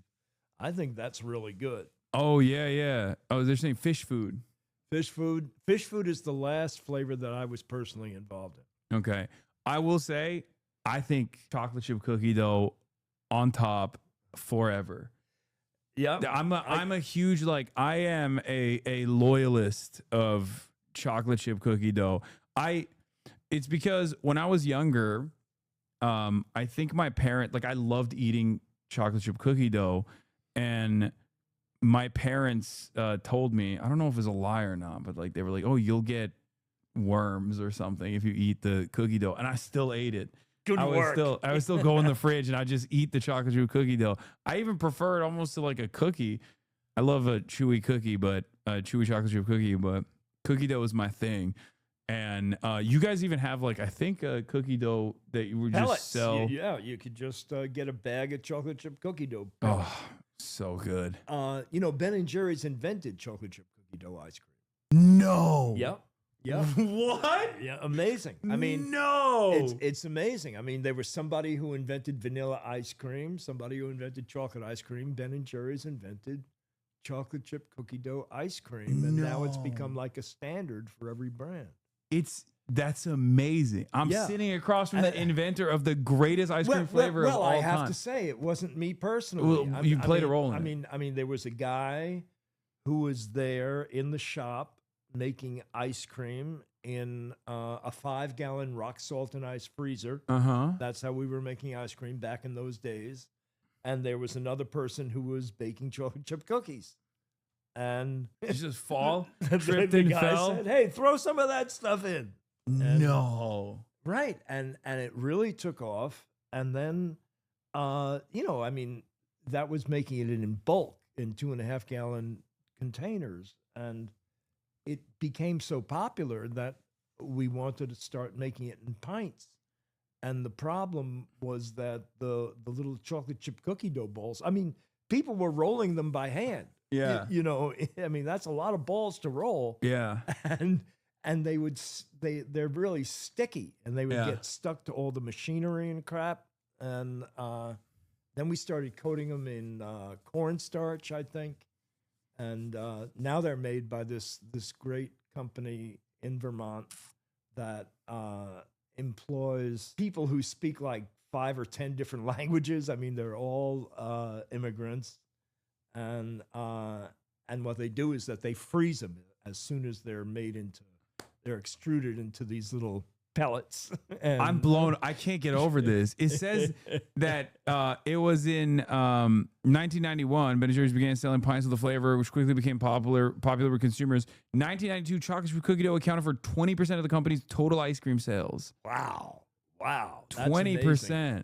Well, today, the biggest selling flavor is half-baked, which is half chocolate chip cookie dough and half chocolate fudge brownie. Yeah, no, I love that. That's my Ben & Jerry's flavor. That's my top flavor. I love it.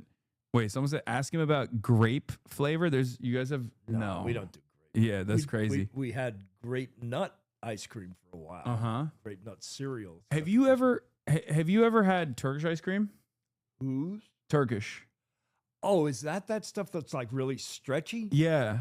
I think It's got because I asked my cousin how it's made.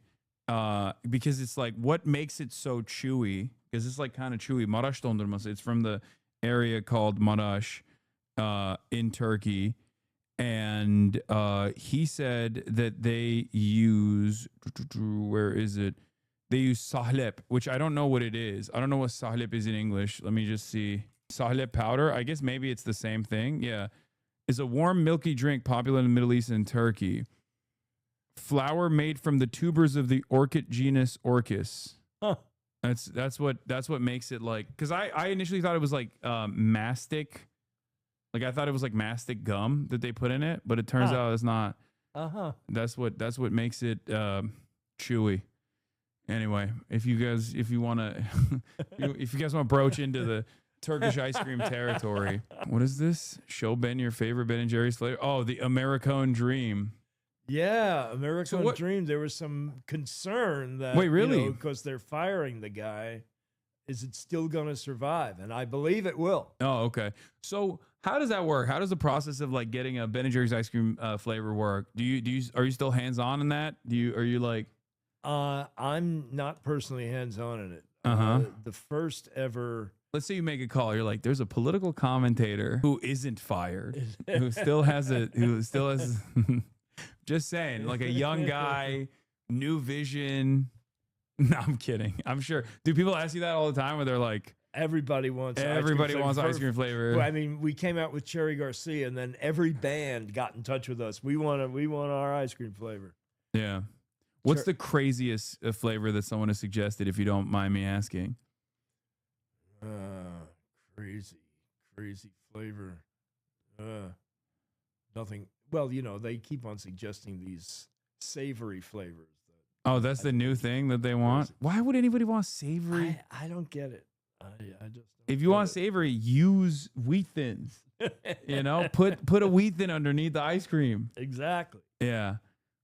What about pistachio? Do you guys have a pistachio flavor? We do have a pistachio flavor, and there aren't that many ice creams that have a pistachio flavor anymore. And yeah, which is interesting because like that's huge in Turkey, but then again, there's a lot of pistachio in Turkey. Right. What? Yeah, we have a pistachio flavor, and what is some other flavor that you don't? Oh, we have Chunky Monkey. Chunky Monkey, banana flavored. Yeah, and you can't find another banana ice cream anywhere. I don't think. I mean, banana ice creams, they used to be yellow.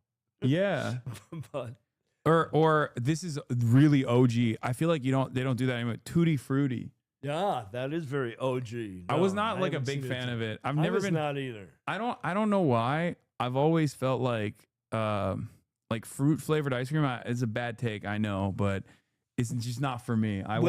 Well, I mean, during my day at Ben & Jerry's, we found that we were not able to sell any fruit flavored ice cream unless we added chocolate to it. Oh, okay. Yeah, that makes sense. Well, I mean, I guess like strawberry cheesecake is the only one that I make an exception for because it's a cheesecake. Right. You know? Right. Well, someone said rum and raisin. I don't like rum and raisin. But again, that's just me. As my own personal preference. It's an old time flavor. Yeah. We had rum raisin for a while. Yeah. That's interesting though. Like I guess the palates change over time. Yeah, Chubby Hubby was kind of one of the first sweet and salty things.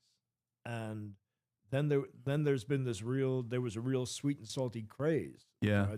I mean, there's a company called Salt and Straw. Yeah, I know that them. does specifically that, where it's like everything that they do is like very salty, very rich. Huh. That's probably why a lot of people are asking you to do more savory stuff. Honestly, yeah, they got like some of them are just straight up salty. Like they have like a goat cheese one where it's like just salty. It's not for everybody. Okay, out there idea. I'm gonna throw some ice cream flavor ideas at you. Yeah. And see if you already have it, because Ben & Jerry's has a lot of flavors. I don't know all the flavors. Okay.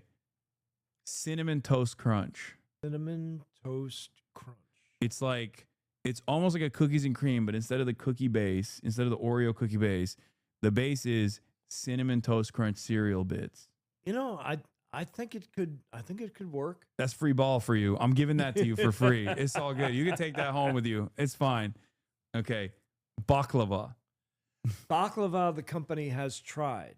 And there were two flavors that we came out with at the same time. It was baklava and cannoli. And I was saying that baklava was going to sell better than cannoli, but I was wrong. Yeah. Well, baklava seems too oriental for Americans, I think. Still, it might have a resurgence now that like Dubai chocolate. I don't know if you know what that is, but Heard of it. Dubai chocolate is like popping off right now. It's a TikTok trend, but it's basically. Do you know what kunefe is? It's a Turkish. It's like a Middle Eastern dessert. It's like phyllo dough pieces. I think it's almost like it looks like thick pieces of hair, strands of hair. Hairy. Yeah. And they douse that with like some kind of pistachio chocolate, and then they put that inside of a chocolate, and that's how they make Dubai chocolate. Sounds pretty good. Yeah, it's not like coconut, chat. It's not. It doesn't have the same mouthfeels like coconut at all. It feels like it's closer to like a noodle, like a crispy pastry than coconut. There's a lot of. I don't like this personally, but have you guys ever tried rose flavoring? Yes, we have tried rose. I don't really like it, but I kind of liked it. It was kind of subtle, and I think we added some pistachios to it. Yeah, and I'm usually not kind of a subtle guy, but yeah, it worked for me. Okay, what is your favorite flavor that went away? You have one where you're like, I really like this. I banged for this, and people just didn't get the vision at the time. Well, the original one was mocha walnut. I used to be the delivery guy. I would be delivering it. You just be eating while you're delivering? Yeah. And, we got complaint letters. Half of them said there's too much coffee in the mocha. Half of them said there's too much chocolate in the mocha. So, it was kind of a subtle, there's nothing, the walnuts and the mocha, it's kind of a subtle thing. And you had to have a hankering for that kind of thing. Okay. And then there was coffee almond fudge, which I thought was a great flavor, no longer around, and coconut almond fudge. So you're a fan of you're a fan of the nuts in the ice cream. Yeah, well, you might have heard that I don't have that much of a sense of taste. Oh, I have not heard that.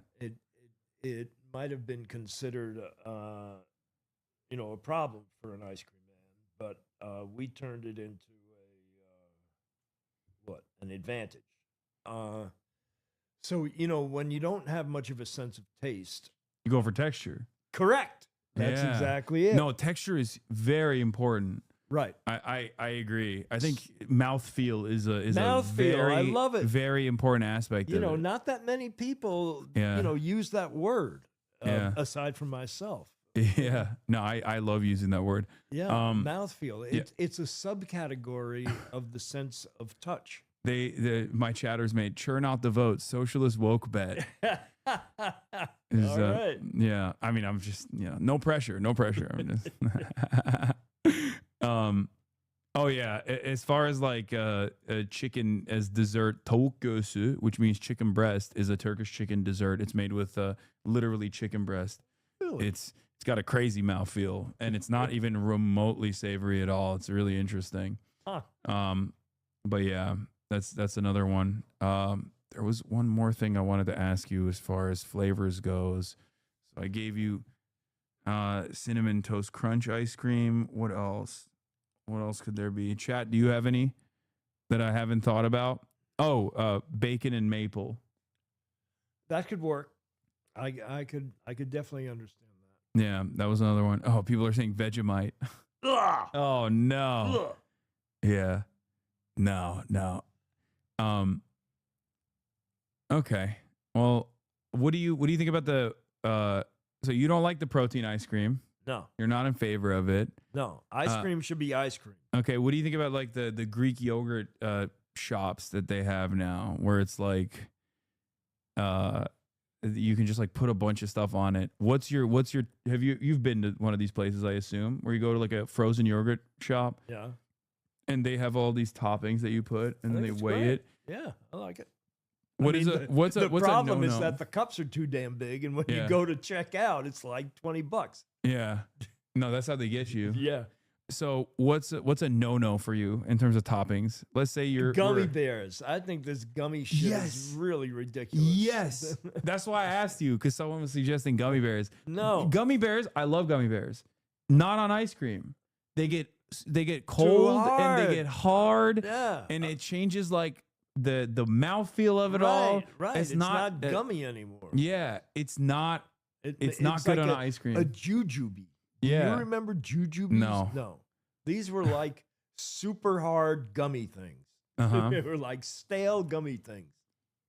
Yeah, no, I don't like that, but I do like, as I've said before, the crumbled cookie toppings. I Yep. love. Yeah. Which another good ice cream flavor could be cookie butter, Cookie which I don't even know if you guys have her already. butter.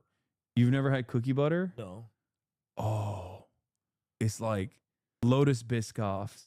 Like it's like little biscuits. They have a specific taste. Yeah. So you take And they turn that butter into like and yeah. and you make it into that taste. They basically turn that into like they take that cookie and they turn it into like spreadable, like a spreadable thing basically, and it's incredible. What, and you like spread it on bread? Yeah, you can spread it on bread Or crackers. I just eat it straight off the. Great. Yeah.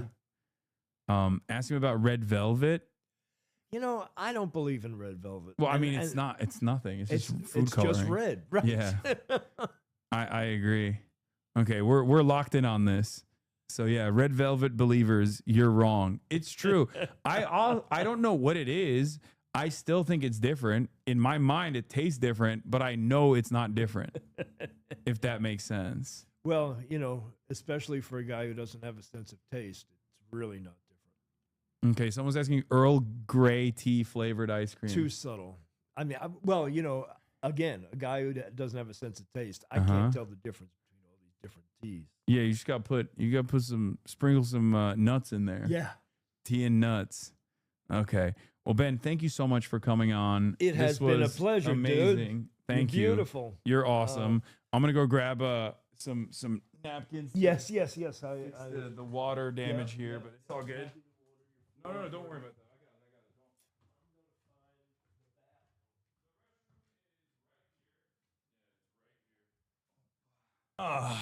All right, that was Ben Cohen of Ben and Jerry's, ladies and gentlemen. Incredible guest. I hope you guys enjoyed that. I certainly did. Great honor to have him over. An OG. He hasn't left yet. He's just using the bathroom. But probably one of the cooler. Yes, he's coming back. Don't worry. His bag is still here. And so is his cool and heat cream Lycodane. Lidocaine, not Lycodane. Do you want your Pentagon budget paperwork back so you can? If you'd like to keep it around and use it, you can do that. Oh no, I mean you're using that to preach the gospel to people. Wait, so you say you were born in 1950? How old are you now? Oh, thank you. How old are you now? Oh, really, really old. 74. You're 74 years young. Yeah. And also you're very active. Yeah, I can get down on the floor. Yeah.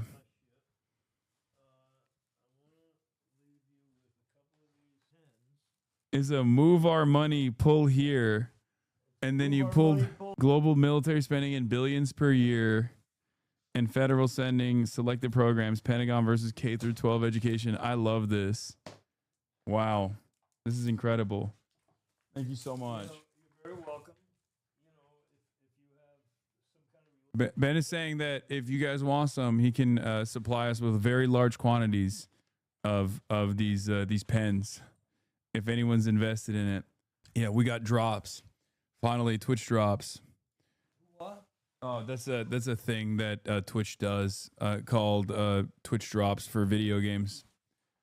All right, well, thank you. Dude, it's been a pleasure. Thank you very much. Amazing. Tell me what your brother is doing going around with that chainsaw on his motorcycle. Oh yeah, he's a sawyer. He got a sawyer license, so he can cut trees off the trail to open up trails. Oh, that's great. Yeah. Very cool. Yeah. Hassan, this has been great. Thanks a lot. Take care. You just gotta hit that button on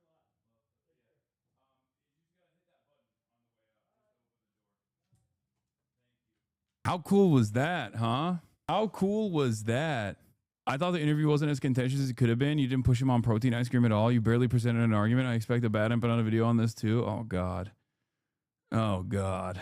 Any attention? My one chance to bring attention to the injustice of a late night snack being discontinued, gone. That was amazing. I went to my local B&J store with the coupon from earlier. They said they don't do coupons. Yeah. Ben is a OG.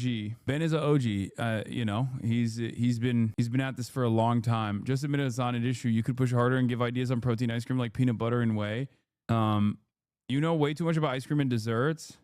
I can't believe Ben & Jerry's invented ice cream, cookie dough ice cream, which is my favorite type of ice cream. What an incredible. Why didn't you ask him on when they're shifting to only vegan flavors? No, there was someone in the chat while I was talking to him. There was someone in the chat who was like, "Well, you leftists are all the same. You literally behave in the same exact way when the topic of animal welfare comes out." There was someone who was trying to debate me while I was doing this interview about animal welfare. So don't worry. I saw the chatter. They were trying to do activism in the chat by being a nuisance. My favorite type of activism is being a nuisance in Twitch chat. The real activism. Yeah. Oh man. Wow, that was fun. That was a fun little interview that we did, huh? This is a message to Ben, but I just want to let him know that he's such a major inspiration for me as someone who also is anosmia. It's rare to hear another person have it. Hasanabi audio popping off. What is this? Empires don't die quietly. Bro, you said Hasanabi audio popping off. It's got 474 likes. Go away kicking and screaming, and it's incredibly bloody. And especially given the short timeline of human existence, we will experience all of that. I'm going to kill myself before that. You shouldn't. You want to know why? Are you really going to not see the end of Israel? You're really going to end your life before you see the end to Zionism as a fascist ideology. You can't. You can't do that. You got to survive directly out of spite. That felt like the MasterChef arc, honestly. It made me extremely hungry and annoyed by the vegans. 4% ass chirpers. Elaborate on the Turkish chicken dessert. I can't. You have to experience it to know what it is. There's no other way. There's no other way that I can do it justice. Don't die quietly. Okay. All right. I'll repost that. I was literally lifting when you gave that lecture. Pay me on the back. I didn't read chat once and that interview was awesome. Yeah, I didn't either. Because he faced me immediately when he sat down. So I was like, you know what? I'm going to do the same. I'm going to do the same. And I think that led to a spectacular interview. We're going to obviously get back to the untold fresh new hell that is opening up on a daily basis. But wonderful interview overall. I enjoyed it quite a bit. I hope you guys did too. Yeah. Your autistic ass is much better when you cut off chat. I agree.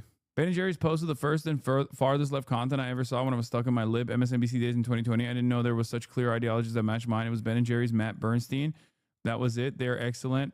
But then I found your stream. Hell yeah. Breaking news on the Israeli pedophile that got arrested. What? Scoop. I've obtained the documents pertaining to the arrest of the Israeli government official Tom Alexandrovich caught up in a recent Las Vegas undercover child sex ring. Key findings. Alexandrovich allegedly solicited what he believed to be a 15-year-old girl for sex. He told the police he met with the FBI in Vegas, had a future meeting with the NSA, and immediately identified himself as an employee of the Israeli government. Alexandrovich repeatedly emphasized that he needed to speak with someone about his upcoming flight to Israel and speak to his family / the Israeli embassy. This calls into question claims from Prime Minister Netanyahu's office that they were not aware of Alexandrovich was arrested when initially contacted. The documents include much more detail on how Alexandrovich was caught up. Documents available exclusively for Breaking Point's premium subscribers. Oh my God. Documents available for Breaking Point subscribers. I knew that he got away. I knew that he got away. And I assumed that the Israeli government was lying, but there was not proof until this very moment. So there it is. Incredible stuff. Key finding. Alexandrovich told police he met with the FBI while in the U.S. and had meetings the next day lined up with the NSA before fleeing to Israel after being caught up in the child sex sting. Yeah. Typically, the left's so-called premier journalists refuse to ask the hard-hitting questions like whether or not he condemns Hamas. As a so-called avowed Israel supporter, I expected better of you shaking my damn head. Yeah. It's so... This is the least surprising turn of events for the saga of Israel, for the record. Okay? Anyway, let's get back to Hot Mike catching Trump saying he thinks Ben from ice cream. That's so stupid. I dropped out a whole bunch of colleges trying to become a potter. I thought we'd take food trend that was just starting off. You were there when ice cream was popping off for the first time ever. Dude, Hassan asked him what his favorite flavor of Houthis was. Amazing. Dude, you can't live a happy life like this. I swear to God. It's so sad. Anyway, let's get back to the news. Mike, because he just says it on a mic that he doesn't care if it's hot or not. I mean, he actually said it just earlier. But yeah, but for me versus for Biden. This is Biden's war, he said, sitting in the Oval Office with Zelensky, that they had agreement on Friday, that Putin agreed with him, that had Biden, had Trump been in office, this war would not have started the way that Trump had been arguing forever. And so he loves the thinking through his lens that just by his presence and being, that world events would have been different. But it's been 8 months and he's not been able to end it. Yeah. Well, is there any evidence that what Donald Trump clearly believes, that Putin will do something for him, is true? Look, this is evidence that Vladimir Putin in Alaska got the magic working again, that KGB training to assess people, to see their desires and their weaknesses, got him right back where he wanted to be. And the point that there never would have been a war had Trump been president, Vladimir Putin said 4 weeks after the inaugural in response to a reporter's question in Moscow, and I'm sure it lit Trump up at that point. So Putin will get another chance tonight after the Europeans work Trump over to work him right back. It's just like a vaccine. Knowing that's a whole different conversation. Knowing President Trump the way that you do, what is that conversation, phone call that he's going to make? I know I'm jumping ahead right now, but I'm just curious what you think after this meeting is done. What's that phone call going to be, and how important is it that it's Putin who's going to get the last word at the end of the day with that call? Well, I think the unspoken issue here really is land. And if published reports in this country are true, that Putin basically said, if I don't get Donetsk, there isn't going to be anything, and you have to go to Zelensky and say, if you give Russia Donetsk, the rest of the province, the 30% Russia doesn't control, then a lot of these other things are possible. And if that is rejected by this group, Trump is going to report that to Putin, and Putin's going to say, I told you Zelensky was the obstacle to peace. And that's the next part of the manipulation. I'm doing this for you, Donald. We're on this together. Zelensky is the problem. And again, that's why all the European leaders said in the public part of that ceremony, all of us here want peace, meaning including Zelensky. Mm-hmm. I think that's the first place Putin will go at. Whether he gets a chance to go after the security guarantees may not even be necessary. Yeah. The backdrop to all this, of course, is the continued fighting, the assault in Ukraine, where the country's military says Russia launched 4 missiles and 140 drones overnight alone. One strike in the city of Kharkiv killed 3 people, among them a small child. Holly Williams is in Ukraine for us. Holly, good morning. Good morning. For more than 3 years now, Ukrainians have been fighting to defend every square foot of their nation. They've been applauded for their courage, but make no mistake, they are exhausted by this war. Nearly 70% of Ukrainians now support a negotiated peace deal, according to a recent poll, and that's up from just over 20% at the beginning of the invasion. Yet the devil is in the details. President Volodymyr Zelensky has said it would be unconstitutional to permanently cede to Russia the parts of his country that are currently under occupation. That's around a fifth of Ukrainian territory. And many Ukrainians we've spoken to say that giving up swaths of their country and the people who live there is not a price they're willing to pay, even if it brings peace. Meanwhile, Ukraine and its allies in Europe also fear that sacrificing Ukrainian territory to Russia would set a dangerous precedent, effectively rewarding Vladimir Putin for his invasion and even encouraging him to do it again. Vlad. All right, Holly Williams in Ukraine, thank you very much. Donald Trump says Vladimir Putin wants to stop the killing. Try telling that to the people of Kharkiv, hit by multiple drone strikes at dawn. Days, residents were led to safety while rescue workers raced to save survivors, prizing them from the rubble. Among the civilians killed, an 18-month-old baby girl, a 16-year-old boy. More than 20 were injured.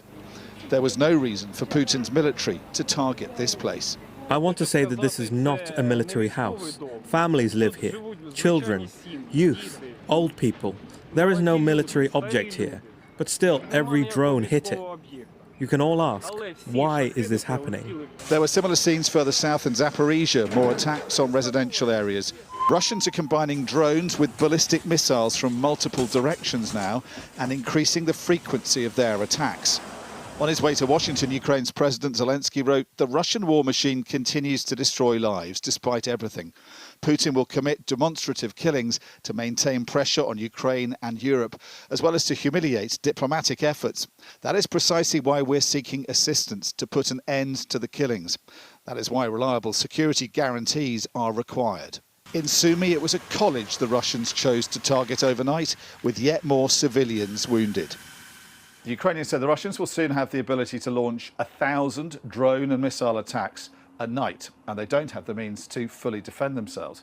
While they want security guarantees in future, right now they want far more help to counter that rising threat. Ukrainians want an end to this war, but need cast iron guarantees that Vladimir Putin can never start it up again.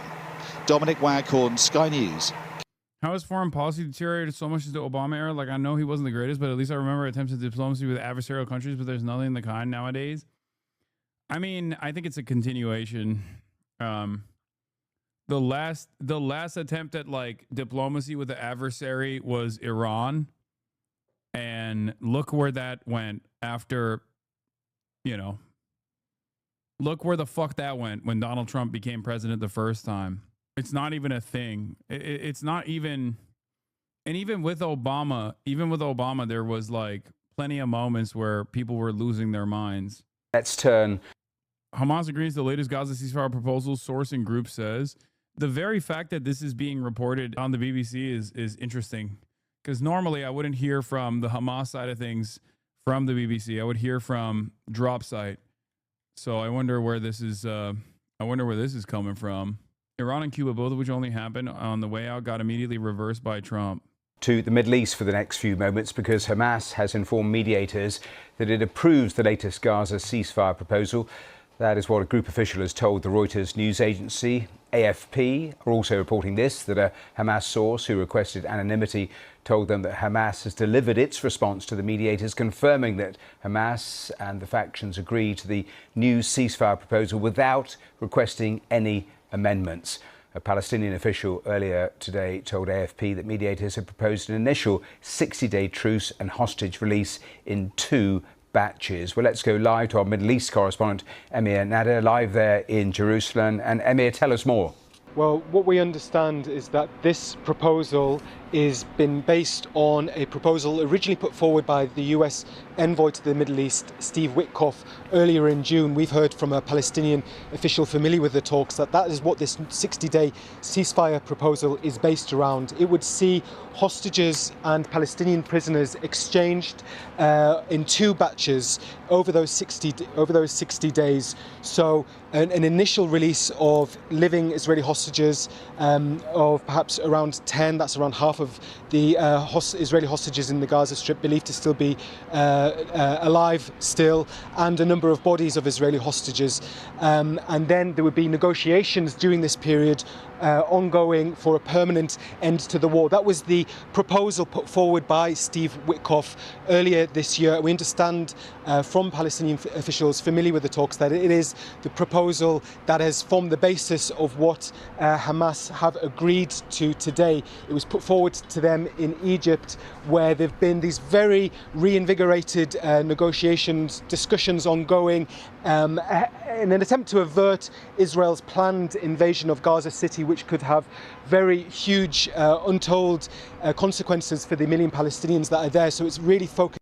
I'm fairly certain that Israel's only accepting this. If they do, who fucking knows? They'll probably stop bombing again after the 2 hostages have been released now, because there are 500,000 protests in Israel at the moment about Bibi not bringing hostages home. Yeah, it feels like it's I guess like the internal pressure is mounting in Israel, but did they not already accept this? Minds. What we don't know is how Israel may respond to this. I saw a photo that said 300,000. I mean, it looked like a massive protest. It certainly looked like a gigantic protest. So be seen as a partial deal, i.e. a staged release of hostages. And just last week we heard from Prime Minister Netanyahu that the door has closed to partial deals and that he wants to pursue only a comprehensive deal that would see the release of all Israeli hostages. However, he will be expected to respond to this, and there are many details that we aren't aware of, many details that involves, for instance, the day after, many details that will need to be worked out. Indeed, one of the key sticking points that undermined this proposal put forward by Steve Witkoff the first time is that Hamas really wants any release of hostages to lead to a permanent end to the war. So they no doubt will be seeking and perhaps have been given some indication of assurances that if they are to engage with this and release hostages, it will indeed lead to a permanent end to the war.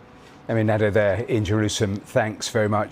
Over to the Middle East now, where Israel's plan to take over much of Gaza was met with protests by hundreds of thousands of Israelis yesterday. They held demonstrations across the country demanding a ceasefire and the return of the remaining hostages held by Hamas. Lee Kanairi has more on some of Israel's largest anti-war protests. End the war. Release the hostages. Hundreds of thousands in Israel demanded during a nationwide strike, blocking major highways and lighting bonfires. Loud calls for their government to listen. Stop the war, stop the government from sacrificing our hostages, sacrificing basically us and the Palestinian people for its own political gain. One of the largest demonstrations of dissent over Israel's campaign to defeat Hamas in Gaza. The father of American-Israeli soldier Itai Chen, whose body is believed to be held by Hamas, summed it up with a scream. Ugh, he says. Outrage has grown after Prime Minister Netanyahu revealed plans for a new military offensive in some of Gaza's most populated areas that will require mass movement of Palestinians again. It's still whiplash, bro. Every time they flip from like protests in Israel directly to like 20, 30, 40 miles away from where that protester is being held. And I'm like, holy fuck. Dude, it's like living in Chicago and bombing the ever-loving shit out of like right on the other side of the fucking Illinois state boundary. You know what I mean? I don't think we think about it enough. Like, this is Gary, Indiana versus Chicago, Illinois. Okay. Like, imagine if the people of Chicago were just like absolutely destroying, just like bombing the fuck out of Indiana. And before you joke and say, oh, Indiana deserves to be fucking bombed or whatever, like, it's just so insane. Oh my God. From places like Gaza City, where 11-year-old Nadim Abu Nada lives in ruins. But this is her home, and she says the only place she wants to go is to school. We want to live like the other children around the world and go to school. We have nothing. There is no food or water. Food aid agencies operating in Gaza say getting into the territory remains highly challenging, and any further disruption could be dire. Israeli reports say a Gaza City offensive would require a large-scale mobilization. Yeah, they keep talking about fucking 750,000 reservists. They got like 74,000 active duty right now. They are not getting 750,000 reservists to actually go and permanently militarily occupy Gaza. These people are out of their fucking minds, dude. It's just psychotic. I guess they're just gonna, what? America, instead of sending troops to Ukraine and defend Ukraine, which is not gonna happen, obviously. Russia's a nuclear armed nation. We're just gonna send 100,000 troops.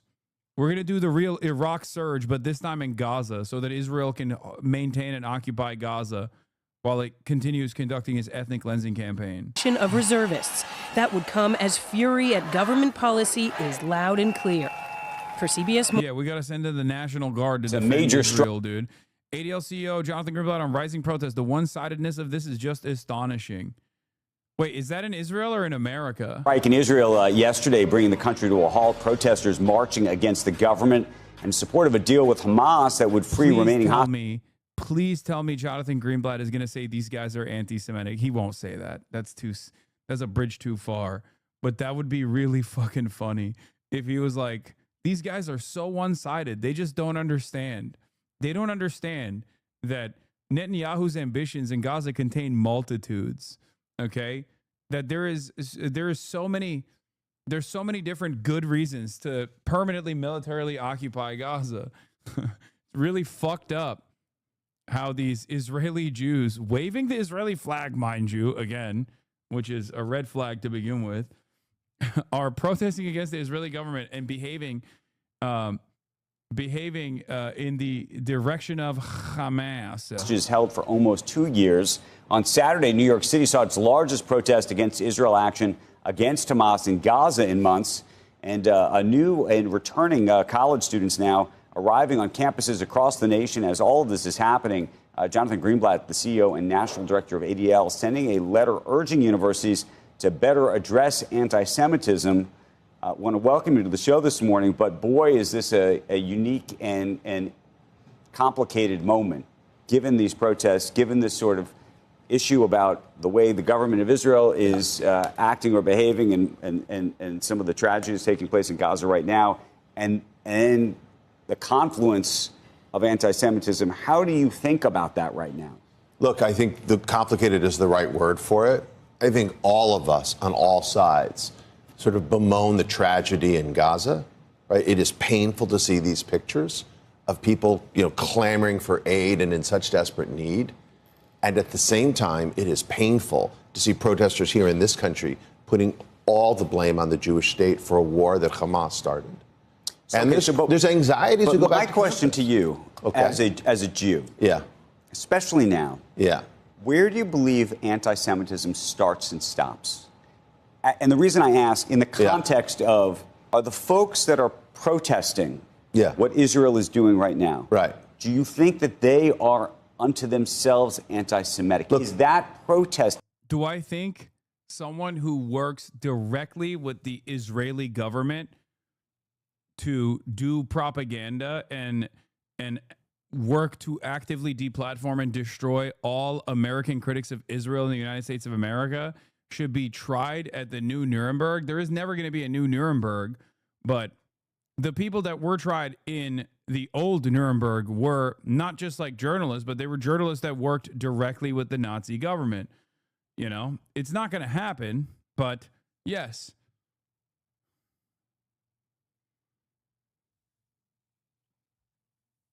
I love the news asking Greenblatt for some objective line where you cross it, and that is anti-Semitism. Lamau preposterous on his face. Yeah, it's crazy because it's a layup every time. It's a layup every time, and he still fucks it up every single time. I don't even know how. They'll be like these guys agree with Jonathan Greenblatt. Like, he went on the New York Times interview, and they were like, what's the line between anti-Semitism and anti-Zionism? And he was like, it's all anti-Semitism. And even the fucking New York Times was like, that sounds a little crazy. You know what I mean? Like, your job is to just be the #1 communicator that, like, all critics of Israel are anti-Semites. You should be able to figure out a better way to do this. Honestly, like, it is shocking how bad he is at this job. Anti-Semitic. Look, I've got to say, it's a fair question and kind of an amazing. It's a fair question, but it's all anti-Semitic. Sorry, Mr. Squawk of Squawk's Box. MSM still acts like ADL is the king of the Jews. I mean, it's just the Pope, as Sam Cedar would say, the Jewish Pope. Here he is to ordain all critics of Israel as anti-Semites 22 months into a genocide that Israel has been engaging with. Why are you skipping over the fact that these Tel Aviv protests have nothing to do with Palestinian emancipation or rights? It's just Israelis not wanting to die in Gaza and wanting their POWs back. One, I'm not. I often explain that incredibly important part of this conversation. And two, not only is that correct, but also, even if that is correct, anything that gums up the works is still good. Okay? That's just my attitude at this point. It's one born out of desperation. Make no mistake. Like, I see people, for example, that retweet Israelis who are conscientious objectors, who like literally are going to fucking prison for not serving in the Israeli occupying force, and some dumb fuck like American is quote retweeting them being like, it's the bare minimum. It's like, dude, shut the fuck up. That's crazy. You've done nothing. You've sacrificed nothing in your life. Okay? That should unconditionally be celebrated. Okay? That should unfucking conditionally be celebrated. No reason ever. No reason ever to fucking shit on a person that's doing that. That should be celebrated. That should be praised. That should be defended. Like, that's it. That's it. You got to do positive reinforcement. These people are fucking doing, these people are doing, like, their sacrifices are obviously nothing in comparison to the average Palestinian, but you're not an average Palestinian. You're not. You're not a Palestinian child born in Gaza. Okay. You're not, half the time, you're not even a Palestinian diaspora. Okay. You're just a guy. You're a guy that is disconnected from this incident. You're a guy that's disconnected from this genocide, and it's understandably made you incredibly emotional. I get that. You're on the right side of history, but don't fucking attack people who are doing the most with the like within the limited confines of whatever they can do. Okay? Especially when it like moves the needle in the appropriate direction. This is a thing that I try to explain to people. It's like, don't cast aside allies, okay? Always remember what the broader societal attitude is, and try to move as many people as you can to your position. And the best possible way to do that is by being open-minded, by being charitable, by trying to actively promote people like that, for example. Okay? Wait, why shit on the protesters? Oh, no, people were saying that these protests are just for, like, it's not for Palestinian emancipation. It's not even, like, a straightforward anti-genocide protest. It's just, like, people that don't want to go serve. And also people that want the hostages to be released because, like, there's still their family members and friends that are, like, prisoners of war in Gaza. And I am diaspora Palestinian for your information, so I got skin in the game. No, I don't. I understand that. I know. I get that. I'm saying that many people who do say that shit are not. But even then, it still doesn't matter. I will say this to a diaspora Palestinian. I say this to a Palestinian that's even in fucking, that has escaped Gaza. Okay, because this is a conversation about methods. This is a conversation about appropriate anger being directed in the place that is productive. That's crazy, brother. No, I That's the crazy law? No, dude. This is entirely different. This is not a conversation about morality, dude. What the fuck are you guys talking about? This is a conversation that revolves around pragmatism. It doesn't matter.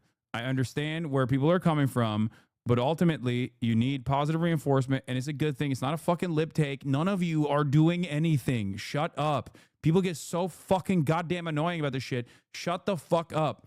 Shut the fuck up. Oh my fucking God, everyone that goes, that's crazy.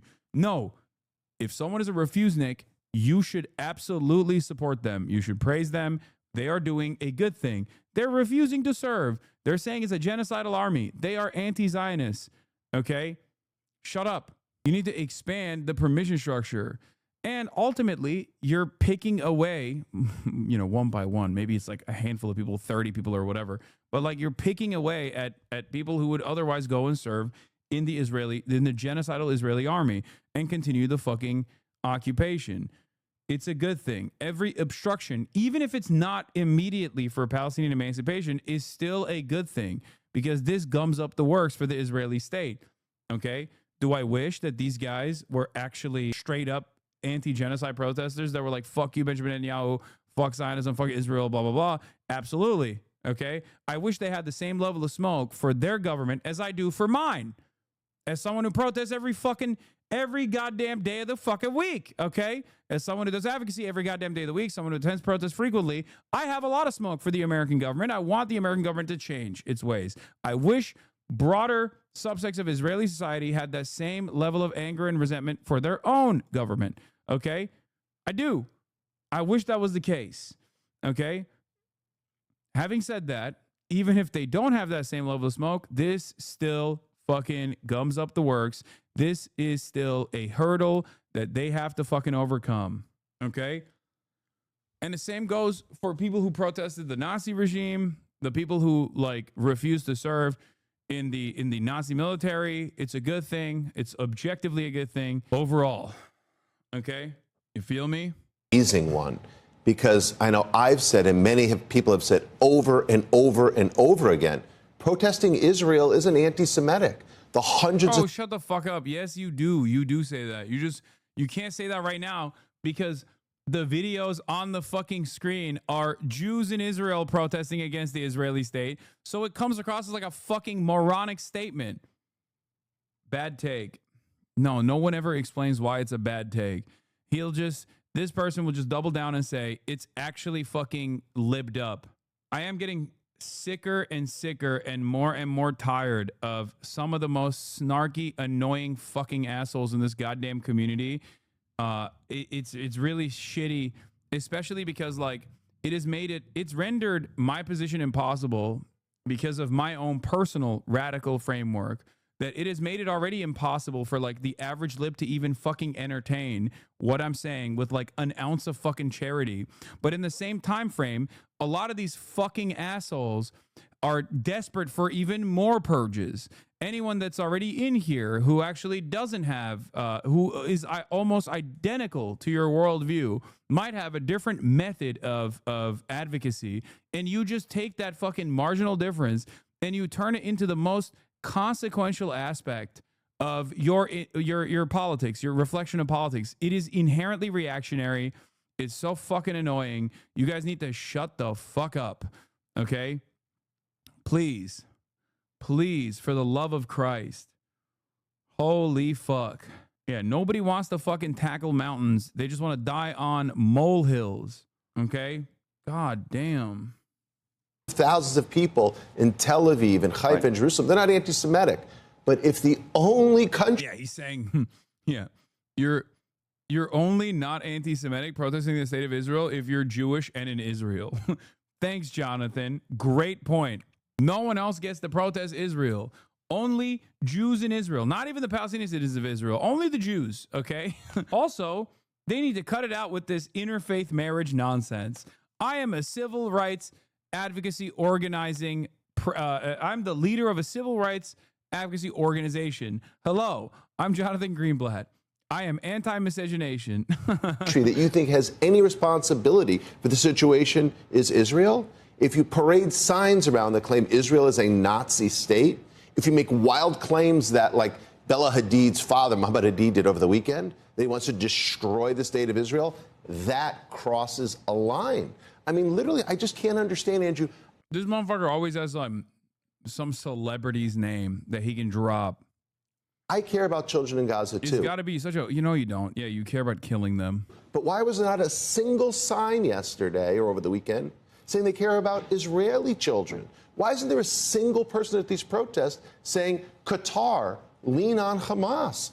What do you mean Israeli children, bro? What do you mean? What are you talking about? Like, is there an imminent threat to the Israeli children beyond the Israeli state itself? Like, what are we talking about? How do people not realize he's just all lives mattering a fucking genocide? That's what he's doing. Okay? That's it. That's what he's doing. What do you mean, Israeli children? Like what? Like what are you talking about? One-sidedness of this is just astonishing, and it makes people like me, people who care deeply about all human beings, wonder, is there something else going on when you only blame one side? Here's the thing that I worry about. Yeah.